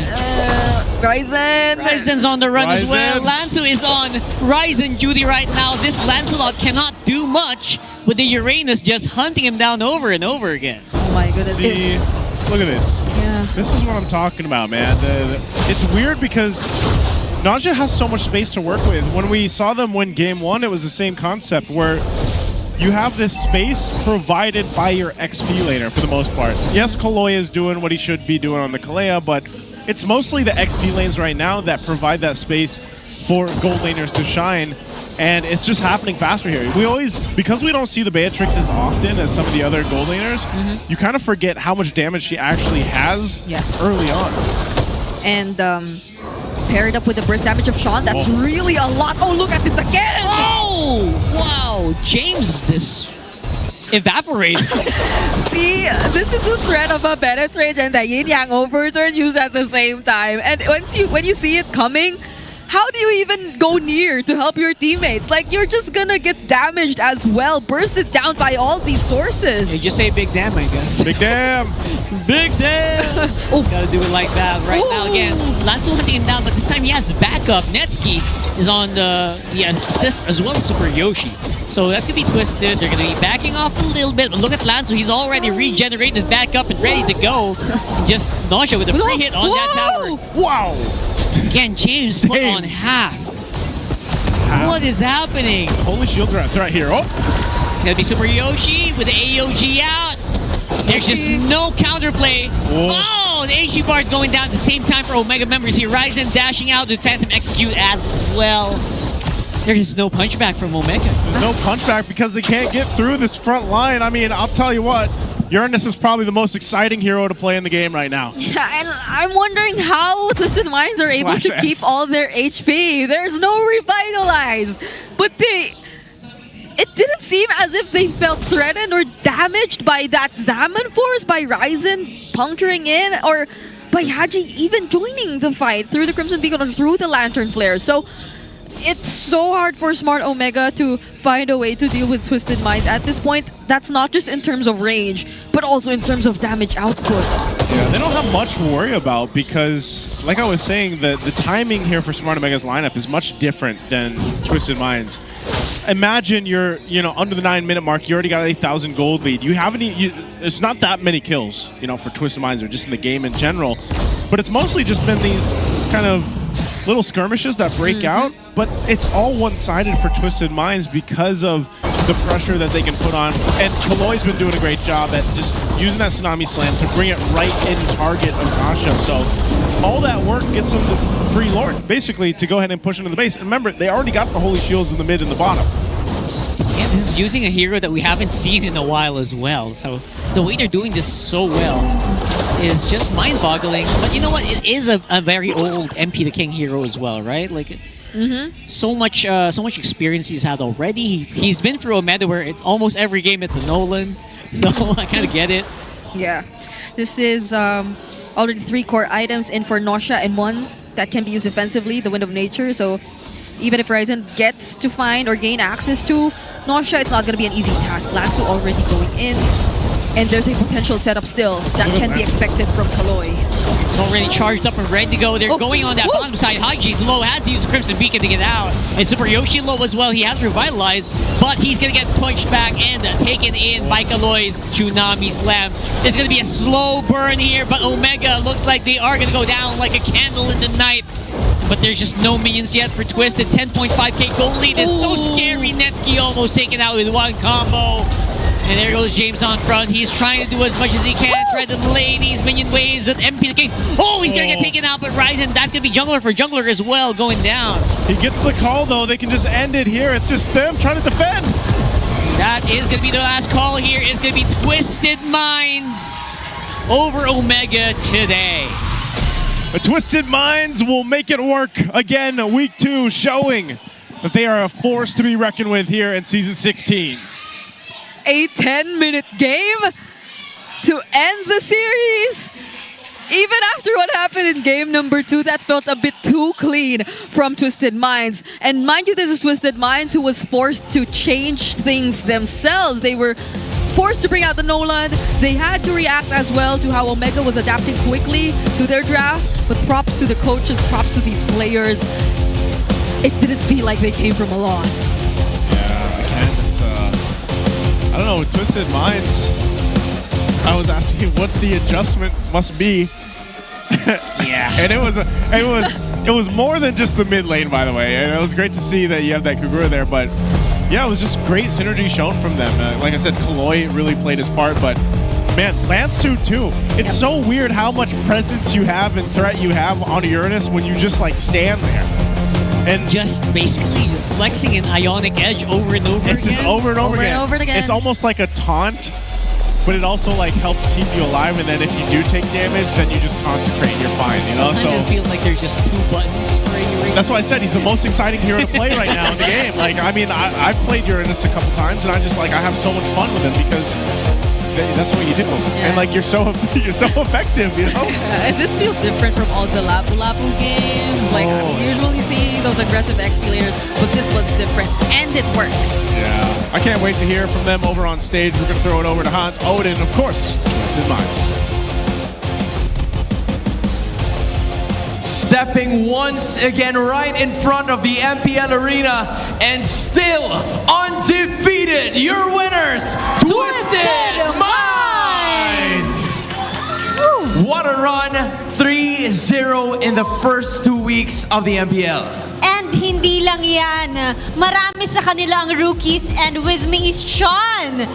Sean, ang dami mong fans, oh. Nakikita mo ba yan? Ang daming sumisigaw sa'yo. Sean, week 1 pa lamang, player of the week ka as a rookie. And napapahanay ka na rin dun sa mga S-tier na mga players natin in the mid lane. Sabi nila, pwede ka na raw ihanay kina Superfans, Sanji. How do you feel about that? Feel ko masyado pang maaga, pero thank you sa mga may tiwala sa akin. Sobrang dami mong fans. Anong gusto mo sabihin sa kanila? Kasi grabe yung sigawan nila para sa inyo eh. Maraming salamat sa pumunta sa venue. Hindi kayo mananalo kung wala kayo dito. And the support has been right there, 100%. I guess we have to talk about his gold lane counterpart, Nausea. Nausea. Just, an amazing performance all throughout. I want to know kung ano ba yung mentality ng team na to. Kasi first week, you got off at a very good note. Pero gusto kong malaman, how do you keep things going? Paano ba kayo hindi napapangunahan ng emosyon heading into the next weeks of the MPL? Dahil po kasi kay Lansu, palagi niya po kaming pinapakalme. Before maglaro po, tapos kada nagsi-CR break po kami, sasabihin niya po palagi, uy pre, kalma lang tayo, BO1 lang to. Ganun lang po lagi iniisip namin kasi hindi siya nagkukulang sa pagpapaalala eh. Tsaka kay Coach Bon na hindi niya kami nahayaan na lumaki yung ulo namin. Parang pantay-pantay lang yung tingin namin sa kalaban. Ganun. Kaya yun, siguro dahil dun yun. Yun lang. Alam mo, Hans, sinabi mo rin na counterpart siya ni Sean. Kasi nung MDL, meron na silang tinatawag na Notion connection. Nosha, ano bang masasabi mo? Kasi iba talaga yung nagagawa nyo together. Ang ganda ng chemistry nyo inside the game. Ayoko na kay Sean, naka-MP na ako. Ayaw mo na. Nilalayuan ka na niya. Tinan mo, ang layo nga nila sa isa't isa. Pero parang hindi naman halata. No, Nosha, I wanna know one more thing. Kasi ang susunod yung mga kalaban is a team na nabanggit ni Coach Bonchan, yung magiging sukatan kung ano ba ang power level ng team na ito. You're gonna be going up against the Season 15 regular season MVP in OHEB. So that is, you know, a familiar matchup para sa'yo. What do you expect for yourself? Ano bang dapat nakasahan ng fans mula sa'yo? Siguro bibigay ko na lang yung best ko. May trauma pa ako dun galing si Ibol kay OHEB eh.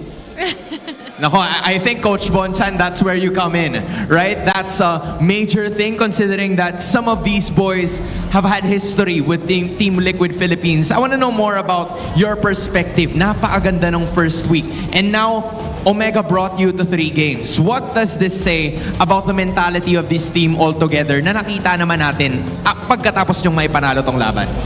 Siguro dun sa mga tago namin, napipigure out agad nila bago pa sila makarating dun sa backstage. Alam na agad nila kung ano yung mga adjustment na gagawin. And ako, sasabihin ko din sa kanila, nagtutugma lagi kami ng mga assessment.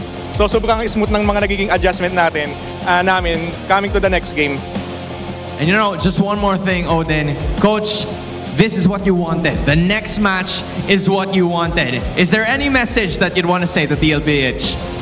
Siguro galingan natin parehas nang mag-enjoy lahat ng audience. Gawin nating exciting and entertaining yung magiging match natin bukas. And that is going to be a match for the ages. Once again, your winners, Twisted Minds! Congratulations, and you may now make your way back to your player area. Odin, this has been a record 3-0, a dream start, 100 IQ play. That's right. At sabi nga ni Coach Bonchan, marami pang entertainment na naghihintay para sa mga matchup nila sa susunod. And with that, and the power level continues. This story is therefore ahead. We're going to toss it right back to our casters. Okay, all our minds are twisted. And I know you guys are becoming, what are the fan base called? The Minds? The Minds. The Minds. I know we're all starting to become the Minds here. That's crazy though, because I wouldn't have expected, I said this in week 1, I was like, I wouldn't have expected Twisted Minds to be at the top of the standings. Well, now look at him. And this guy is well-deserving Uranus. of the MVP. 1-0-7. That's what I'm saying. Best hero in the game right now, most exciting hero, most active hero, Uranus. Yay! MVP Uranus! Uranus wins games. Uranus wins games. No, I mean, for a hero that you tend to hear a lot of side comments about, you know. Yeah. Side comments? What do you mean? One button. No, I mean, for real, like Lansu, even during that first kill, if you would recall, the first kill was towards Ryzen on the Lancelot. It was a flicker in from Lansu to finish off the kill. And he's been very consistent in just doing that. And once he was able to set everything up for his team, the rest followed. The constant aggression from Kaloy, which I feel we weren't able to see as much in the previous games, just suddenly came in. And Nosha was also able to join in the fight constantly, provide the Bennett's Rage, and then Sean would also be able to provide the Yin Yang overturns. And mind you, I feel like for this entire game, Nosha was just on the Bennett and the Nibiru because that's all that they needed. Bennett for the setups, for the follow-up damage, Nibiru for whoever decides to close in on Nosha, and so he also has a way to sustain and deal with it by himself. So this was a difficult task for Smart Omega to pull off. Them being able to find Nosha, even though they had all these means to do so in Ryzen and AOG. I feel like the only successful moment we saw them get to reach Nosha and punish him really was through that very aggressive curtain call in that last defense from James. Yep. But even that wasn't enough to stop Twisted Minds. Yeah, in this one I love it because all the meta heroes are on the left side here. Yep. Yeah. Like CC, Lancelot, Zushin, all of those get banned out all the time. They got beaten by a Kagura, by a Beatrix, We are a Uranus. We are proponents of the non-meta heroes. Non-meta. Let's go. You know, well, technically Kagura is getting back into meta. I'd Yeah, say, like after this point, but yeah, she is someone who wasn't picked at all for like seasons. Yeah. Let's say Nolan, my boy Nolan, right there. Nolan. Yep. There were like this Bea, Kalea, we saw it in MSC, yes. The Kagura not as much, no Yeah. Nolan all the more. So it's just like this mixture of non-meta. Non-meta. The anti-meta meta social club. You put that on a shirt on someone in the crowd, man. You know, not pueden camina lang. Is that what it said? Pueden kami naman. Pueden what? Pueden kami naman. Pueden camina lang. There you go. Naman. Took that wrong, but it's okay. You guys He's know getting what I there. mean. You guys Almost. know what I mean. Yeah. At least our 90%. Filipino English viewers know what we're talking about. Yep. You know? And here it is. Wow. This is the breakdown. Look at the rich guy, Nasha. 918 here. James the carry, Sandbag, Lansu, of course, on Uranus, and then of course Kaloi. I think, like I was saying, the Kaloi Kalea. That's funny. Kaloi Kalea. Kaloya. The Kaloya. It's a thing. Worked really well with the Beatrix, man. I think we might even see some more of that pick come up for some other teams too, Kalea and Beatrix, because the setup works up so well, and Brigitte talked about this especially. So I wouldn't be surprised if we see more of that. Yeah, and I love their willingness to insta-lock that Kalea as well. I love it. Like 3 games every almost. single time. Yeah. If only it weren't a Hayabusa ban. Yeah. It would have been another insta-lock Hayabusa Kalea for Twisted Minds for sure. But I'm also liking how they still have backup plans. They still have this very deep hero pool. And again, what do you expect from an MDL team? They do have a deep hero pool, whatever you say, which is why we keep saying Coach Bon is probably enjoying this. Like, whatever he wants them to use, he can expect them to know it. And then they can just go from there. I wonder why they have such a deep hero pool. Global ban. Global ban. Maybe it has something to do with global ban. Maybe, that's what we need as a heated discussion. Does the global ban work in MPL? That's nice. I'm sure a lot of people have thoughts about that, guys. but right now we're going to go ahead and check out this mic check. Let's hear this.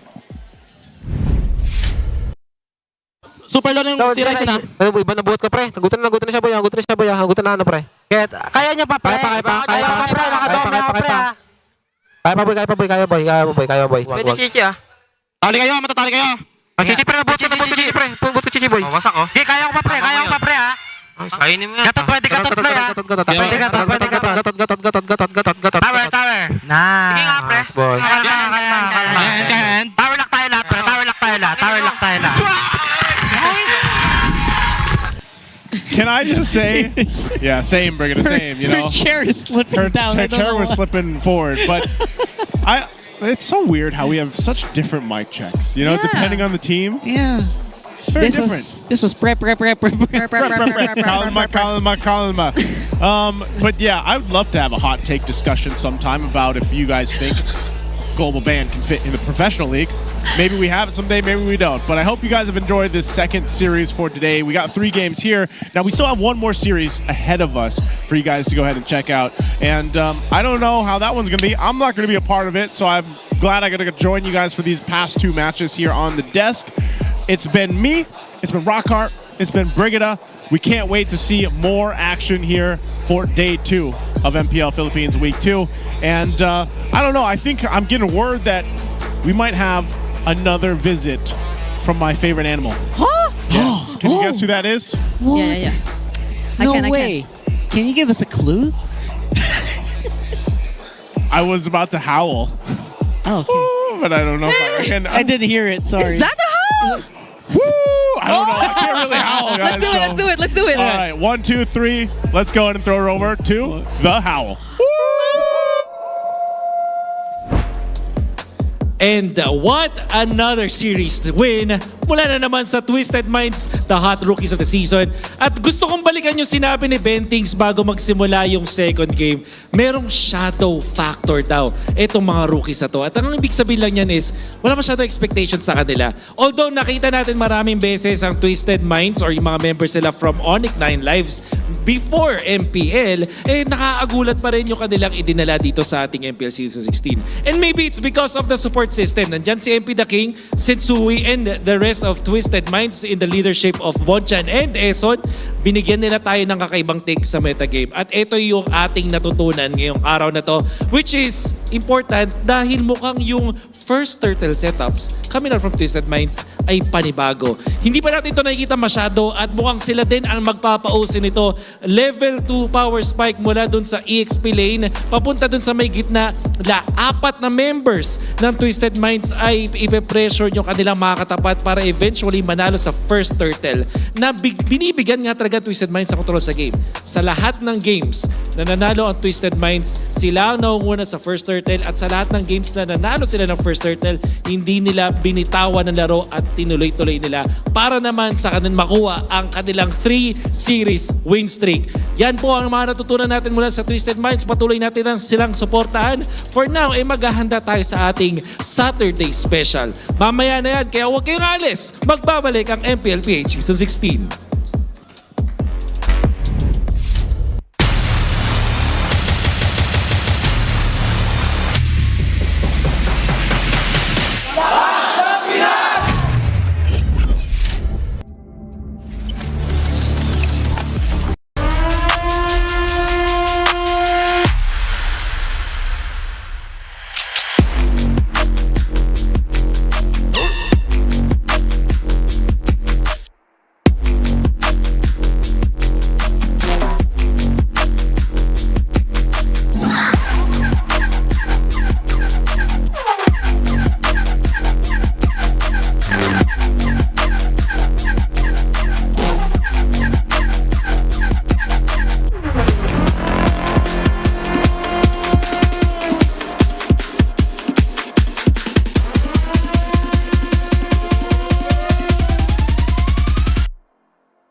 Malakas, Pilipinas, malakas, kahit anong lane, we become the monsters.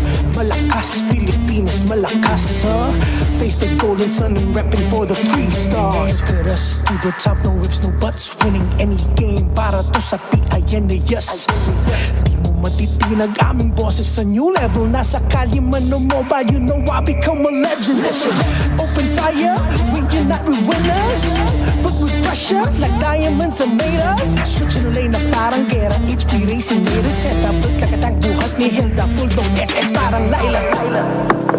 Susundan ko ang wakas, kasama pataas, tagumpay natin to dahil tayo'y malakas para sa Pinas.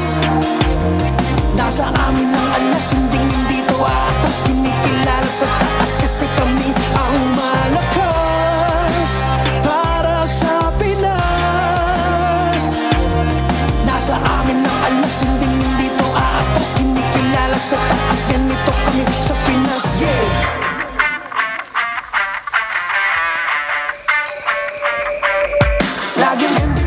No surrender, no retreat. Pagsama-sama, just imagine what we can achieve.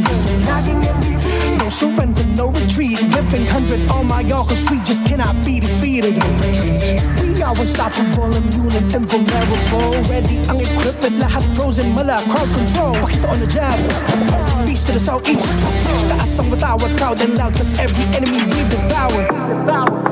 Susundan ko ang iyong wakas, kasama pataas, tagumpay natin to, dahil tayo'y malakas para sa Pinas.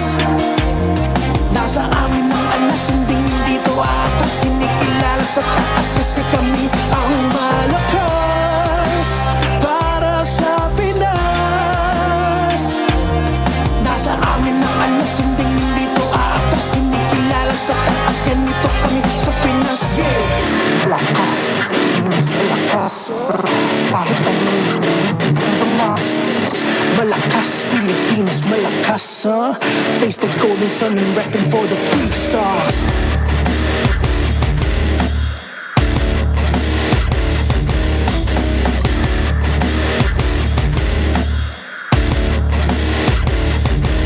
Ang lakas ng Pinas, we unite, we the stars. Ang lakas ng Pinas, we unite, we the stars. Ang lakas ng Pinas, we unite, we the stars. Ang lakas ng Pinas, we the stars.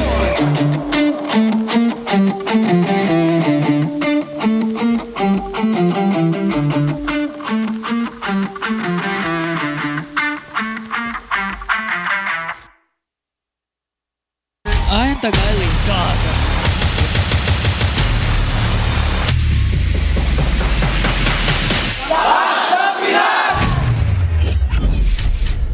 That's right. In the Philippines, we strong, yo. Yeah. We the best. In general. Yeah. In general. Woo. Sometimes, stuff happens. Yeah. But it is what it is. Welcome back, ladies and gentlemen. This is MPL Philippines Season 16. And we are in the English desk for week number 2, day number 2. Yeah, I almost got that wrong. Yeah. And we are your casters. I'm Rockhart, Ingan, and we got Brigida as well here, who will be very busy in the next coming weeks.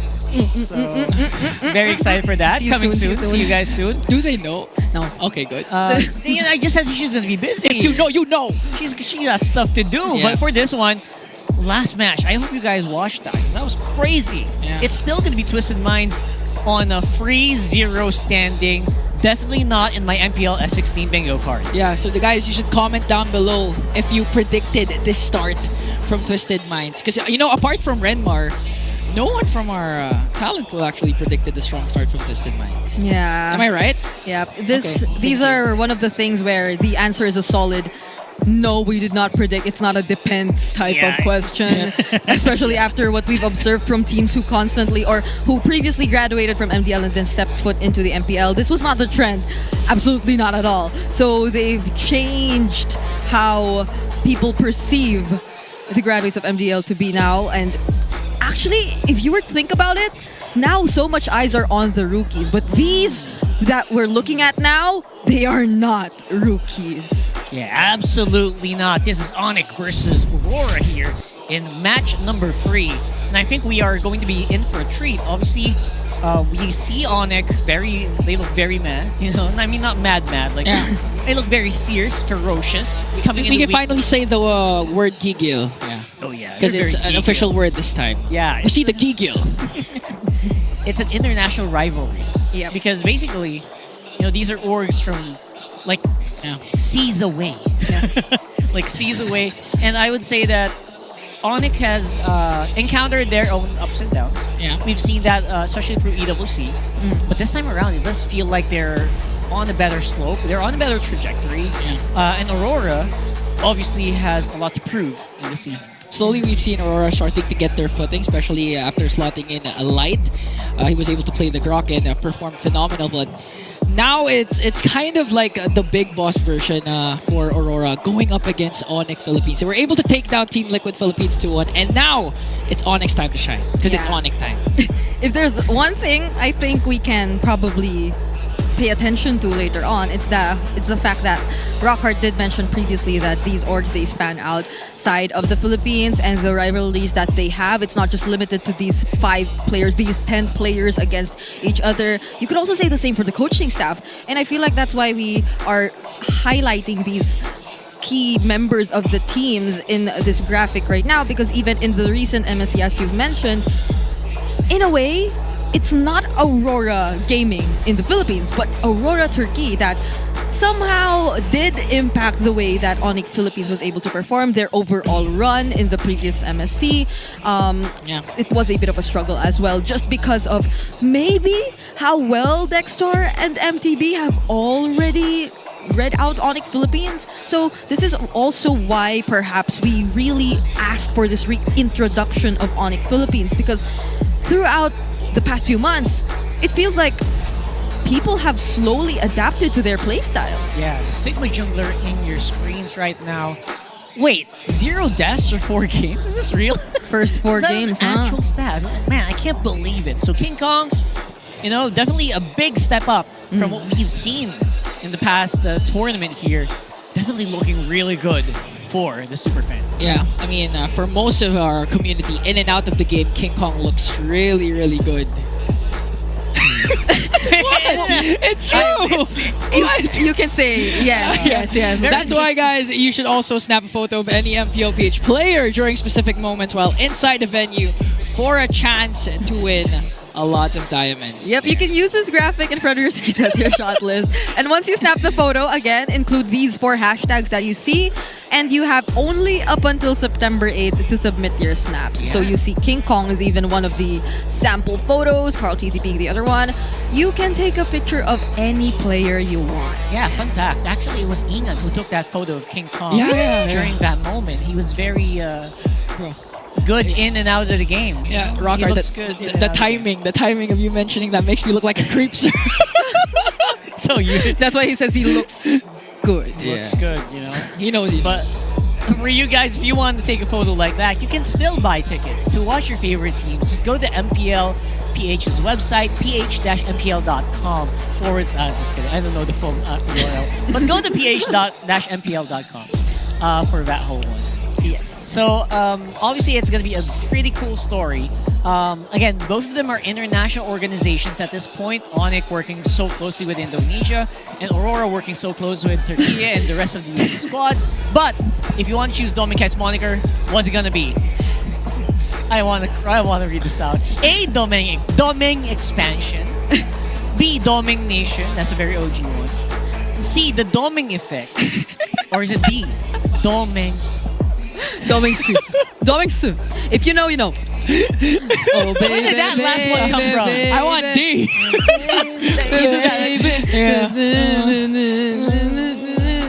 So I want to join in. Can we do it again? Your last one. Wait, you don't.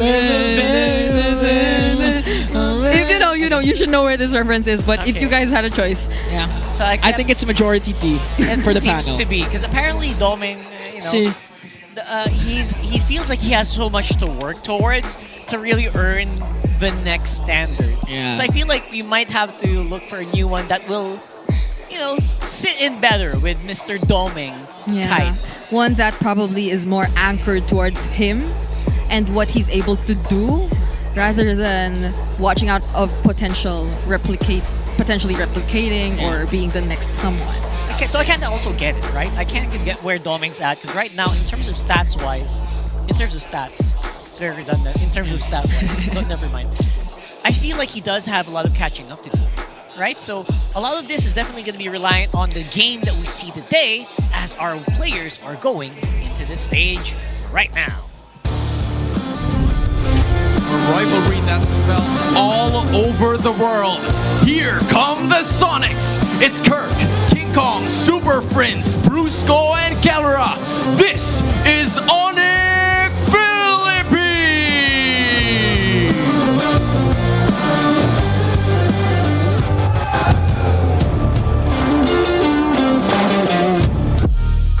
The Northern lights have shined once. Can they shine on them once more this Superfans Saturday? It's Edward, Demon Kite, Yue, Light, and Doming.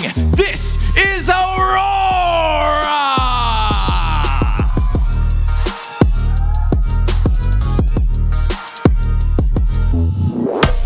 To oversee and uphold the tournament's integrity, guiding us through this match are our marshals, Joshua, JJ, Patrick, and Jeff. Joined by their coaches, it's Coach Why Not for ONIC Philippines and Coach Master the Basics for Aurora. Sonics, Roras, I want to hear you make some noise!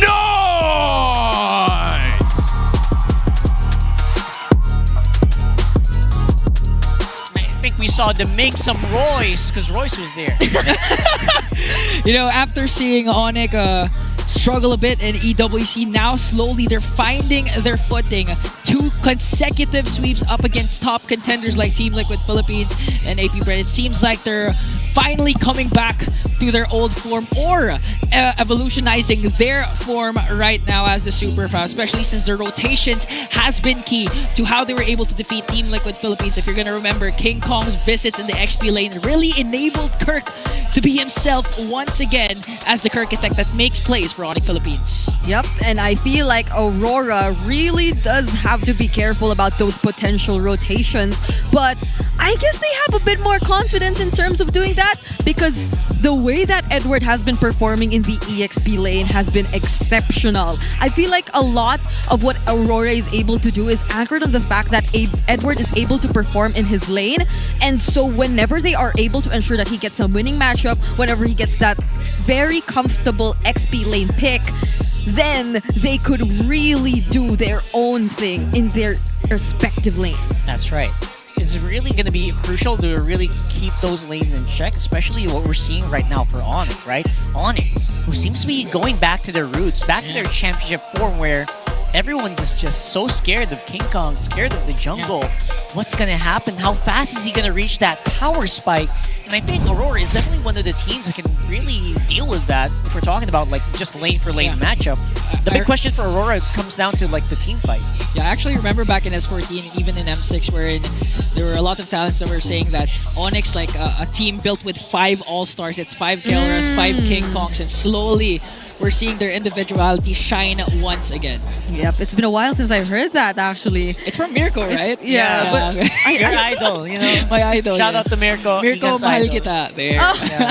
But for real, it's been so long. Like I think we've been using that phrase over and over again way back SBS. So now maybe we can come up with something. Like maybe ONIC shows us something else to point out when it comes to how they approach their playstyle, because they're on the road of successfully reintroducing what's new about ONIC Philippines, and they're really slowly getting there. That's right. The road might not be golden for ONIC quite yet. Yeah, but your hair is. It's looking a lot better, definitely. Thank you very much. Definitely it feels like they are doing very good, at least in the standings so far here in MPL Philippines. Let's have a look at what their players are saying here in the ping test. Yan, mic check. O, game na! Online. Anong klaseng weather to? Sobrang lamig. Ang maulan din kasi Earth eh. Walang sinabi pero may mensahe.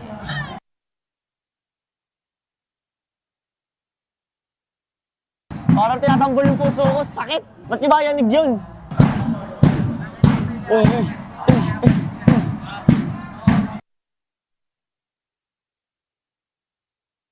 O-N-I-C ONIC O-N-I-C ONIC. Ba't puno yung tao? Paano maglaro ang mga isang Brad Manalo? Brad Manalo. What? What happened, bro? Oh yeah, I got the savage. Oh yeah.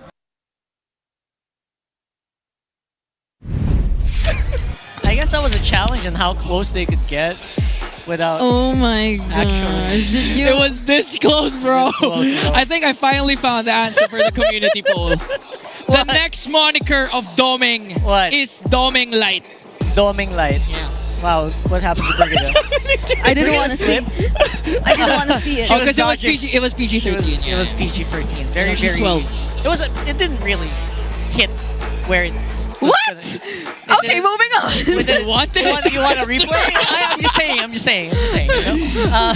But yeah, for Killer, I could have sworn he was gonna say what's up, what happened, Vela, but he didn't.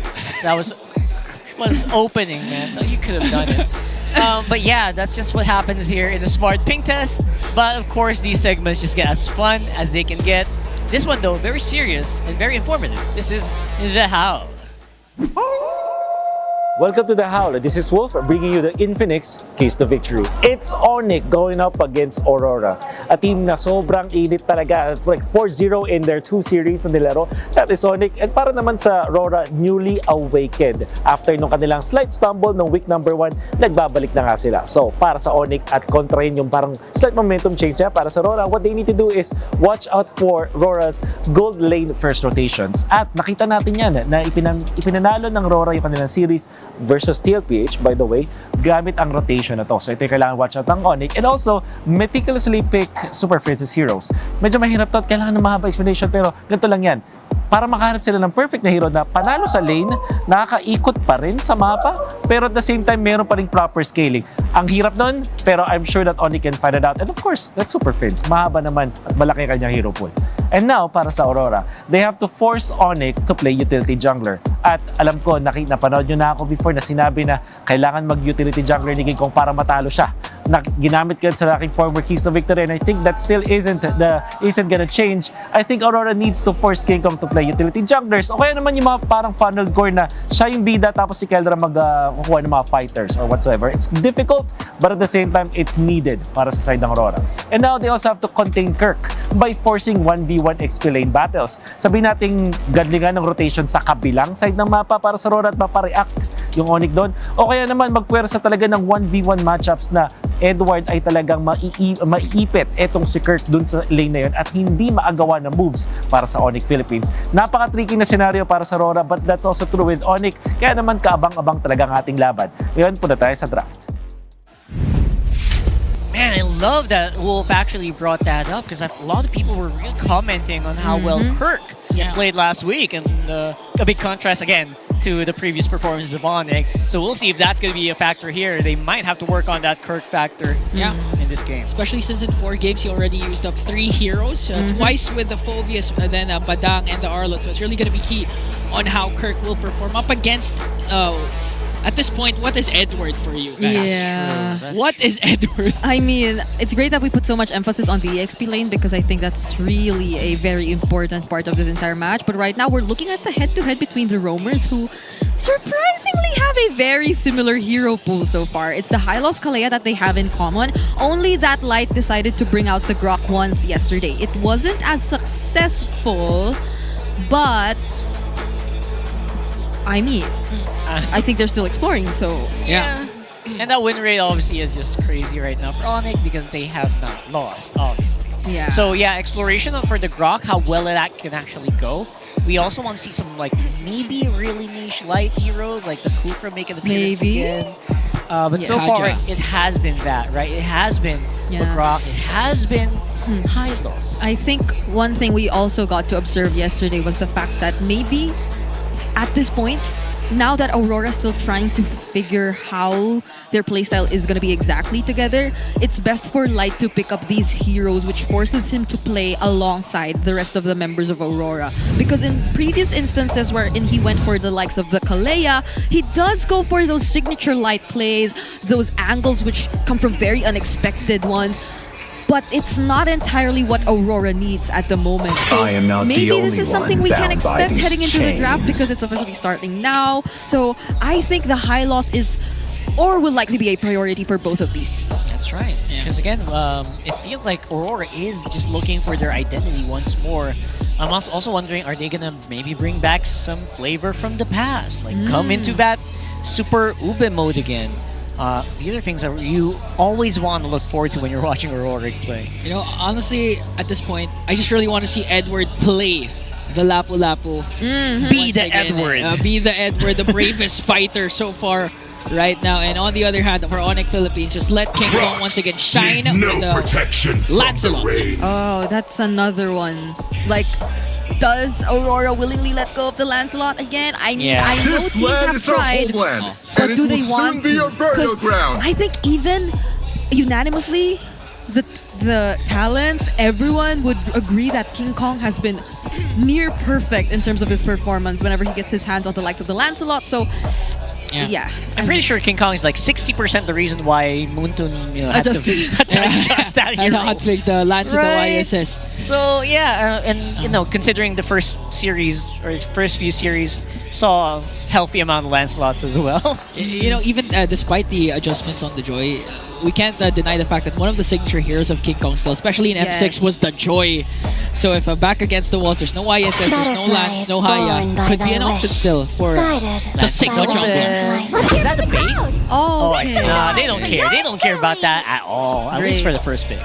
Yeah, it's a great pickup for Kirk. At least now they get to ensure the matchup is going to be slightly favorable for him regardless of whatever comes out from Edward. I mean, the Lapu Lapu is banned as well, so maybe that adds up to how confident they are in picking up the CC for their first pick. But now, does Demon Kite actually respond, or what do they prefer over the Lancelot Sun Shin? Yeah.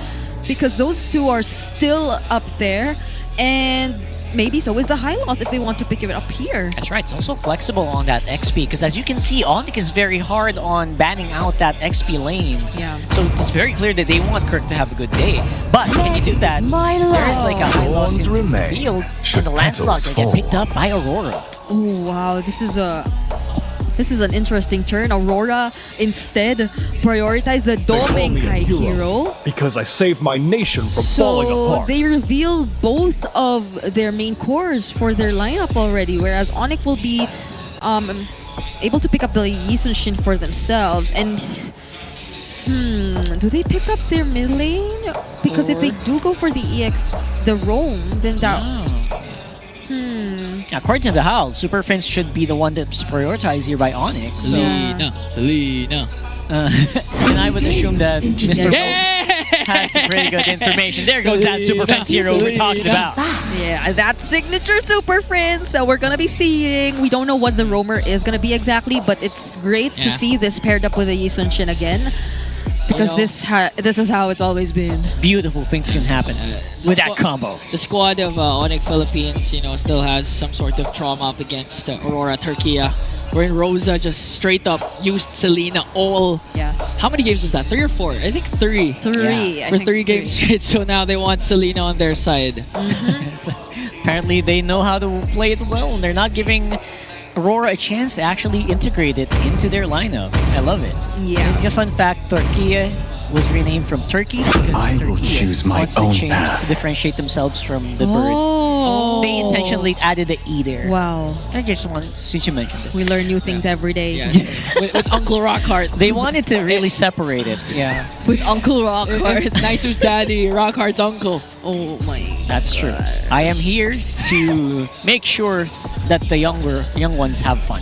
Yeah. This is an R-lot for Edward though that we're seeing. I mean, it's most likely gonna be Edward, right? There's a real good chance it's an Edward hero. Absolutely.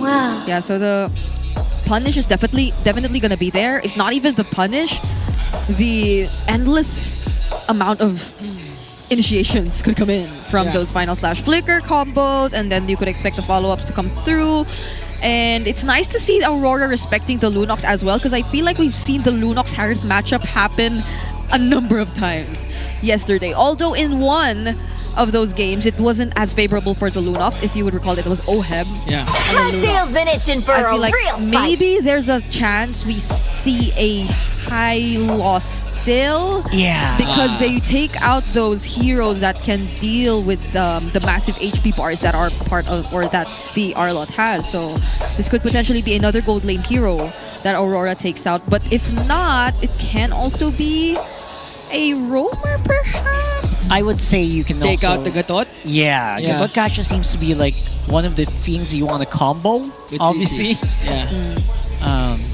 The Selena Gatot, I agree. For me, for ONIC, just take away the Hylos also. Of course, Light. No, they're the ones who take away the Hylos. Okay. Here's the thing about Aurora. Oh. They will need some of those heroes that can actually withstand the arrows of the Selena, right? Yeah. So you're right. Hylos would have been great, but what's the alternative here? That I am not entirely sure. Light has been only on the Hylos, Kalayag, and the Grok. I don't think they will want to have, or maybe that works. Grok's okay, I guess. Grok Arlot. It kind of reminds me of the Akai Arlot combination even. It's just that we don't get to see the Akai in the room as much, but maybe the Grok could be another go for Aurora. To Grok's So there! Nice call. Okay. I also get the concept because at the same time, you don't have to rely on Light with the setups. It can come from Edward, and those tectonic charge just can be a reactive response or a defensive play for the side of Aurora. Yeah. So ONIC need their gold laner and the roamer here. Something that can deal with the pressure of the Grok and the Arlot. It's so hard to play around these two heroes though. The Gatot's still there if they want to. The Badang as well. Because they need a bit more front. I think that's clearly still lacking in terms of ONIC's lineup. Yeah, the CC is not going to be enough to actually deal with everything. So here's one frontliner that you can rely on. That is going to be Brusco on the Edith. That was unexpected! Yeah, because that's a Kirk hero, remember? EWC Best Battle for Third. Kirk got a Savage. Basically. With a Savage or Mania? Savage, yeah, with the Edith. All right. So we're seeing some spicy stuff coming out of ONIC here. What does Yue pick into this though? The Novaria yesterday was really great from Yue, but might they want immediate burst to pair up with these multiple setup options from Aurora? Because there's the Grok, there's the Arlot, the Farsa's still there. Is although it there's the Kagura Selena. Maybe the Kagura could also be an option. Your divine retribution Go for is at hand. Oh, because there's the. Well, it's just the Edith though. Oh, the Mountain Shocker too. Yeah. Oh, yeah. Okay, so that's good vision. That's going to be provided by Yue if ever. You can also kind of just go Edith mode and full damage. So there's a lot of flexibility for this Valentina right here. Yeah. The Edith is still a surprise to me in the roam. I think it does a decent job at just trying to intercept, just offering these countless chain CC so you don't feel as confident in going in, but I don't know if this will be in any way limiting to ONIC and what they can do. I think so too. Basically, it's just like a second layer they can work with here. And Yeah. Aurora are going to have to be really picky about their targets. They just can't go full swing all the time here. Yep. Yeah. It's going to be a true test now for Doming going up against Kellera. Hard Moscow matchup. Let's see who's going to win it out in game number 1. All right, for game number 1, it is going to be a very interesting matchup against Rock once more for Aurora. And Keller on the Moskov is no slouch as well. We've seen him do some crazy stuff on that hero too. Wait to find out. Superfans on a signature Selena. This cannot go wrong. This is going to be an entertaining match, whatever happens. I think maybe, just maybe, could have been a miscalculation there for Brusco a bit, but I think maybe what ONIC is trying to achieve is also the fact that Aurora are very dependent on the setups that Edward and Light can do. And if it so happens that they're not able to successfully go for those setups, then ONIC might be banking on the idea that they have a way to deal with the prolonged team fights. Because Brusco on the Edith is known to be one of the best heroes to deal with those extended team fights. So ONIC needs to be equally careful that Aurora doesn't get the better of them whenever they go for the setups, and also they should always be ready to answer back if this is going to be the case. Basically, just like in Series 1, right? They need that perfect, Series 2 rather. They always have to look for that perfect setup, and they need to be ready for the perfect setup to never arrive.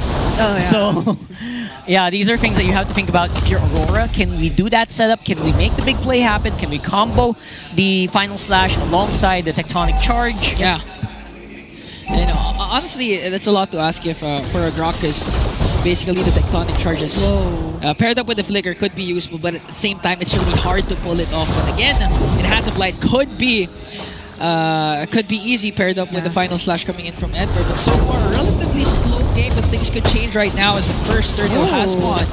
Demon Guy trying to work on Kirk as Kirk tries to zone out the members of Aurora as he secures the first turtle. Yep. Oh, the curtain call was really well timed from Kirk here. Aurora could have went in and looked for a trade, but every single place where you look in the map, there's just action going on, even in the gold lane. But surprisingly enough, Kirk's handling the lane really well. Up against Edward. He's the one who gets to clear the waves first.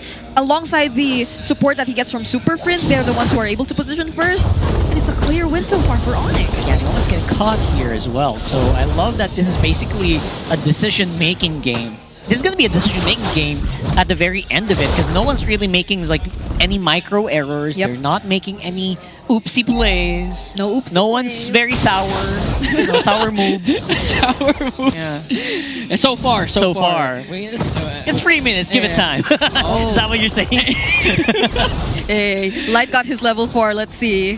We only got it now, though. Brusco has had his level 4 for quite some time now, but he never needed to use it just yet. This is, I agree, a very patient game that we're seeing so far from both these teams, but the vision game, it's clearly favoring Superfans, ONIC so far because of Superfans. But at the same time, you know, the tempo of the game's really going to depend on the Selena, especially in the early stages. As long as the Abyssal Arrows can connect, ONIC can start making plays. But so far, Aura has that covered. There's a shot range going to connect onto you with half HP already. So now ONIC Philippines applying a lot of pressure onto the mid lane. Yeah, that last combo reminds you that if you don't take care of your mid lane can disappear in a flash. So you gotta watch out, and you gotta keep in mind where Light is at all times if you're ONIC, so you can make stuff like that happen. Yeah. So far, they're being very careful about their next steps. I feel like Aurora will be the ones to get to set up first for this upcoming objective. ONIC needs to be wary of the setups, that's for sure, but Brusco at least has some information to some extent. Oh, there you go, Mountain Shocker. Mountain Shocker already dropped down. Brusco with a onward. Their chatter combo onto Edward. There's the final slash from Aurora. SOD's not gonna connect this time around, as Brusco will fall down. Aurora secures the second turtle. Alright, interesting. If that SOD connected, you could expect like a big explosion there for sure, but no, it didn't. Oh my goodness. Even Tom and Kite. Keller needs to be careful. Both the Kite brothers are nearby. Okay, big stuff can happen here. Kelra, of course, as usual, very strong in the lane. Dominkite can kind of feel that aura. Even in 1v2, they don't really want to dive him at all. Yeah. This is such a slow-paced game so far, considering the picks that we both have. We have Selena's on the other side, and for the side of Aurora, there's a Lancelot. A Harren so far. We're looking for the catch from both of these teams, but they're playing as disciplined as possible right now. Yeah, you can tell Ingan's really wants stuff to happen already. Give me something, guys! Give me something! I mean, even that last turtle fight we saw was a bit expected because of just how well Aurora was able to set up before it, but this might be different. Oh, final slash. Not gonna connect to the squad of ONIC Philippines now. Again, the name of the game is just control over the mid lane. Who's gonna rotate? Which mid duo is gonna rotate first? And it seems like Brusco and Light just came right on time in the bottom lane. Yeah, we're at almost 6 minutes and only one death has happened. So I'm pretty sure that's a little bit of a... That's a signal of what this game is going to be like. Really big decisions, really big swings of power. That's what we're looking for right now. I mean, if you're ONIC Philippines, this is actually favoring your team right now. If you're going to look at the late game potential of their team, they have Kellera with the Moskov, King Kong with the YSS. As soon as the YSS already has his 2 core items, it's gonna be hard for Aurora to keep up with them, especially since Brigida mentioned that in terms of extended team fights, Edith Brusco is gonna shine later on. Yeah, and all of their other damage dealers too, being basic attack reliant, both in King Kong and Kellera, they will have a great, or they will be able to definitely do a great job at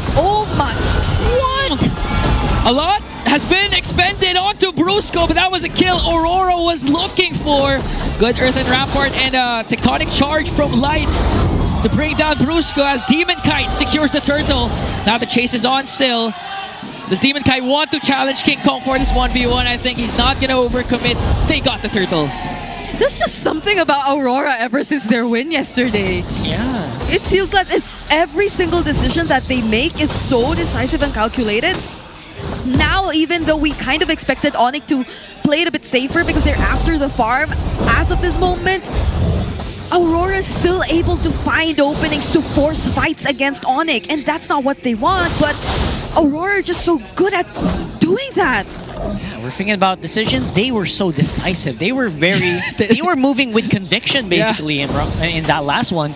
Brusco had no time to do anything. Yeah, I think 2 or 3 ultimates were casted down just to bring down Brusco. He was able to cast a Primal Wrath, but the amount of CC that Aurora had during that time was just too much. Through the shield. Yeah. And you hate that if you're an Edith, because you also still go for the basic attacks once you cast the ultimate later on.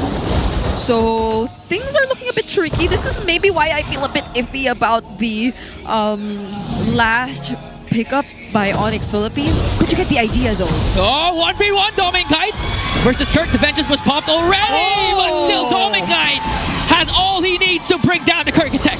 Basically a solo kill. All Light did was look. And they got it.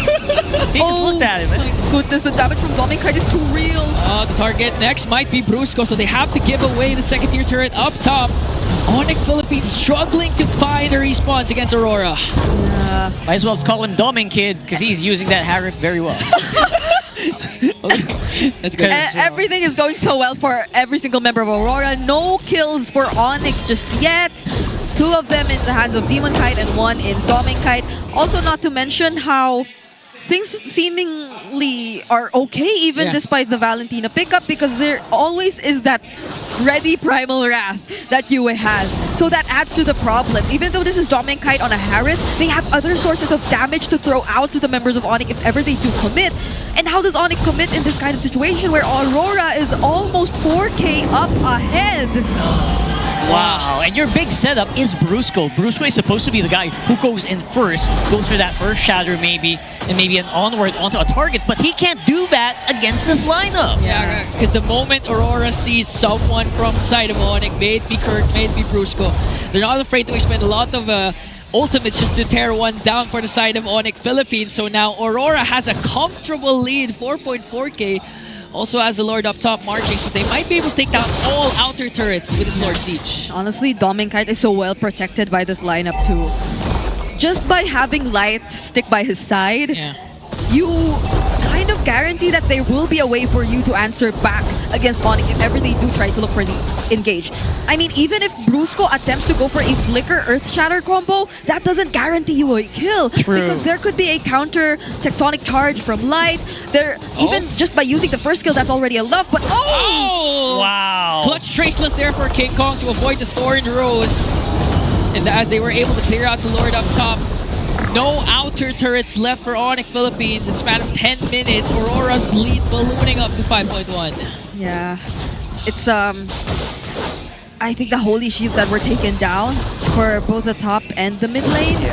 But they still have 1 Holy Shield in the bottom lane. Yeah, so this game is not going to be like one of those games where we saw go so fast. There was actually a game I saw this weekend that ended in like 6 or 8 minutes. Oh. So I don't know if you guys are, you can look for that after this game. But yeah, it's crazy how much time ONIC is buying, but it's also crazy how fast Aurora is breaking every tower on the map. Look at that. Yeah. It's basically just inhibitor turrets alive at this point. You know, Light's not letting ONIC pick up steam with the Abyssal Arrows coming in from Superfans because he's not afraid to catch it. Just one cast of any skill from Light is CC immune, so he's not afraid to catch any Abyssal Arrows so far. So we haven't seen the Superfans that we're used to seeing. Did they use the conceal? No, they didn't. I thought they used the conceal. Light can. He can.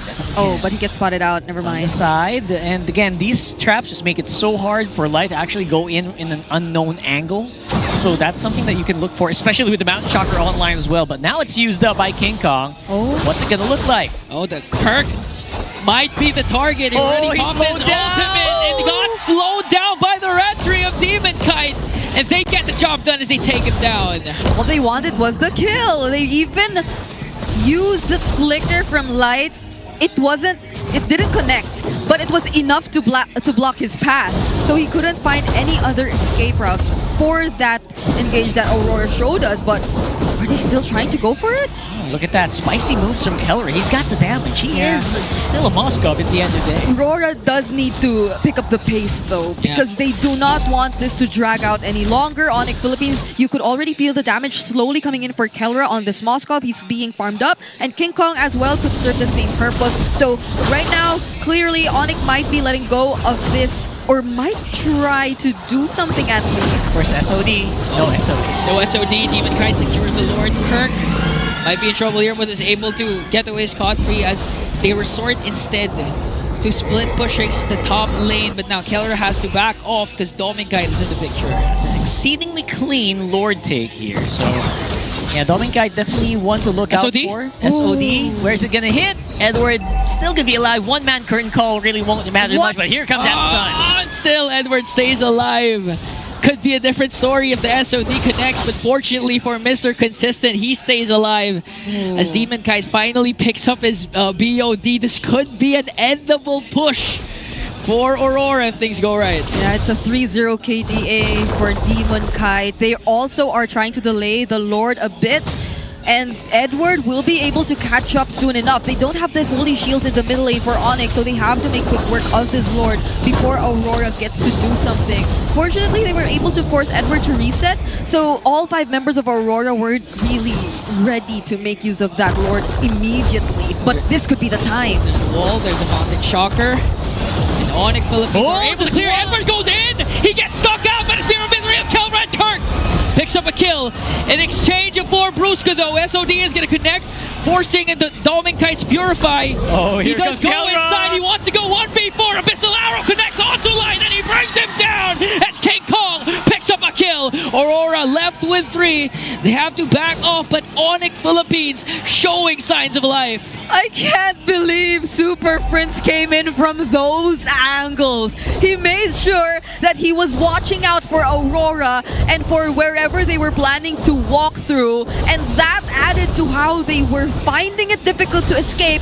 How ONIC was also able to pick up the kill on Light, and how they're slowly able to get back into this game. Kelra is finally online, and this is where they can definitely make use of the Mountain Shockers a bit more. They can feel a bit more encouraged to get out of their base and potentially even contest for this upcoming objective, because we're only looking at a 4K gold lead in the hands of Aurora, but the damage is already there for ONIC. It's just that Brusco needs to play it a bit more careful. Is he really meant to be the bait, or can he do something more before he finally goes down? Yeah, this is exactly what Brigida was saying 2 minutes and 30 seconds ago, where it was so exact. the Kelra at this point can be really, really deadly, really, really spicy.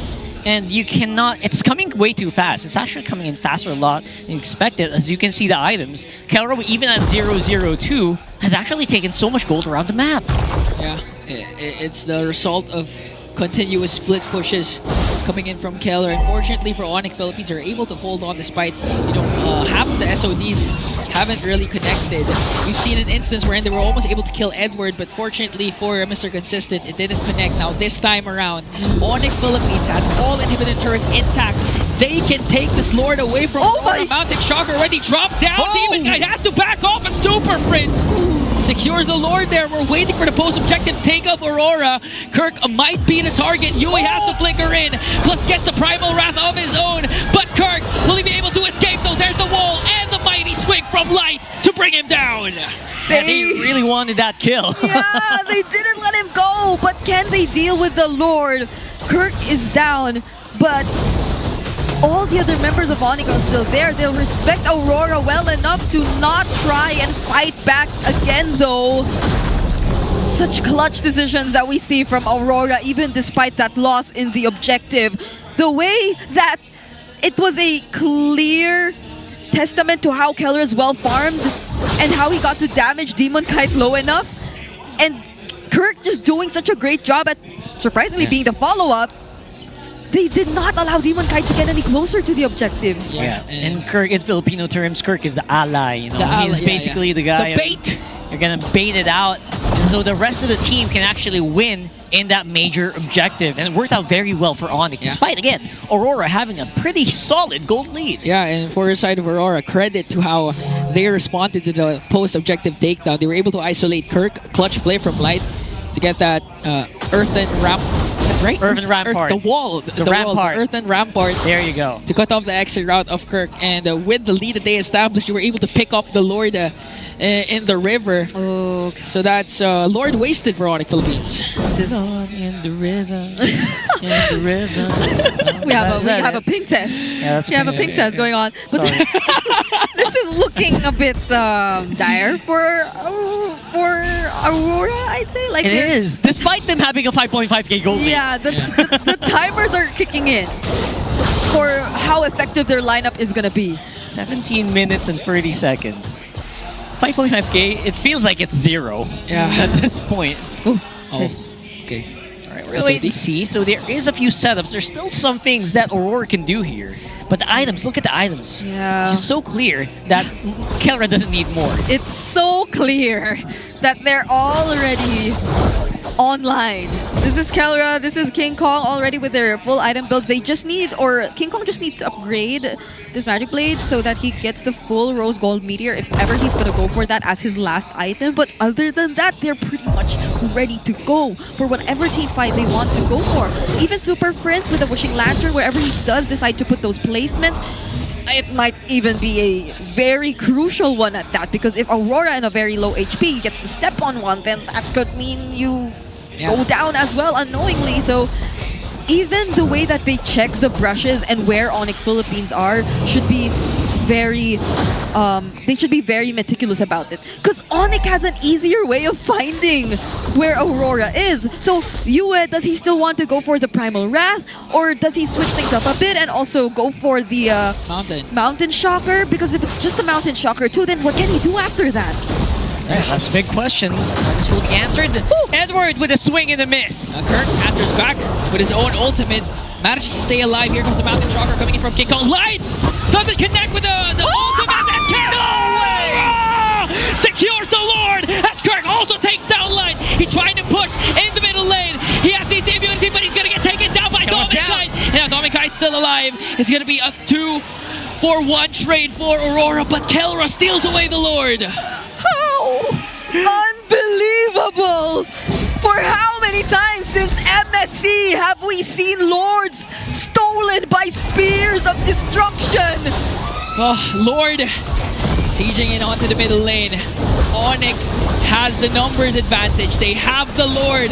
They're waiting for a perfect opportunity to strike. Edward goes in with the final slash. Kirk was able to walk away. Now Demonkind versus King Kong. And Demonkind wins the trade as they clear out the Lord. But ONIC Philippines gets an inhibitor in the middle lane. And clutch immortality pickup too by Demonkind, even though he didn't need it anymore. But he's been swapping out some items here and there just to last in this game. What a steal still by Kelra. We're still on that. And because of that single play that they were able to accomplish, they've evened out the map control. Yeah, man, Dominic was like, you guys are forgetting about me. I can take on King Kong as well. King Kong ain't got nothing on me. But at this point, it's anyone's game. King Kong's up in 8 seconds.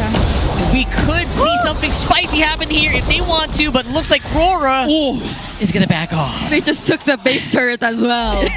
What is this? It's a nice eye for an eye right there. Eye for an eye, inhibitor for an Oh, eye for an eye.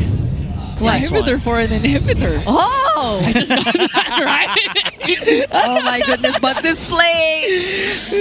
How was Kelra able to do that even? And he decided to join the fight as well. He did go down, but he already dealt enough damage against the members of Aurora to force them to run away, to just go and try defend, because also you have to take note that there's a Lord, and if you weren't able to keep yourselves alive, then it could be an end angle definitely for ONIC, and that one-way push, because a Yisun Shin Moskov could definitely pull off a one-way push. For sure. Like, how many of those golden standard moments are we gonna see though? We already saw that one from Kelra. Will we see more? And how aware can Aurora be? Can they be ready when it arrives?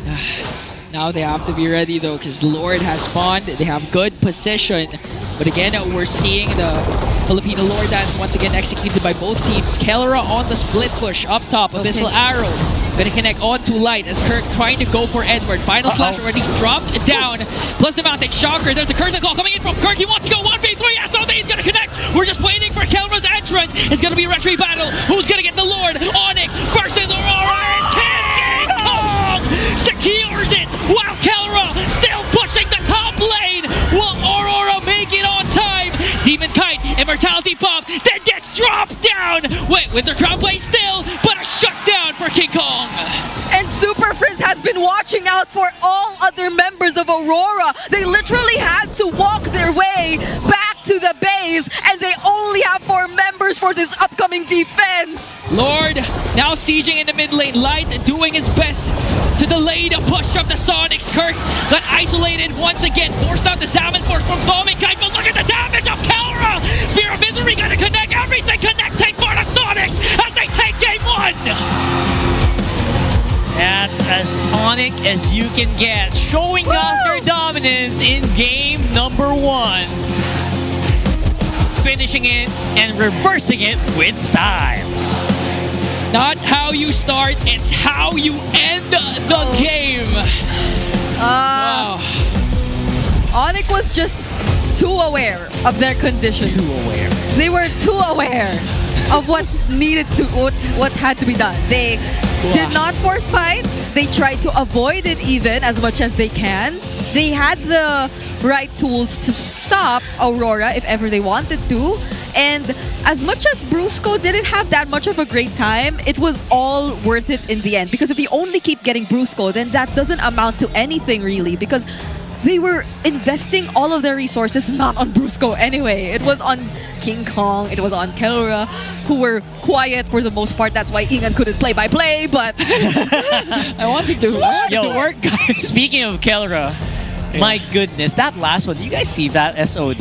Yeah. He basically used the SOD to force them to react. And that's why he is the MVP of this game. Imagine waiting for like 10 seconds for something to happen.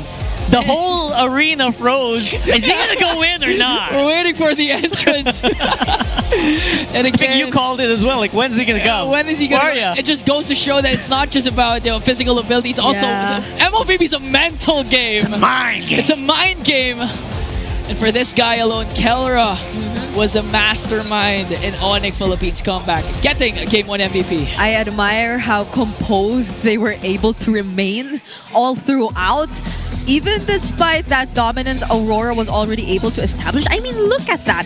Even if you go as far as back to the laning phase, you would recall Kite handling things really well. Kirk even not letting Edward rotate out of the XP lane as much. And I feel like we are so used to seeing Edward do that. Like, be the guy to be present first whenever there's an objective, but we didn't see much of that in the early stages of the game.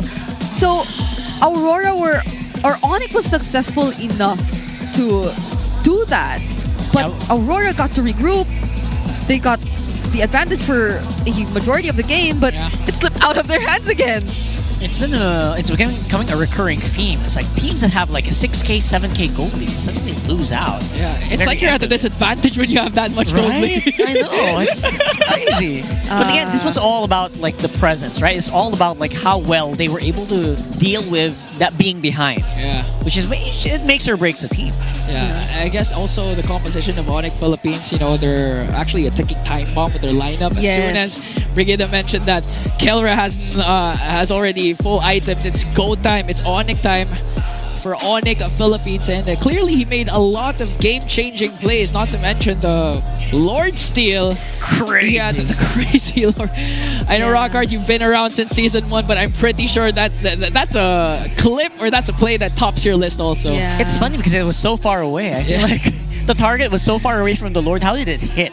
Yeah. I want a replay of that. You guys can clip it, upload it, and add that to the list of Moskov Lord Steals. Because I think we already have a compilation by now, especially after MSC. For sure. Yeah. So one with Oheb. You know what amazes me?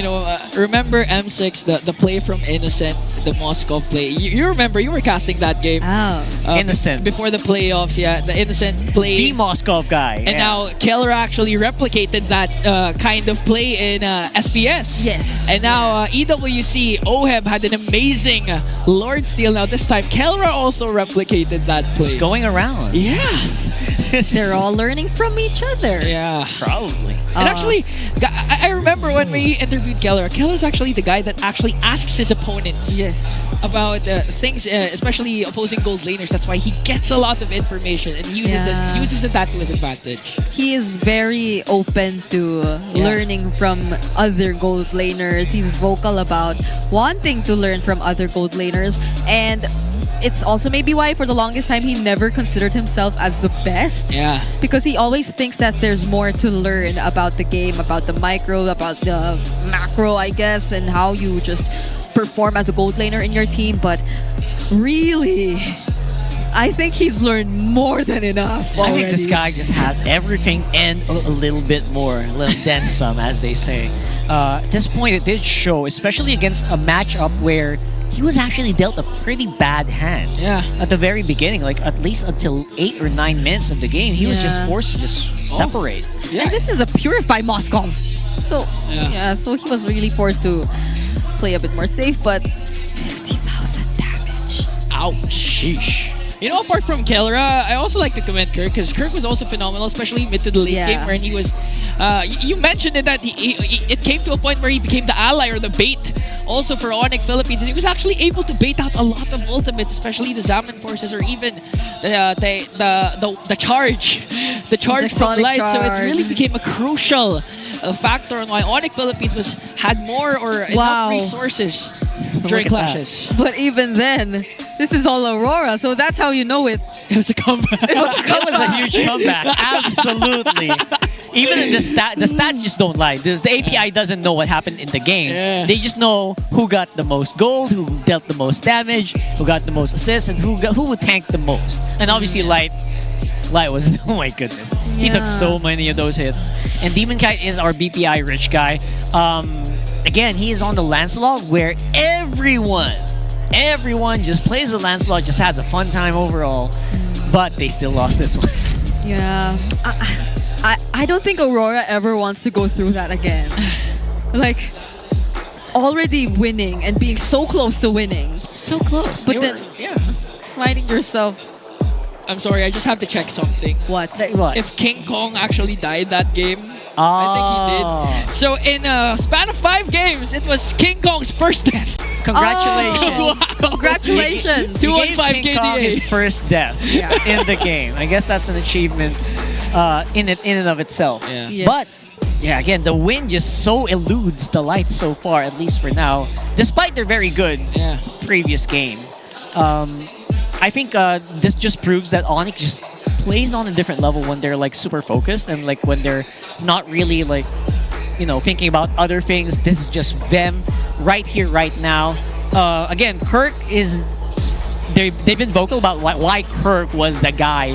He's like the fall guy for ONIC, at least in MSC, in EWC. But you know what? In this game, I really feel like a lot of this couldn't have happened if Kirk didn't play well in that lane, if he did not like play well against an R-Lot of all heroes. Yeah. Because even if you're going to look back at the game, you have to admit, it's not one of the best Super Fritz games that we're used to seeing.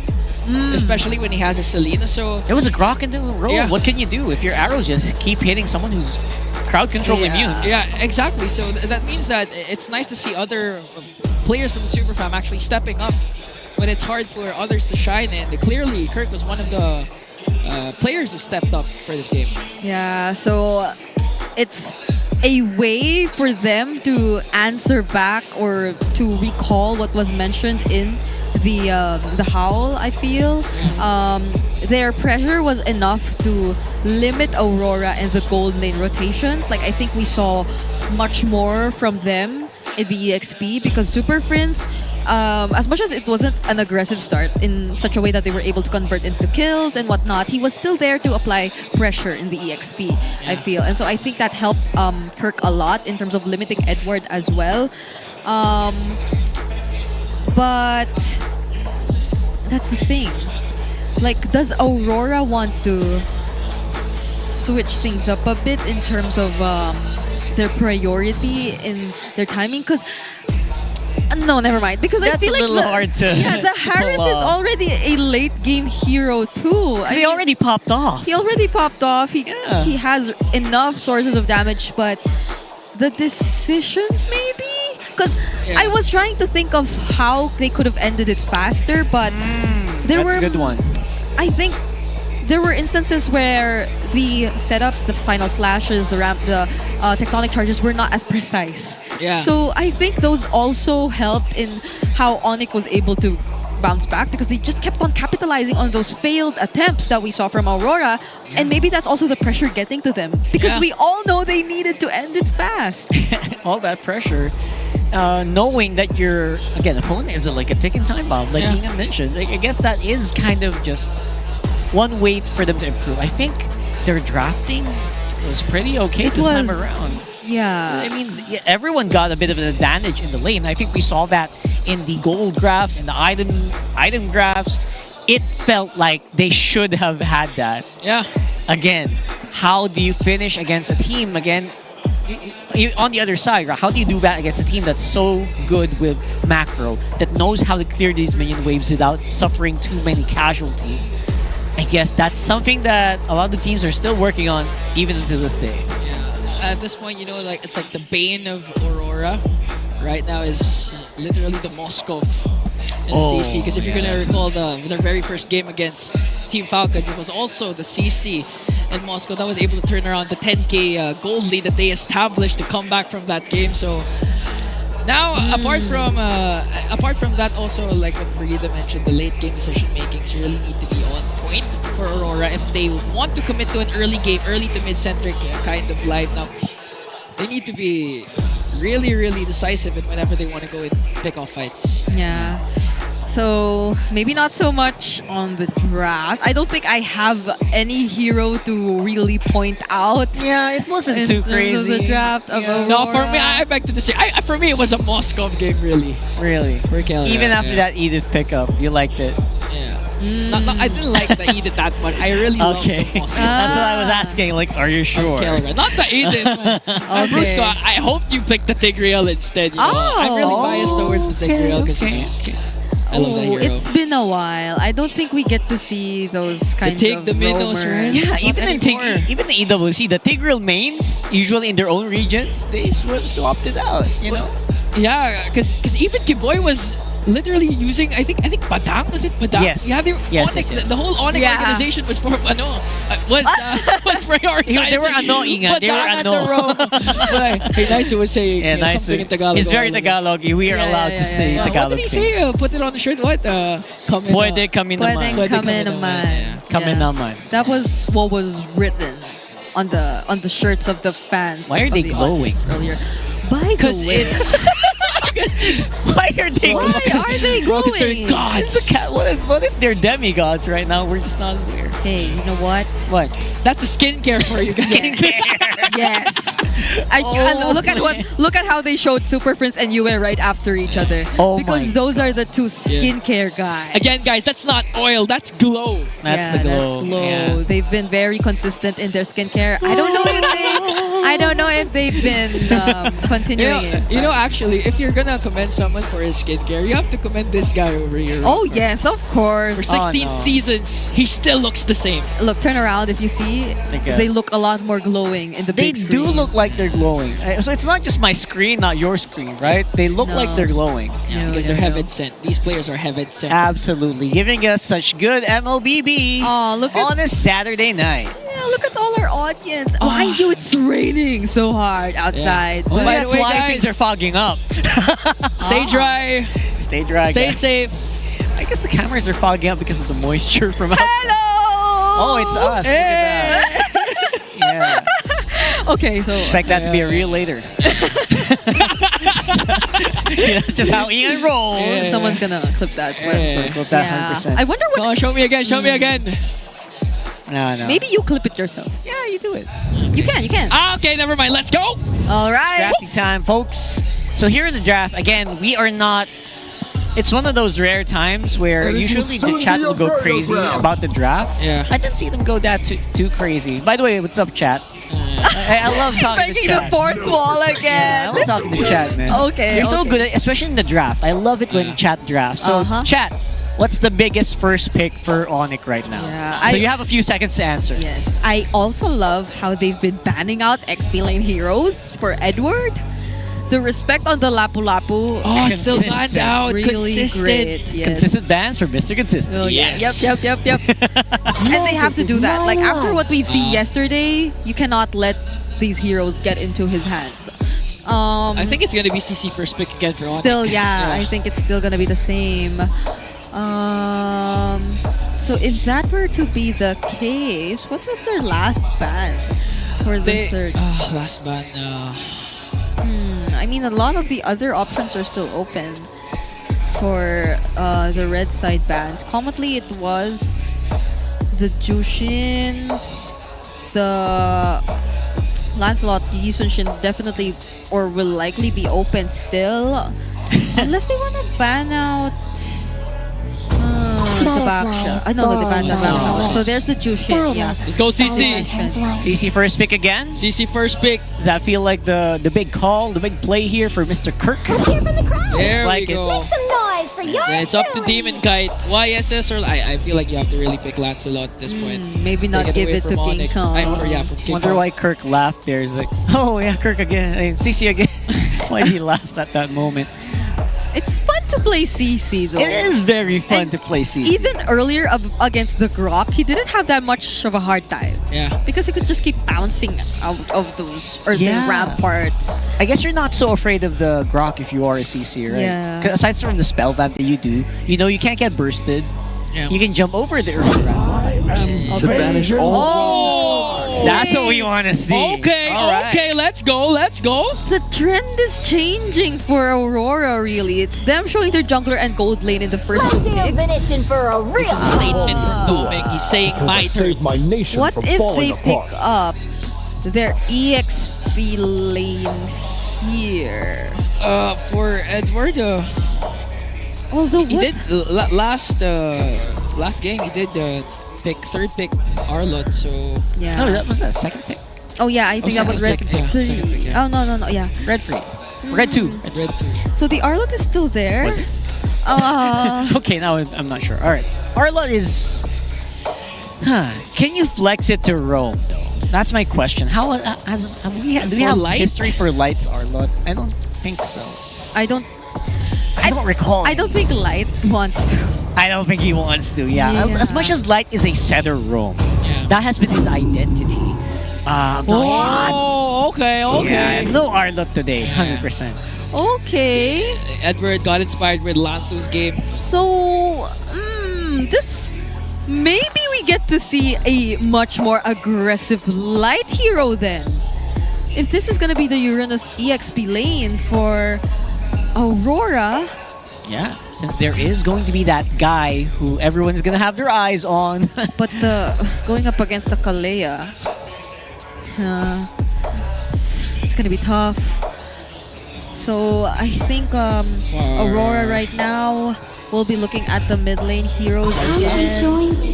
Oh, that's a gold lane. It's a gold lane ban. It's a gold lane ban, absolutely. Even though there isn't necessarily a Harith anymore, I think. My mission. Yeah, the Lunox is one of the best ways to deal with the Uranus, whatever you say. ONIC takes away the high loss though. The comfort picks that they've been introducing so far are slowly being taken away from them, from the Lapus to the high losses. And maybe this is partially because Renmar mentioned the Trinity of Aurora yesterday. The Trinity! That people are catching up. But I really feel like we're seeing Aurora struggling to some extent in how they're adapting to these bans. Yeah, but these bans all usually dictate that, like, if you're trying to remove like big tanks like the Hylos, and if you the Gatot, the Grok, you want that Selena in, right? You want to be able to slot in someone that is gonna have a lot of good times if he catches a target. So I'm thinking about the Selena here still for ONIC. I don't think you want to switch it up too much. Kagura would maybe work. Maybe it'll be easier to catch this Moskov with the Kagura, maybe? Yeah. Definitely could be an option still if you're Aurora. ONIC last ban. Now we're not seeing the Edith for sure because they already have the Kalea, but what else do they not want to go up against? Onto the mid. I don't see Kimmy make an appearance here. Absolutely not. Okay, oh, so There's a Gatot talking about. the Selena's still open. Why do I feel like Superfans is gonna pick a Louis? But this is a Yisun Shin. Yisun Shin, Yisun Shin, Selena, Kalea, trio mid. It's very really powerful well. trio mid if you have like a crowd control hero on the Unless you takes it away. Oh, that too can happen. I think they're really thinking hard about what to go for.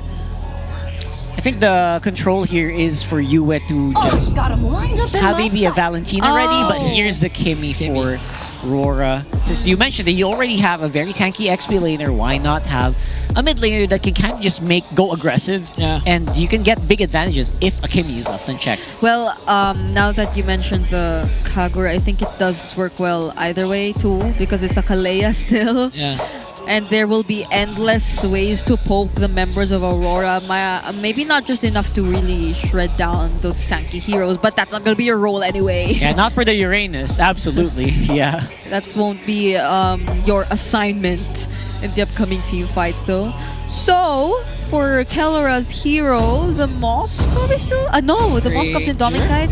So, Granger... Fight for the ultimate answer. Did not see Hilda coming. Hilda Kirk! And there's that Kagura. Where's Kellora? What do you mean, where's Kagura? Who's Kellora? What? What's the gold lane? Gold lane! I think Keller's also wondering. Gold lane sees. Wait. What? Where's Kellora? No, because there should be a Hilda Kirk. I think Keller's... Hilda Kirk. You saw Keller's face there? I think he's also confused. Wait, what am I using here? Kellora CC. Roam mid jungle. Yeah, this is most likely the gold lane CC we've been people have been talking about recently. Are we really seeing it in the hands of Kellora though? My brain is melting. I'm not sure. Oh my. Okay. Classic hero for light. The Kellora CC! It is gonna be gold CC. Alright. Oh! That's a big swerve. I wonder if Aurora saw that coming. I'm pretty sure no one did. We all got blindsided. Wow, that's crazy. That's the theme of the day. Where's Kellora? Where's Kellora? Yeah, be it on the Moskov or on the CC, what can we expect from this guy? If he still gets to do some plays like stealing the Lord with the CC, I don't know anymore. That's gonna be impossible almost, but you never know. You never know. We never know when it comes to Kellora. Now for this one, what is the downside? Is there ever any downside for it though? I mean, of course you're up against a 2 marksman lineup, so when it comes to the late game, it could be the game for Aurora. They can afford to make a lot of mistakes, or not a lot of mistakes, but some mistakes in early to mid. As long as they stretch out the game, it could be an easy win for Aurora, but we don't have enough data for the Welcome to the Mobile CC gold Legends. lane. So Oh, yeah. I mean, chat. Okay, Robert, it's your turn to bring the chat. Did you call on chat? Break the fourth wall. Ask them Just about call the chat. CC. So chat, what do you think about the CC? Okay. While we're waiting for the answers, this is looking to be really interesting. I mean, more than the CC gold lane, even Light deciding to pick up the Cho, I think really there is going to be a change! Oh! That was a close call. Good aggression for the side of Aurora to put a lot of pressure once again to the mid lane. Fortunately, for Friends was able to back off. I mean, this is classic Light. It's one of the heroes that a lot of people forgot. Yeah. Light just used almost every game in the few seasons back. Such an aggressive start from Aurora though.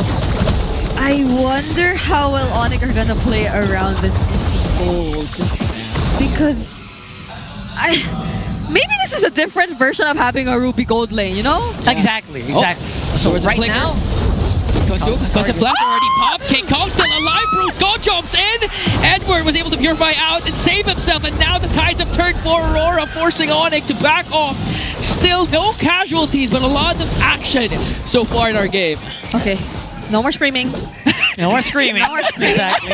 I mean, I get it. That was just too intense, you know? I get it, Brigida. Don't worry. That clutch traceless, he should have went down there. But should've. everyone survived. They had flickers here and there. Superfans and Brusco already burned there, so that's a win maybe for Aurora. It is. It actually forced a flicker out of 3 members of ONIC, so that's a huge win. They might get a bit of a lead here in the turtle. Yeah, well, to be fair, our MPL page S16 so far has been a story of it should have been like this, but yeah, shoulda, woulda, coulda. It should have, but a lot has been changing so far. And now, the spot where Light is, Brusco jumps in as well as Edward. It's gonna be for the side of Demon Kite to get the turtle, plus gets 2 kills. Aurora finally finding their footing. It's looking to be primetime Saturday.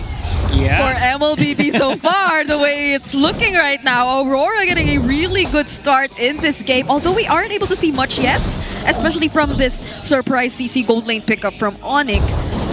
Maybe you could say that they're still waiting for the time to be right. Very familiar from their previous game. Very familiar. I see what you mean, and I'm also seeing the resemblance from the Ruby Gold Lane, that we have actually seen Kelra play in like a few games in MPL Philippines Season 15 as well.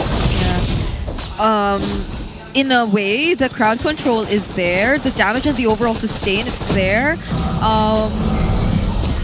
It's a gold laner that can provide just the right amount of damage and could also stand in the front lines. So maybe we're waiting for ONIC to really commit to a team fight as well, if that ever is gonna be the game plan for them. But if it's team fights we're talking about, Aurora on the other hand might really want to go for pickoffs. But in what happened in that first objective take, it didn't seem like it was the pickoffs they were after. They were all able to fight against ONIC Philippines together all at once.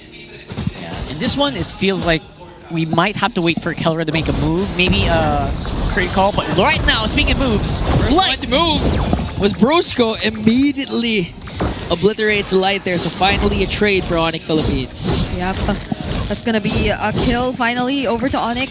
The goal lead, it's not that significant yet, but it was able to at least lessen down after that. So for the upcoming objective, ONIC Philippines might want to be a little more patient about this. They don't have the Tsunami Slam, and Light has the Way of the Dragon.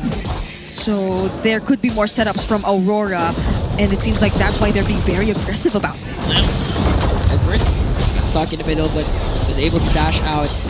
Now Kirk went for a Yue, so can't reach him as Demon Kite will secure the turtle once again. There's the jump coming in from ONIC Philippines. Whoa. And they were able to take down Demon Kite. SOD's going to connect once again. 3 bodies of ONIC finally falling down. A double kill coming in from Edward. And Yue also joins the party. And just King Kong left to fend for himself. Again, very similar to game number 1 here. Aurora making very good decisions even after ONIC has made a play. They actually will be the one to secure that turtle as well. Turtle number 2 is on Aurora. And the plays that ONIC tend to go for seem like they have to have this certain structure or template to it. It's always the Tsunami Slap into the Yin Yang overturn, and yes, at first it does seem like they are getting the win, but we have to take into account that other members of Aurora can still catch up. There's the SOD that can come in from Doming Kite, and if you're the ones who start things first, oh wait, hold on! Oh, Doming Kite was able to pop his Purify and evade Brusco. Now here comes Light!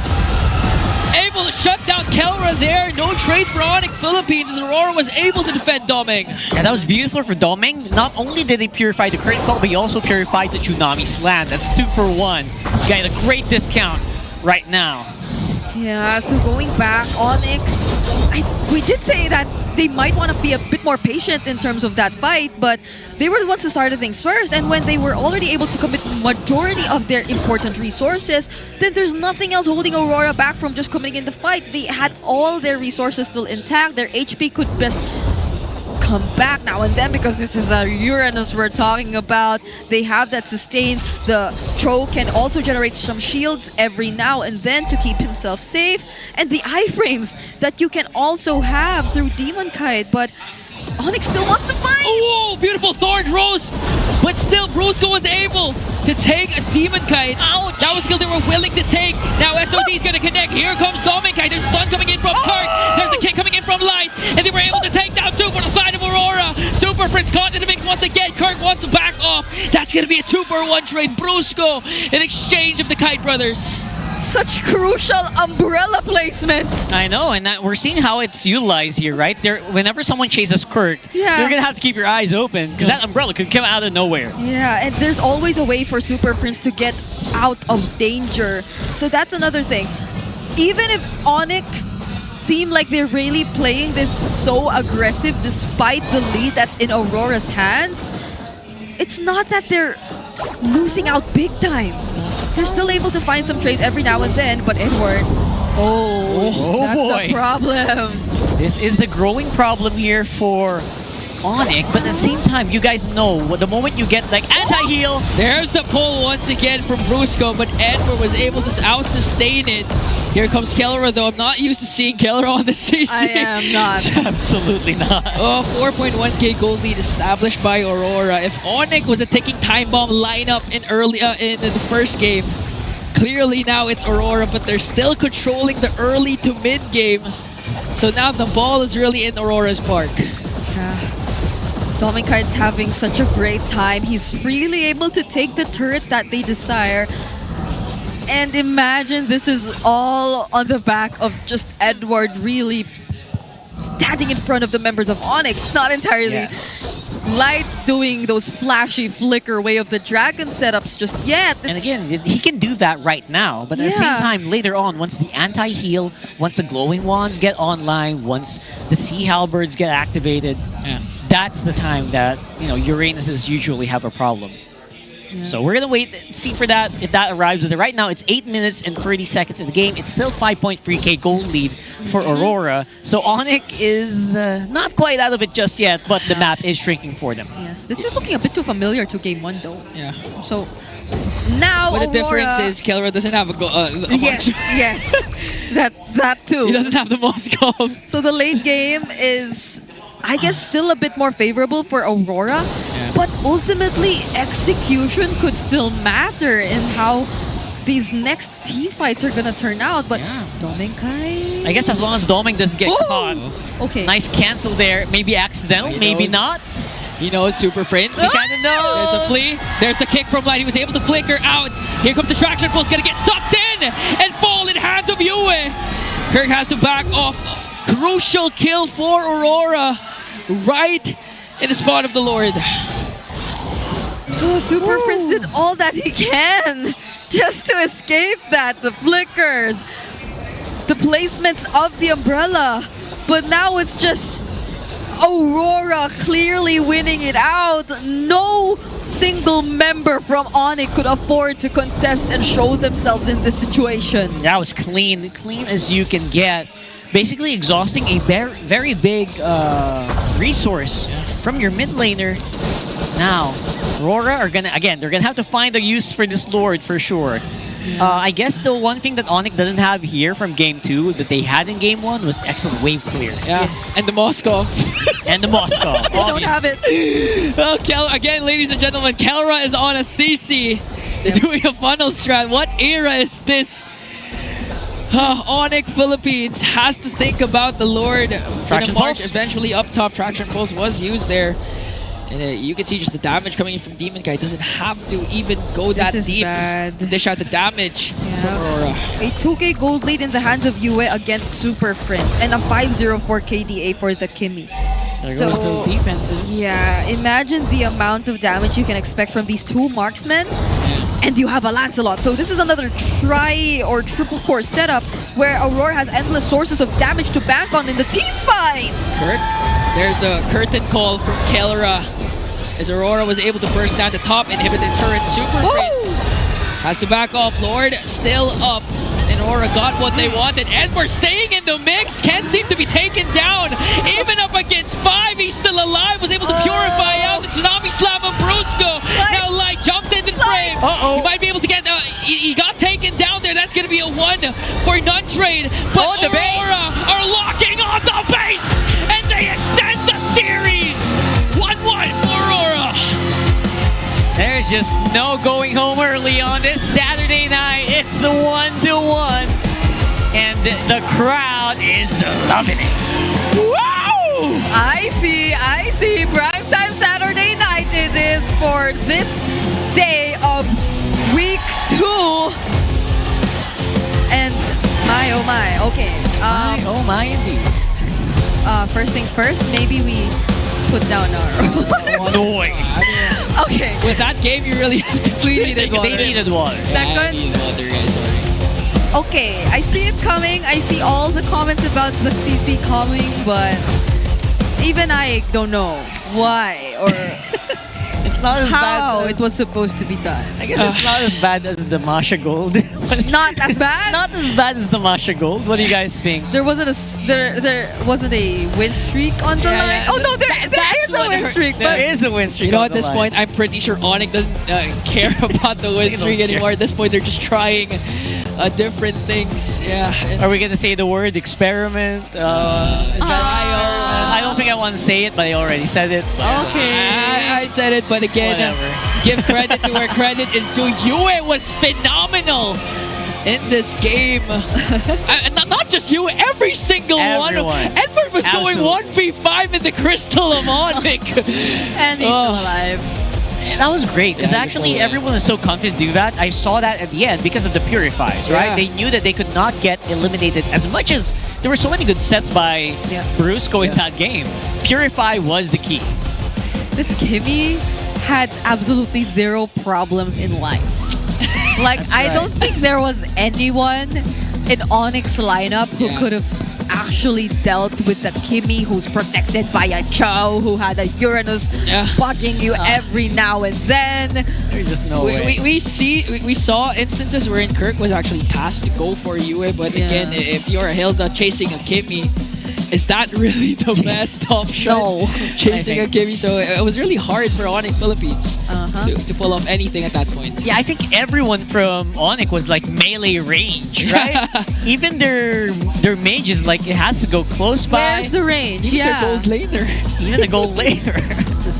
It's so hard. Again, so hard to chase, because while you're chasing, you're getting kited as well. Yeah.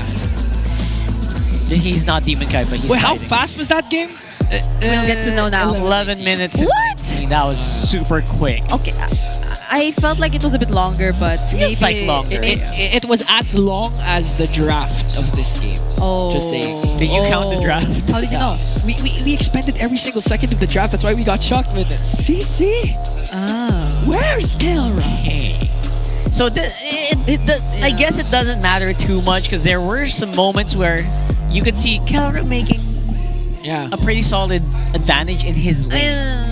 But that's just it. That's all it does. Yeah, because even in that last sequence where he threw out the curtain call to Edward and someone, doesn't matter who, because you don't feel the damage. Like, that's a curtain call. You'd use the yo-yo blitz.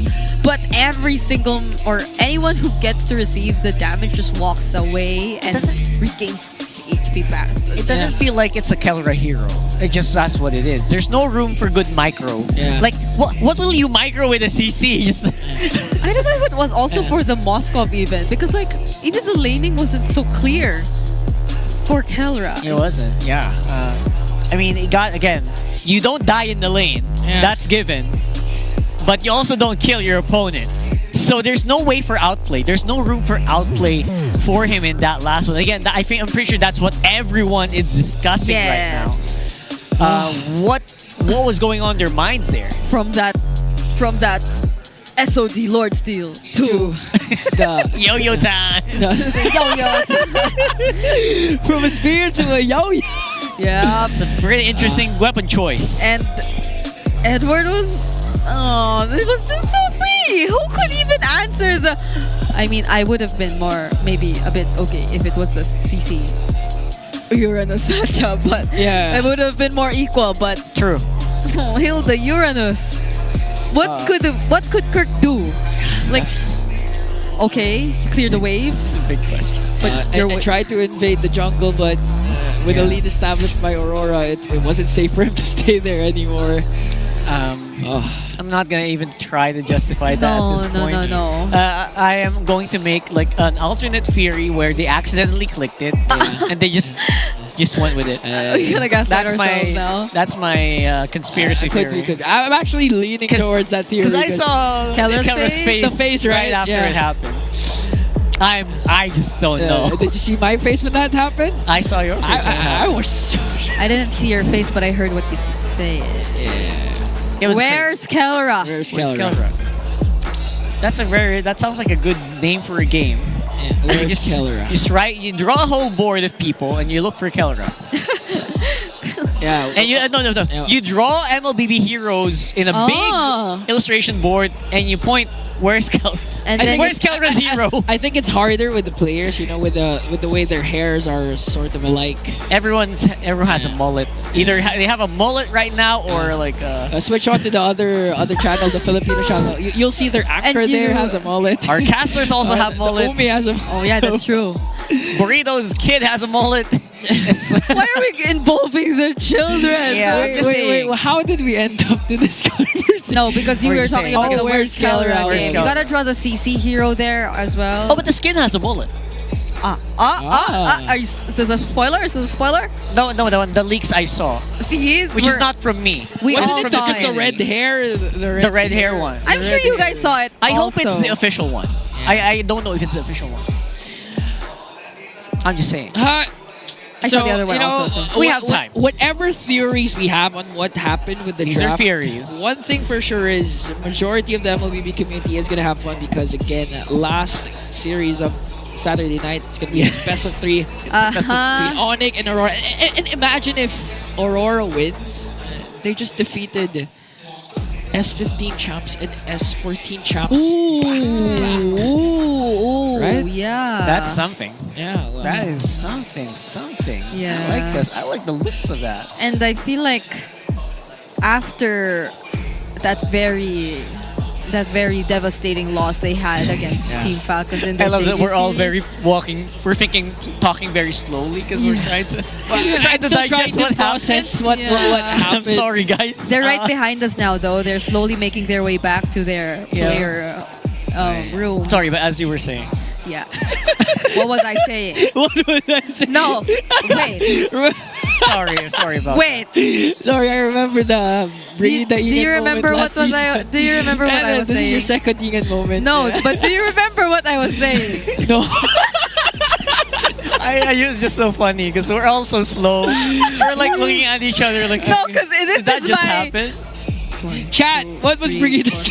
This is my eighth series. game. Eighth game. It's her eighth game. I wonder how Renmar does it. Maybe that's why he's chill. like that. He's just very chill. He's very. That's what happens when you cast every series. But every on day. a Saturday day where he does this, does he get to see a CC in the gold from Kellera? That's just insult to injury.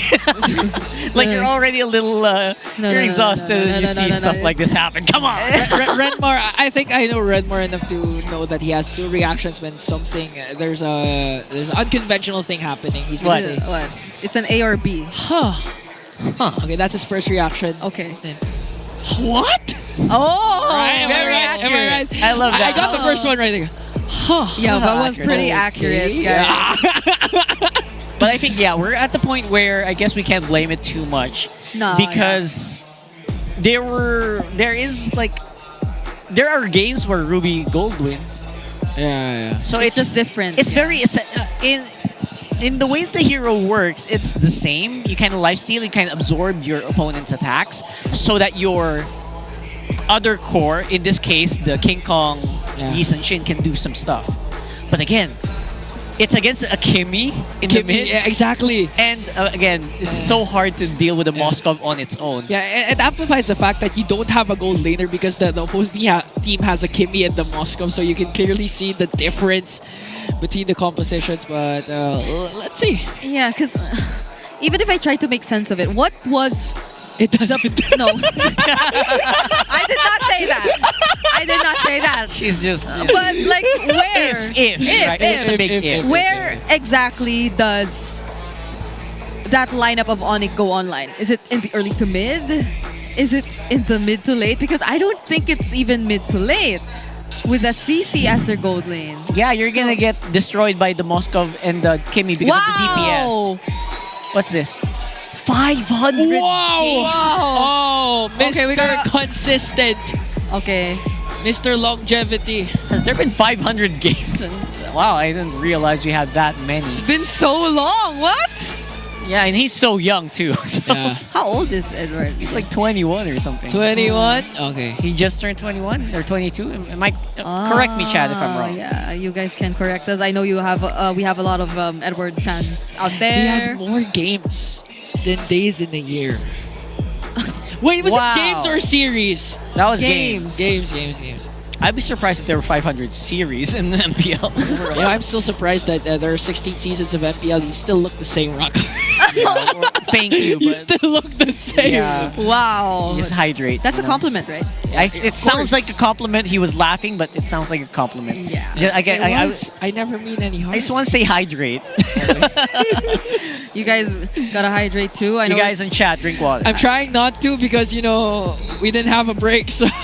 Oh yeah, we didn't have. Yeah. If only you guys knew how we.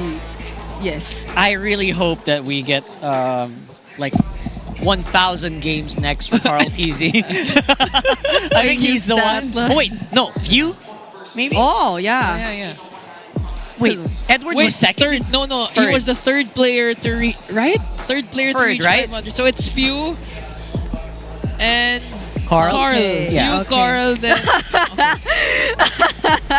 They suddenly sat up straight because they saw the cameras on them.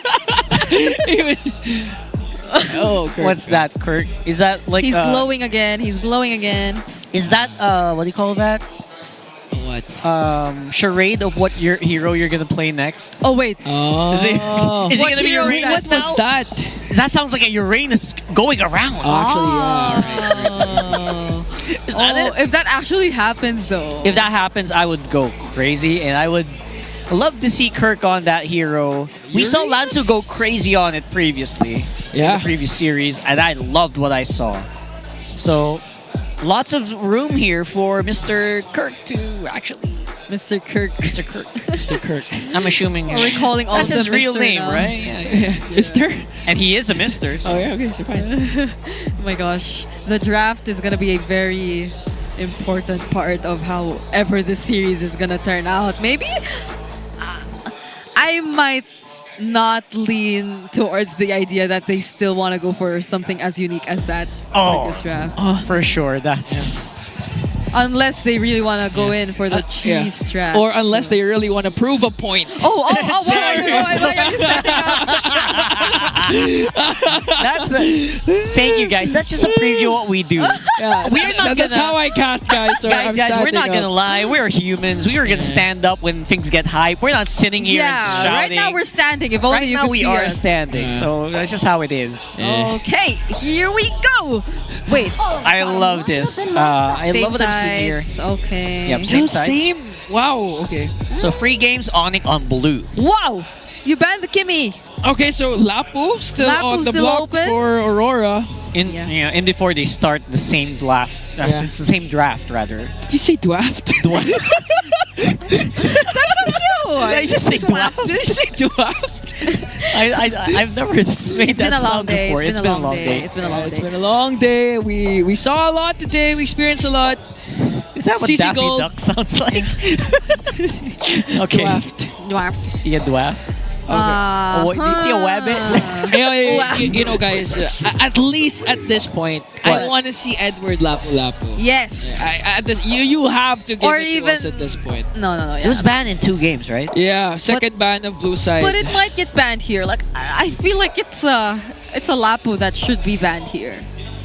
Not unless It feels like Edward is becoming the main highlight of a lot of games that Aurora does end up playing. Yeah. Just because of how proficient he is, especially with that hero specifically. I feel like we've barely scratched the surface. There's also a time where Edward plays Benedetta. Yeah. I don't know if you guys remember that. We did see a Benedetta, I think, last week. And yesterday, I mean today, A while just ago. earlier. Oh, yeah, today. a while ago. Why did I say yesterday? We weren't used to seeing Flap TZ use the Benedetta, but those are the moments I want to get brought back, you know? Yeah. Oh, the Lapu's open though. Lapu's open. And then Aurora. And then ONIC picks No it way, up no first way. pick. Okay. So maybe the Jushin could be banned out. Arlot's also still open if ever they want to consider that. And are we really happy to let the Lance go? Yeah, or the I think Farce. every single team just loves ignoring the Lance on the ban Yeah, now. let's just not mind the Lancelot maybe. Or Or the CC. Maybe Aurora doesn't want to see the CC gold too. CC but- Gold lane? I mean that's Masha gold lane. Masha Gold. Wow. Okay. There you go. Finally. So Aurora's saying, what do you pick now? Do you pick the Lapu? Do The you pick the CC? YSS? Do you pick the CC? A little bit of acknowledgement right there for the Lance. And now CC feels like it's the key. But YSS? Or the Yusenshin might not be first pick immediately. I think. Or the Arlot if they want a bit more flexibility. It's crazy because there's just so many good first picks here. Yeah, whatever lot. they pick up here, they have to anticipate the response from Aurora. Because just so many heroes that are open at this point. Oh shit. Oh, that's the safe pick, right? Okay. It would have been risky if you maybe first picked a Yisenshin. Yep. So this is the safe route. Yeah, this is... And it's rare to see ONIC go the safe route. They probably learned. Yeah, you know what's rare? What? CC Gold.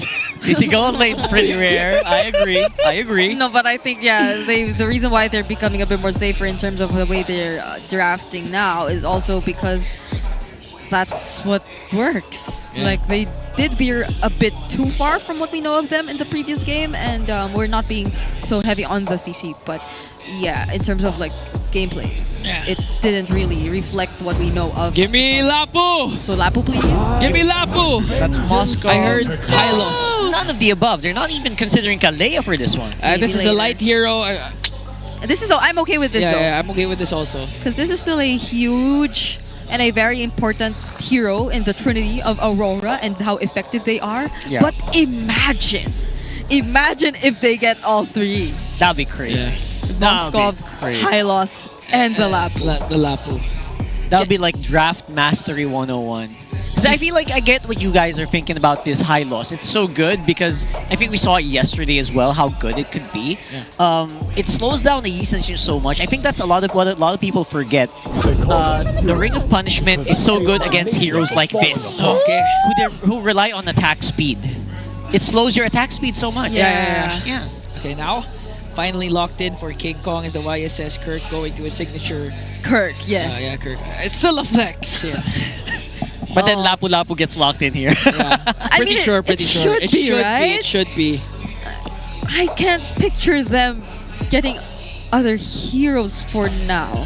Not unless it's a... I mean, at the same time, it's Edward. He has a lot. He has a wide hero pool, so... Yeah, but... okay. I mean, if you're being a bit more cautious, then maybe it... Maybe a jungler. Yeah. You don't want to get too... How about mid? What? Mid. Barca. Oh, no. Eve. No, they don't pick it up. Okay. Okay. Alright, so they say, you know what, Doming? Sit down, sit tight. We're gonna get a hero for you later on. But he has one already.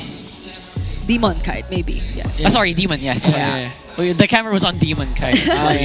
Now these kites are getting confused. These kites are getting I'm glad it's not light kite yet. Pew. Okay. So, at least now we know the matchup is going to be the Jushin Eve. It's been so long since we last saw this, and as you all may know, the Eve is one of the direct answers to the Jushin, and that's mainly because of range, and all the more now, I guess, after the hotfix, that it also has a better wave clear to provide in the early stages of the game, so it Correct. could be just as aggressive, I'd say, compared to the Jushin in the laning phase.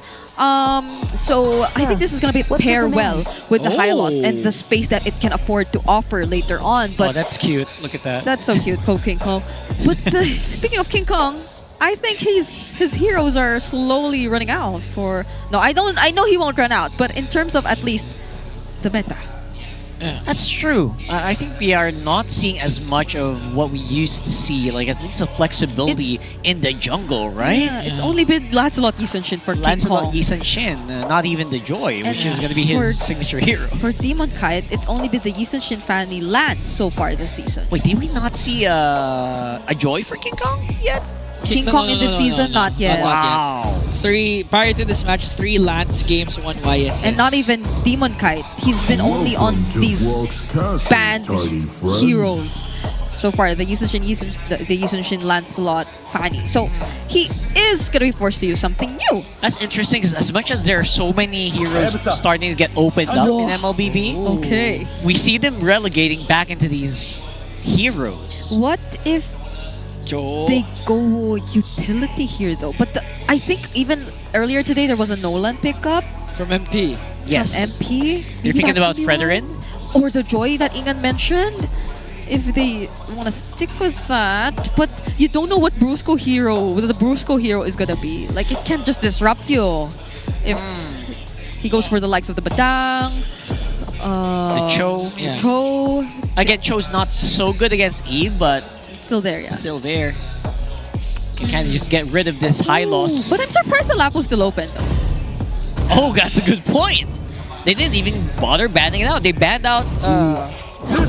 Okay, finally. Are we gonna see a good game? The sigh of relief from Edward's face. I'm surprised it's still open. But they really focused on Demon Kite. Yeah. So that's gonna be a question we answer for later. For now, ONIC PH, they are in need of a gold lane. A gold lane? A gold lane. A Please. gold lane? Please. Wait, there's a Moskov still. There's a Granger still. If they want to Bruno's couple pretty today. good. Like, Yeah. Keller's had a lot of fun with Bruno recently. Gotta be careful of the Lapu Eve. The range is too much. Maybe the Granger. Yeah, If it's just that. So there you go. Okay, Granger Galea. Okay. Galea. And now for Demon Kite. What's it gonna be? What's it gonna be? Utility wise, the Akai is still there. Yes. Fredrin is also fine. Fredrin's still there. You don't want to joy here because of the Kalea too much. Not anymore. Yeah, you're gonna get deleted immediately. So Fredrin, Akai, unless the likes of the Nolan are gonna come out. Fredrin Akai is the safe pick. Yeah, but does Demon Kite wanna do that? Does he want to go safe or do you want to go crazy? That's so funny because in the Howl it was mentioned that it's Aurora that should force ONIC to use a utility jungle, but now it might be them forced to use a utility jungle. Time to drop the Still the Joy. Okay. I don't know. Okay, fine. Okay. It's gonna be a hard but not impossible It's game. not impossible. To pull off, especially if they were able to control the mid and the rotations for the side of Aurora. But then again, it's gonna be a huge target. Okay. Yeah, I For guess Brusco. Brusco won't be there all the time. Yeah. And he can rotate fast, but it's a big disadvantage for sure. Okay. It seems like both teams are going to be comfortable with their drafts either way, heading into this very crucial game who will decide who gets to win after the series. ONIC Philippines still on a win streak. Aurora just recently able to bounce back after the loss against Falcons, winning against Team Liquid. I think that was a very big surprise too, but maybe we're in for more surprises here in this series. And maybe up until tomorrow as we wrap up week 2. I would love to see that here on game number 3, Aurora versus ONIC Philippines. Welcome Does feel to like Mobile we're going to Legends. see a lot of action Yep. Yeah. In suspense, right here. Especially Kelra back on Granger, it's the more stable pick. Yes. Compared to a lot of what? Sorry. Oh, I thought we were comparing it to the Moscow Compared to because that was the usual. conversation. But yeah. Even the Moscow's actually a bit 50-50, right? Yep. So, I agree. Finally, nice to hear once again the crowd here at Green Sun. Yep. It's really loud right now as you can see Kelra versus Dominic. Nasty. That's a usual gold lane matchup we see. That's how we're used to seeing it. Oh, even the EXP lane. So much is happening on both sides of the map, but so far it's been ONIC winning it out. Kelra in control at least, and Kirk is forcing Edward to be under the turret even on this Lapu-Lapu, which is sort of expected, I'd say. So whether or not he's still able to get out of there and contribute to the first objective, the first turtle, I think that's going to dictate a lot in how this game is going to turn out. Just because I think he's going to have a bit of a better fight the moment that he gets the bravest fighter. Yeah. But for now, it's CC with the big advantage. He doesn't need that curtain call right away. You just want to go take that fight as soon as possible. Oh. King Kong picks up level 4 first. Slightly earlier, just slightly earlier than Demon Kite. So I feel like they're being very efficient still. Oh, wait. Dash in electrifying beats, forced out an early flicker from Super Friends. Wow. Imagine how fast the rotations are going so far. If we've been through slow games, I don't think this is going to be a slow game. Oh, yeah. Based on the tempo that's going on in both the Joy and the Yi Sun-shin. This is a 12-minute, 59-second game for Wow. Wow. Down to the last second. Okay. 12, wait, 12 what? 12 minutes, 59. Wait a minute. Demon Kite goes for the turtle. That was fast. Now Edward Latshaker's going to connect onto Brusco. There is no space for him to evade that. Kirk finally soaking up the damage for ONIC Philippines. That's going to be a 2-for-none trade. Aurora secures the turtle. Light still hanging around. He's able to back off the glorious pathway. No casualties for Aurora. His level 4 came just in time. Just in the nick of time. Oh my god. I could have been traded there by ONIC. King Kong was trying to take the kill, but my goodness, Light coming in clutch. And this is why we put so much emphasis on when he gets his hands on the high loss, because look at how well Aurora are playing together. Even despite the way that Kirk has managed the XP lane, Edward still went in, landed their shatter, takes down Brusco, and Light was just there to see it through. He was just standing beside his teammates and soaking up the damage. Yeah, that's what we're talking about as well, like how good Edward can actually pilot this hero. And you can also tell some pretty strong moves here being done by ONIC. Tsunami Slam committed down. Super Friends is going to pick up a kill. Demon Kite goes in with the electrifying beats to shut down King Kong. Here's the response from Brusco and Friends. 2-for-1 trade. Aurora loses 2. Oh, and even in the gold lane, that could have been a solo.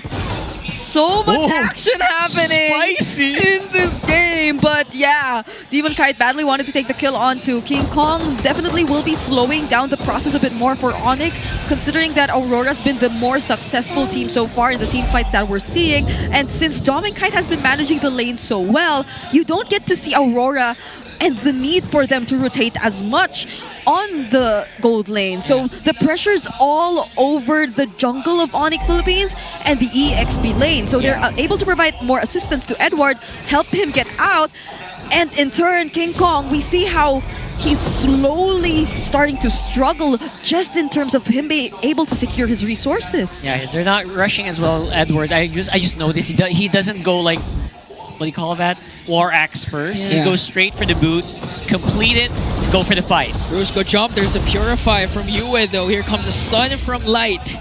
So that's an ultimate down for the side of ONIC Philippines. SOD already dropped down. Here comes the KK connection. Ultimate drop down onto Domingite and he survives. Meanwhile, Light taking a lot of damage from Kirk and Prince. Here comes Edward. RWM drop down. Edward with the bravest fighter. Forced out the vengeance of Kirk. He might be able to take him down. One more hit by Gargan. And US steals away the kill. 1 down for ONIC. Such perfect timing. Both the real world and the bravest fighter. That's beautiful. That's beautiful to watch. The real bravest fighter. Oh. I was say the real fighter, but yeah, sure. The real bravest fighter. Real bravest fighter world. There. Oh my goodness. Just look at how in sync Edward and Yue are. I feel like it's been a while since we saw Yue on a hero like this. Yeah. Because it's always been the Navarias. Previously, it's also been the Kimis, the Valentinas. But now on the Eve, we missed seeing this. And he's using the adjustment so well. Those clutch damage. Oh my god. ONIC answers back in the mid. Here comes Light with a glorious pathway. 2 down for the side of Sonic. Superfans enters in with a Lantern Flare trying to catch Demon Kite, who has the electrifying beats. Another favorable trade for Aurora. And we're seeing XP diff right now. Edward solo kill on the top side. Yeah, he may have struggled in the beginning. In the beginning. I don't think that matters anymore. It was just all in the beginning.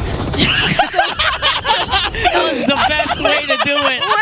That is a professional broadcaster right there. Thank you, Brigida. Okay. But you're correct. Absolutely. Yeah, things look so much better now for Aurora. Now that they're able to work together, they're able to group up. They're not entirely reliant on just getting through the laning phase. I still feel like that is going to be a crucial and important part, but it's not that they're limited in terms of that anymore. Even looking at the gold right now, Edward. Dominic Kite is just up ahead. Oh! Another jump. Paired up with the ultimate coming in from King Kong. Edward is still alive. Here comes Light with the Revitalize. That's all they gonna connect. We're waiting for Dominic Kite's entrance. Here he is. Brusco quite low. Cannot jump away. Another member down. Aurora finds one. Yeah, that was a solid engagement. I don't think I don't think ONIC expected Aurora to fight after they failed the initial engage with Yue. I will never ever doubt a Lapu Lapu. No. Anymore. Once he gets the bravest fighter, when he gets to land those skills, he will survive as long as there are enemies nearby who, of course, do not have burst damage. And in that case, I think ONIC did not have enough. So now they get another free objective for 3k gold up ahead for Aurora. And look at Dominic Kite and how he's leading the gold leadership board. I also don't know if that's an Edward thing or a Lapu Lapu thing. Chat, what do you think? That is true. It's an Edward thing. Is it an Edward thing? Yeah. After observing his 500 games, I know it's an Edward thing. Wow, you were there for all 500. I was there. I was also consistent supporting him. There you go. I think. You're not sure. Okay, but that's you even watch the scrims, right? When you watch a stream and everything. I'm actually their shadow coach. Okay. There you go. That's the thing. Confirmed. Ingan is a very consistent supporter of Mr. Consistent, yeah. Okay. You said consistent a lot. One of the great supports so far for Aurora was actually Light, the clutch revitalize. That's why Edward was able to out-sustain a lot of damage from ONIC. Man, this game is accelerating to such a fast pace here. I'm not sure if ONIC is going to be ready for this mid-game. Electrifying beats. Okay. Oh, he was able to force out the curtain goal Yeah, he did. Yue also picks up the Divine Glaive. That's a lot more damage that you could expect from the Eve. Oh, Law and Order. Lantern Flare, Crimson Beacon. Here comes the jump coming in from Brusco. But just look at the damage of Aurora. Still no casualties, but the turret down bottom might go down. Demon Kite trying to chase right after King Kong. Dominic Kite enters in, still no casualties again, and Aurora is going to fall back and wait for the minions and try to push the mid lane turret. Just can't touch him. Imagine that much pressure. And now Demon Kite has the Holy Crystal. Jump. Making a play. Brusco. No ultimate still. Aurora wasn't successful in taking down the mid lane, and ONIC Philippines was able to defend. Right, after all said and done, that's 4.4k gold lead for Aurora. I would say that's as good as it can get, at least for now. And Dominic Kite rather, is quite untouchable on this Moskov, at least for now. He's still leading up against Kelra. And he already has the Trinity build. Got Trinity build. In his arsenal. That's how you do it. So they definitely will be a lot more aggressive from this point onwards. We could expect Dominic to even start things up, maybe. And I admire the patience even when the SOD lands. The timings in which he decides to go in. It's just really perfectly timed, but here we go! Steal from Brusco. King Kong secures the Lord. This is a sign for ONIC to back off. Brusco is going to be sacrificial lamb, but Demon Kite wants to extend the trade. That's going to be a Brusco for Lord, and ONIC steals away. That's a very crucial steal because if they gave that away, that would have been a big problem. They would need more clear. And let's not forget, like, as much as the hotfix was good, the Jushin is just not for clearing. Yep. Somehow, Aurora are still able to manage this though. Dominic Kite will not let it go any further. And ONIC might have to walk away for now. Oh, this is still Aurora seemingly pushing forward as if they did not lose on the objective. Right, very confident. So D, Dominic Kite used it just to make sure to zone out ONIC Philippines and take a top lane turret with them. Stole away the purple. They also got the purple buff. Alright, so we're even Stevens right now, at least for now. But again, the map is like 70% Aurora controlled. I don't think you can walk into the ONIC jungle and still feel safe at this point, despite having the Mountain Shocker available, at least for them for a decent chance. Yep. And this lack of damage is definitely gonna catch up bit by bit. Look at Edward already securing the Queen swings as well. It's gonna be a lot more harder for ONIC to take him down if they're not able to pour in the right amount of resources, and if they do not get to isolate him well enough. On the other hand though, I feel like Aurora, they still might want to be a bit more careful about the next steps that they do. They have the Purify spells, but one crucial setup from Brusco could still drastically change the flow of the game. And that cannot be Demon Kite. That cannot be Yue or Dominic Kite. But that's the thing, like I don't think the Purify spells can just be forced out of Aurora easily. Yeah. So ONIC Philippines really needs to pick their fights. Good pick off, secure the kill, make sure that Aurora can't go head to head 5v5. I just laughed a little bit when I said you can't force a Purify. I was gonna check how many people have the Purify, and then the graphic blocked me. Yeah, it's you and people with the Purify. Oh. There's two of them. All right. Those are the main targets. The main target. But now it's proving the US playing relatively safe as well in this one. I haven't seen him get caught out too much. Even with Brusco on, like, again, aggressive heroes like the Kalea. I guess Brusco just having a bad day today with the Kalea. In this game and in the previous one. I guess I don't blame him. It's just so hard to play Kalea, especially with a lineup that goes very in your face. Yeah, very mobile lineup paired up with Purifies. It's gonna be hard for Brusco to actually make plays. And now Lord spawn in the bottom side of the map. Still, ONIC Philippines, they have a chance of contesting for this, but they know that Kelmer just came from the top side. Demon Kite, you're waiting for the entry. Look at the damage from Dominic Kite, and Yoan follows up with a kill. One member down immediately. SOD is gonna miss. ONIC Philippines will have to concede this Lord to Aurora. Man. Yeah! That happened so quickly. Those were just a couple of spears from Dominic Kite, and then the finishing Void Crystal from Yue. That was clean. Oh, man. And that just goes to show where our players are, where RORA is right now, in terms of how spicy they can get. Even Keller is getting hit by collateral damage. No, Spear of Misery! Dominic Kite, that was clutch! RWM coming in from Yue. Superfans was able to stay alive. Kellera, already? Okay. King Kong has his ultimate, but Aurora was able to take the inhibitor turret, and they still have the Lord marching up top. Oh, it's so tricky to position yourself. Even the damage from the passive, even when it's just the turret that's being targeted by Dominic Kite, is no joke. Yeah, you're not even the target here. You're not even the target. Here comes the charge. Light leading it with a glorious pathway. Lord kept in check. Superfans trying to work on Edward. Curtain call already used up. Edward, the Mortality Pump, Brusco jumps in, and they're able to clear out the Lord. SOD coming in from Dominic Kite, not gonna pop it anymore. Two inhibitor turrets taken down, and Aurora is enjoying every moment of it. They're playing very conservatively here, and I am all for it, especially for RORA right now. Just pinning down the advantage ONIC might have. Any opening is gonna be slowed. Two inhibitor turrets removed. Amazing defense shown to us here by ONIC. They really tried to spread out their resources as much as they can, and even though they lost 2 base turrets in the process, they've been able to minimize what Aurora could have potentially done. At least for them, the timings in which the Lantern Flare stacks came in, that Land Shaker which never got to land from Edward too, I think those were really key factors into or as to how that entire team fight panned out.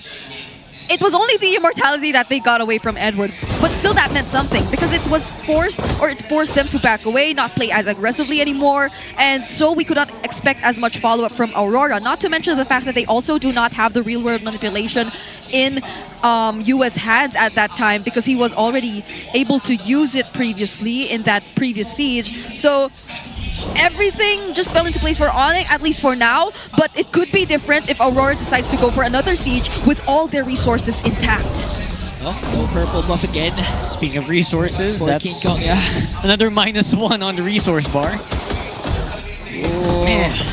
All right, this is going to be really tricky for for ONIC to navigate because your initiation potential is almost 0. Yeah. Right? All you have to do is kind of just rely on RORA to really mess up very badly because you can't just dive in with a curtain call. You can't just go in with a tsunami slam. Yep. So what do you do? Force out the Purifies from Superfans Saturday. Yeah, but it's best if they get something out of it because Brusco also has the fleeting time now. Yeah. So he can have a bit more tsunami slams available and up for whatever side that they want to do for in a extended team fight. But can they even extend a team fight? Kirk is low. They're just blitzing the Lord because they know that ONIC can't go in. RWM already dropped down. So they gotta connect. King Kong gone. Kelro might be the next to fall here. Brusco quite low. He's getting chased down by 3. Kirk caught in the mix. Here comes Avatar! Taking 2. Brusco being chased by Edward. Superfans alone to defend the waves. Pushing in for Aurora. 2v5. Brusco gone. Superfans next to fall. The Sonics are blinded by the lights of Aurora. The lights prevail today, shining brightly against the Superfans. Wow. 2-1 on the victory. What a way to get back in this series and in this match. They may have stumbled a couple of times.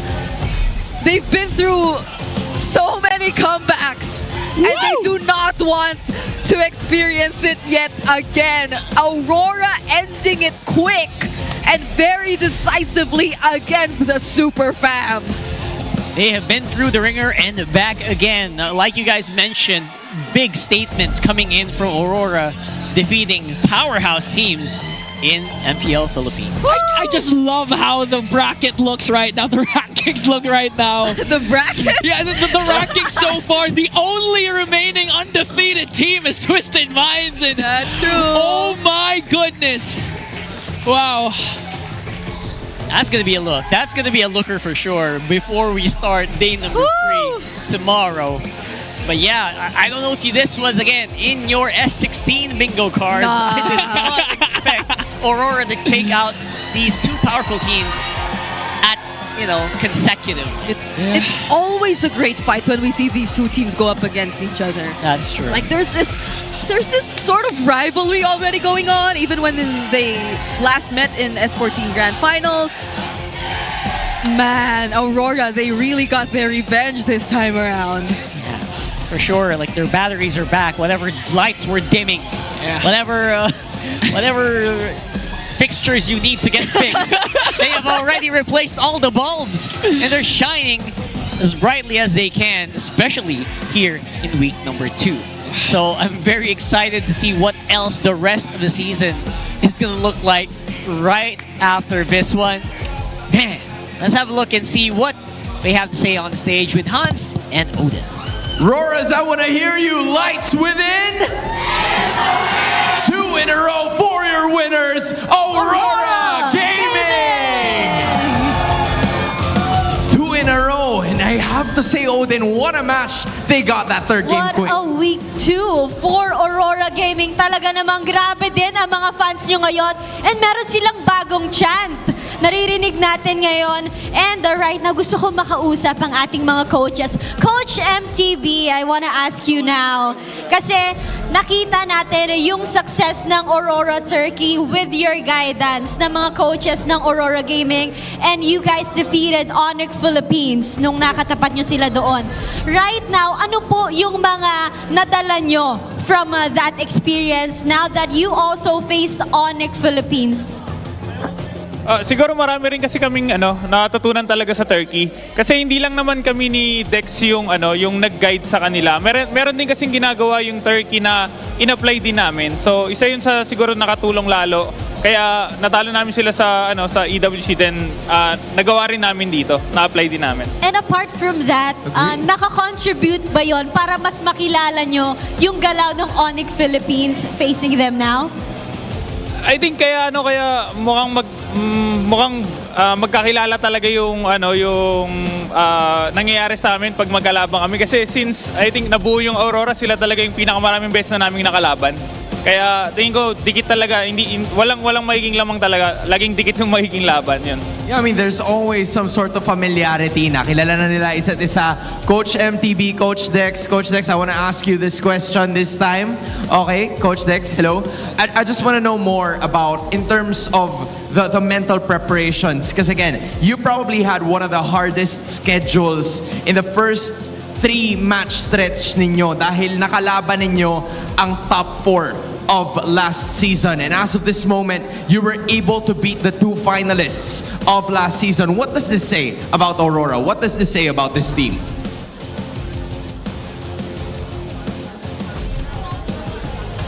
Most likely, just being able to defeat those two. Maganda siyang momentum sa amin, syempre. Sa una, mahirap talaga kasi top 4 agad yung kalaban namin na sa schedule namin eh. Pero ayun, at least nagawa namin ng paraan. Kasi little by little, yung team muna namin, yung tinitingnan namin, hindi makakalaban namin. Maganda na ang nasimula ng Aurora Gaming. Medyo nakakahinga ng maluwag pag nakakaharap kasi yung mga malalaking teams din natin from last season. And now, yung nasa poll natin kanina. Ano nga ba ang itatawag namin sa iyo, Doming Kite? Ikaw yung nasa poll namin kanina. Alam mo ba yung mga choices? Wala. Ay, parang may gusto na silang itawag sa'yo. Anong desisyon? Doming expansion. Ano daw? Ano daw? Doming so expansion. may doming expansion. Ay, ganon. Kino-consider nila doming expansion. Ano ang boto ng fans? Ano ang boto? Nako, medyo mahihirapan tayo dyan, ha? Oo, with feelings medyo pa. mahihirapan tayo dyan. But, you know... Ayaw. Oo, sige.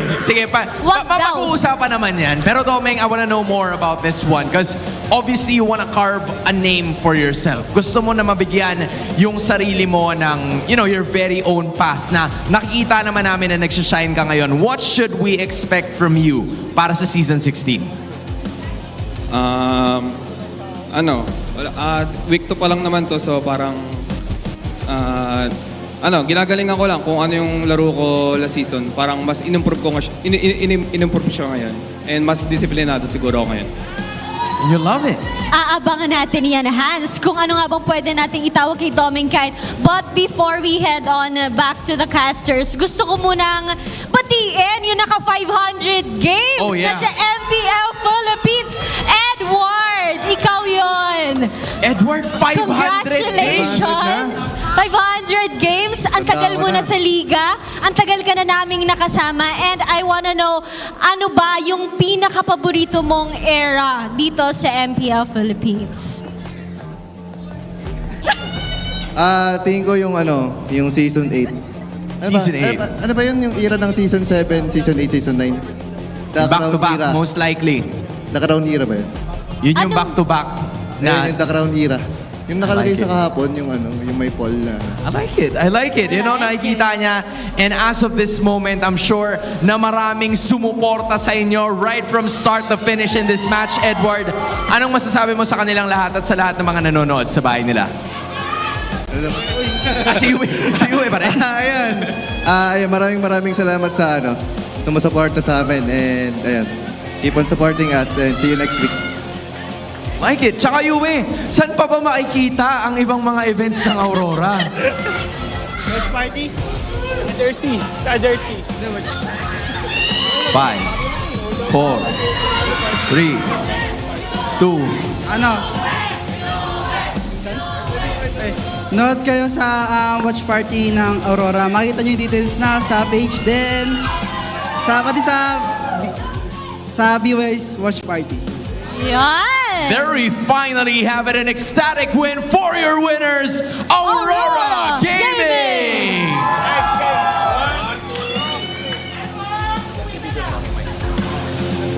What a win from Aurora. What a win from the Northern Lights. They got 2 in a row against the finalists of Season 15. Talk about a statement. That's right, and we were so thrilled to watch the games today with Aurora Gaming.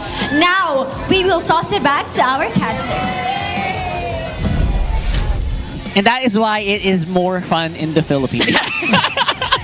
When you see, when they're in the international stages, they're like gods, walking around. And when they're here, when teams like ONIC and like Team Liquid are here, it feels like a very even playing field. Yeah. Everyone is like, we're back to mortal mode. We're back to the hardest. The hardest server. No, not up there. What? Well, I'm gonna say it for you guys. What? The strongest region. Strongest. There we go. And the hardest server. Suddenly slow down. And you should have went all in, bro. The strongest region. There you go. Okay. Just like Edward right now, proving with the bravest fighter. The strongest, bravest fighter. By the way, national hero. Manipulation. World. So that's Edward. Again, it's always a treat watching him in his comfort heroes, and I really think that MTB and Dexstar, just got to give this guy more of the Lapu-Lapu This was treatment. the only Lapu game we saw of him in this series. Yeah. And I want to see delivered. more. The first one was Arlott, then Yura, right? Yes. Urine. Okay. So yeah. It's time to analyze. It's time to get into the analysis for this. Like, sorry, guys. It's been a long day. Oh, yeah. But, guys, we've been mentioning, especially during the draft, that it was supposed to be a hard game for Demon Kite. Yeah. It wasn't. It wasn't. Yeah. It was a good, easy game for Demon Kite. Yeah. Come to think of it now, it does feel like whenever Demon Kite does go in, there is no Tsunami Slam to answer back. Yeah. It's mostly just going to be the title strike, but even then, that doesn't do much. He still gets to dash towards whoever he wants to target, and it came to a point where you can't really just pour in all of your resources towards Demon Kite because he's not the main problem. He's a big problem, but he's not the main problem anymore. But I think it just kept growing. Like, you can't just decide on who to go for. It's not just one person who's the problem. It's not just two persons who's the problem. It's three. It's five. Four of them. It's five of them who's actually a huge problem. That even if you get to take down one, it doesn't really matter. The resources that the other members could still offer will be more than enough against ONIC, especially as they were really playing from behind. Yeah, and that's why we always see that whenever Brusco was ready to cast the title strike at Tsunami Slam, it's a go signal for Aurora to let's go in, especially for Demon Kite, because there's no hold anymore for him to wreak havoc, especially with electrifying beats. And clearly, one hell of a game. 4-1-4 KDA, and not to mention Doming Kite with a perfect KDA also alongside Edward, 206. He seemed to be just so happy whenever Brusco goes in. It's like, all right, that's like half our job done. Yeah, it's my time to shine.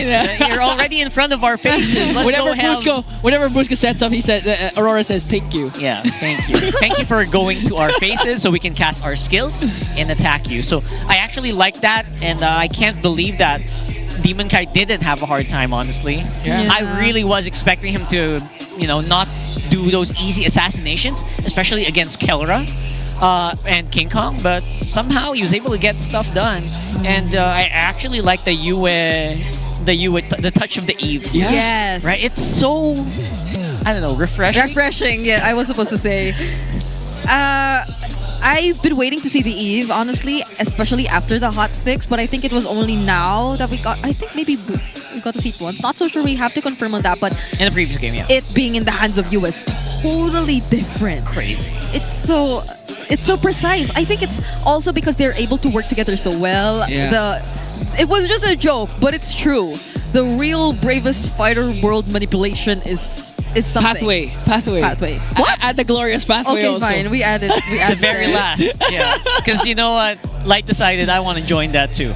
And overall, I would say Domeng Kite went bananas in this one. His Moskov activation is actually very quick. Yeah. That's usually the kind of Moskov you see at around 18 minutes, 20 minutes. We saw it around 11, 12, 13 here. I don't know. I feel like Domeng came into this week with something to prove. Yeah.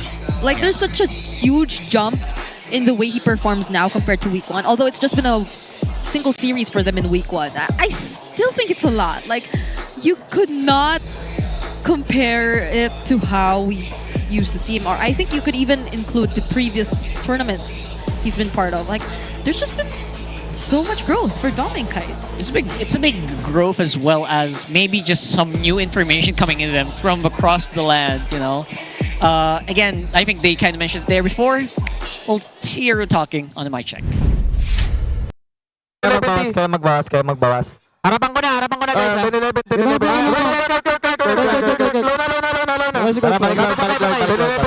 Ako na. Teka, kasi din nila kayo umangat. Yeah, lord ko. Okay na, out na. Balance tayo. Sakit pa rin. Piso. Mahabol yata. Kalkalin mo eh. Kalkalin yan. Pinata. Stang ko. Kalkalin. What did he say? Nice! I don't know anymore. I don't know what he said, man. When Demon Kite, who was Demon What's Kite? that, Demon Kite? Demon Kite took down someone from ONIC in the mid lane, then you was like, yeah, nice! Nice. I can't identify the voices anymore. They were all talking at the same time. And it's fun. Demon Kite, they sound the same. It's so fun to see them have this much energy. I know we failed to see them in the previous international tournaments, but this is looking like a really good start. What is this? It's Twisted Minds undefeated with a 3-0 score on the top of the leaderboards, followed by ONIC and RORA.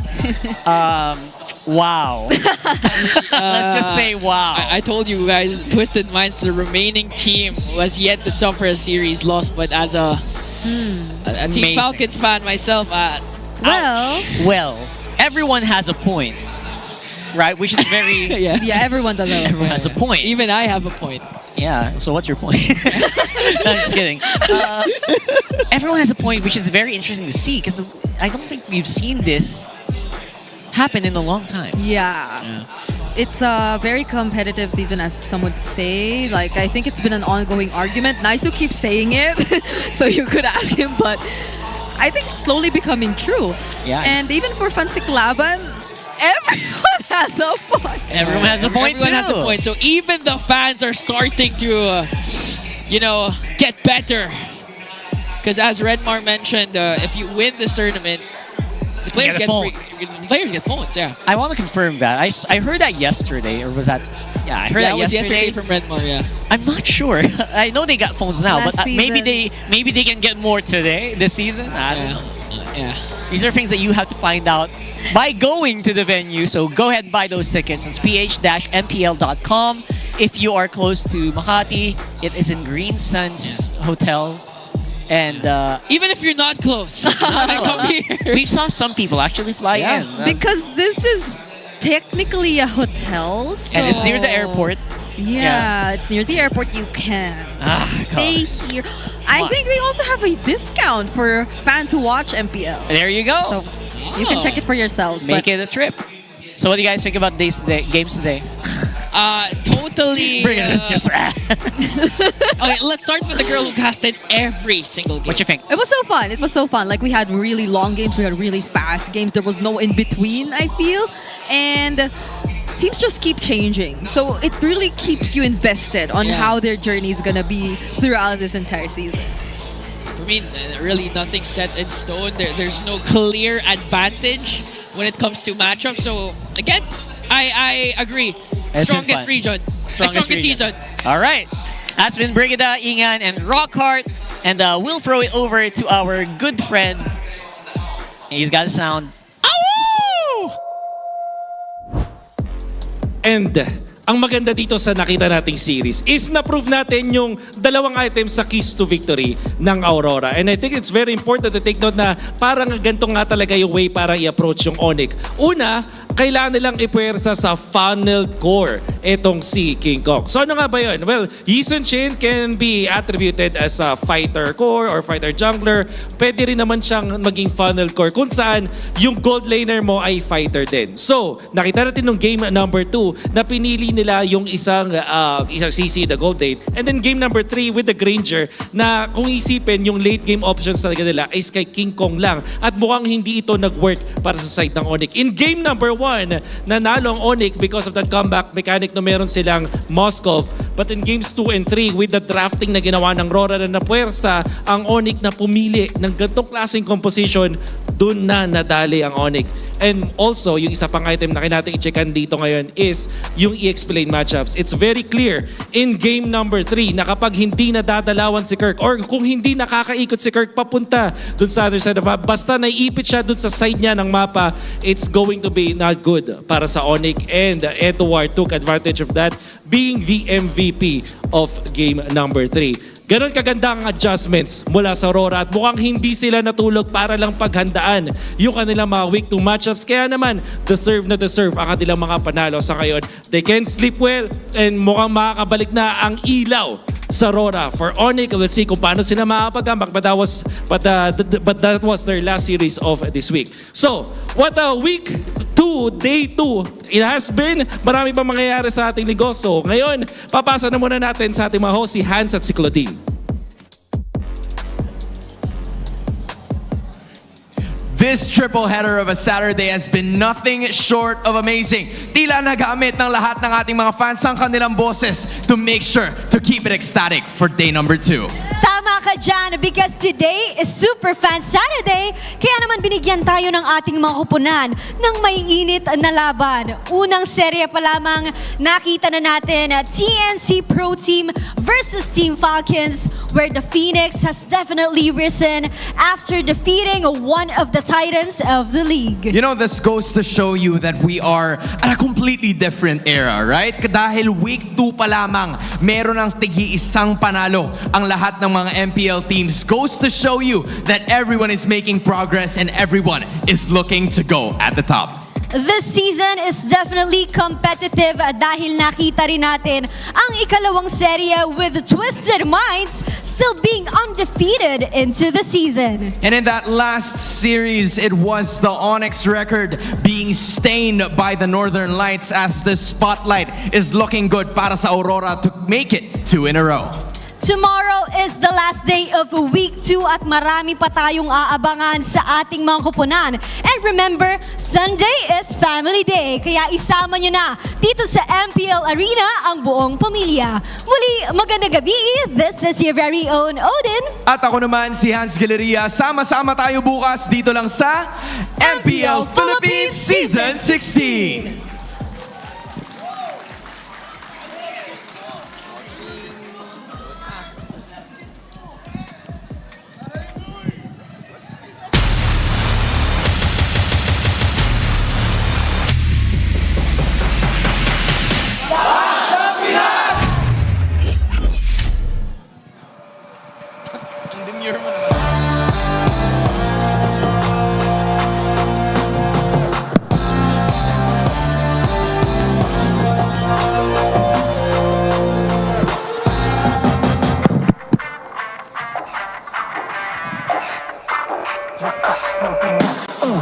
Malakas, Pilipinas, malakas, kahit anong lane, we become the monsters.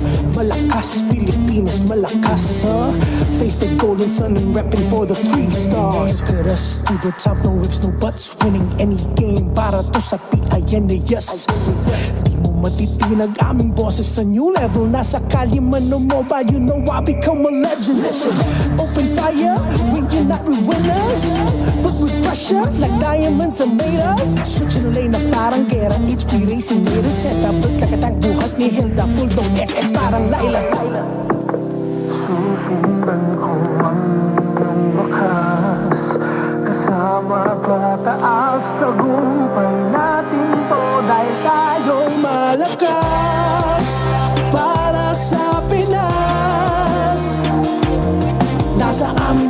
alas hindi dito atas kinikilala sa taas kasi kami ang malakas para sa Pinas. Nasa amin ang alas hindi dito atas kinikilala sa taas ganito kami sa Pinas.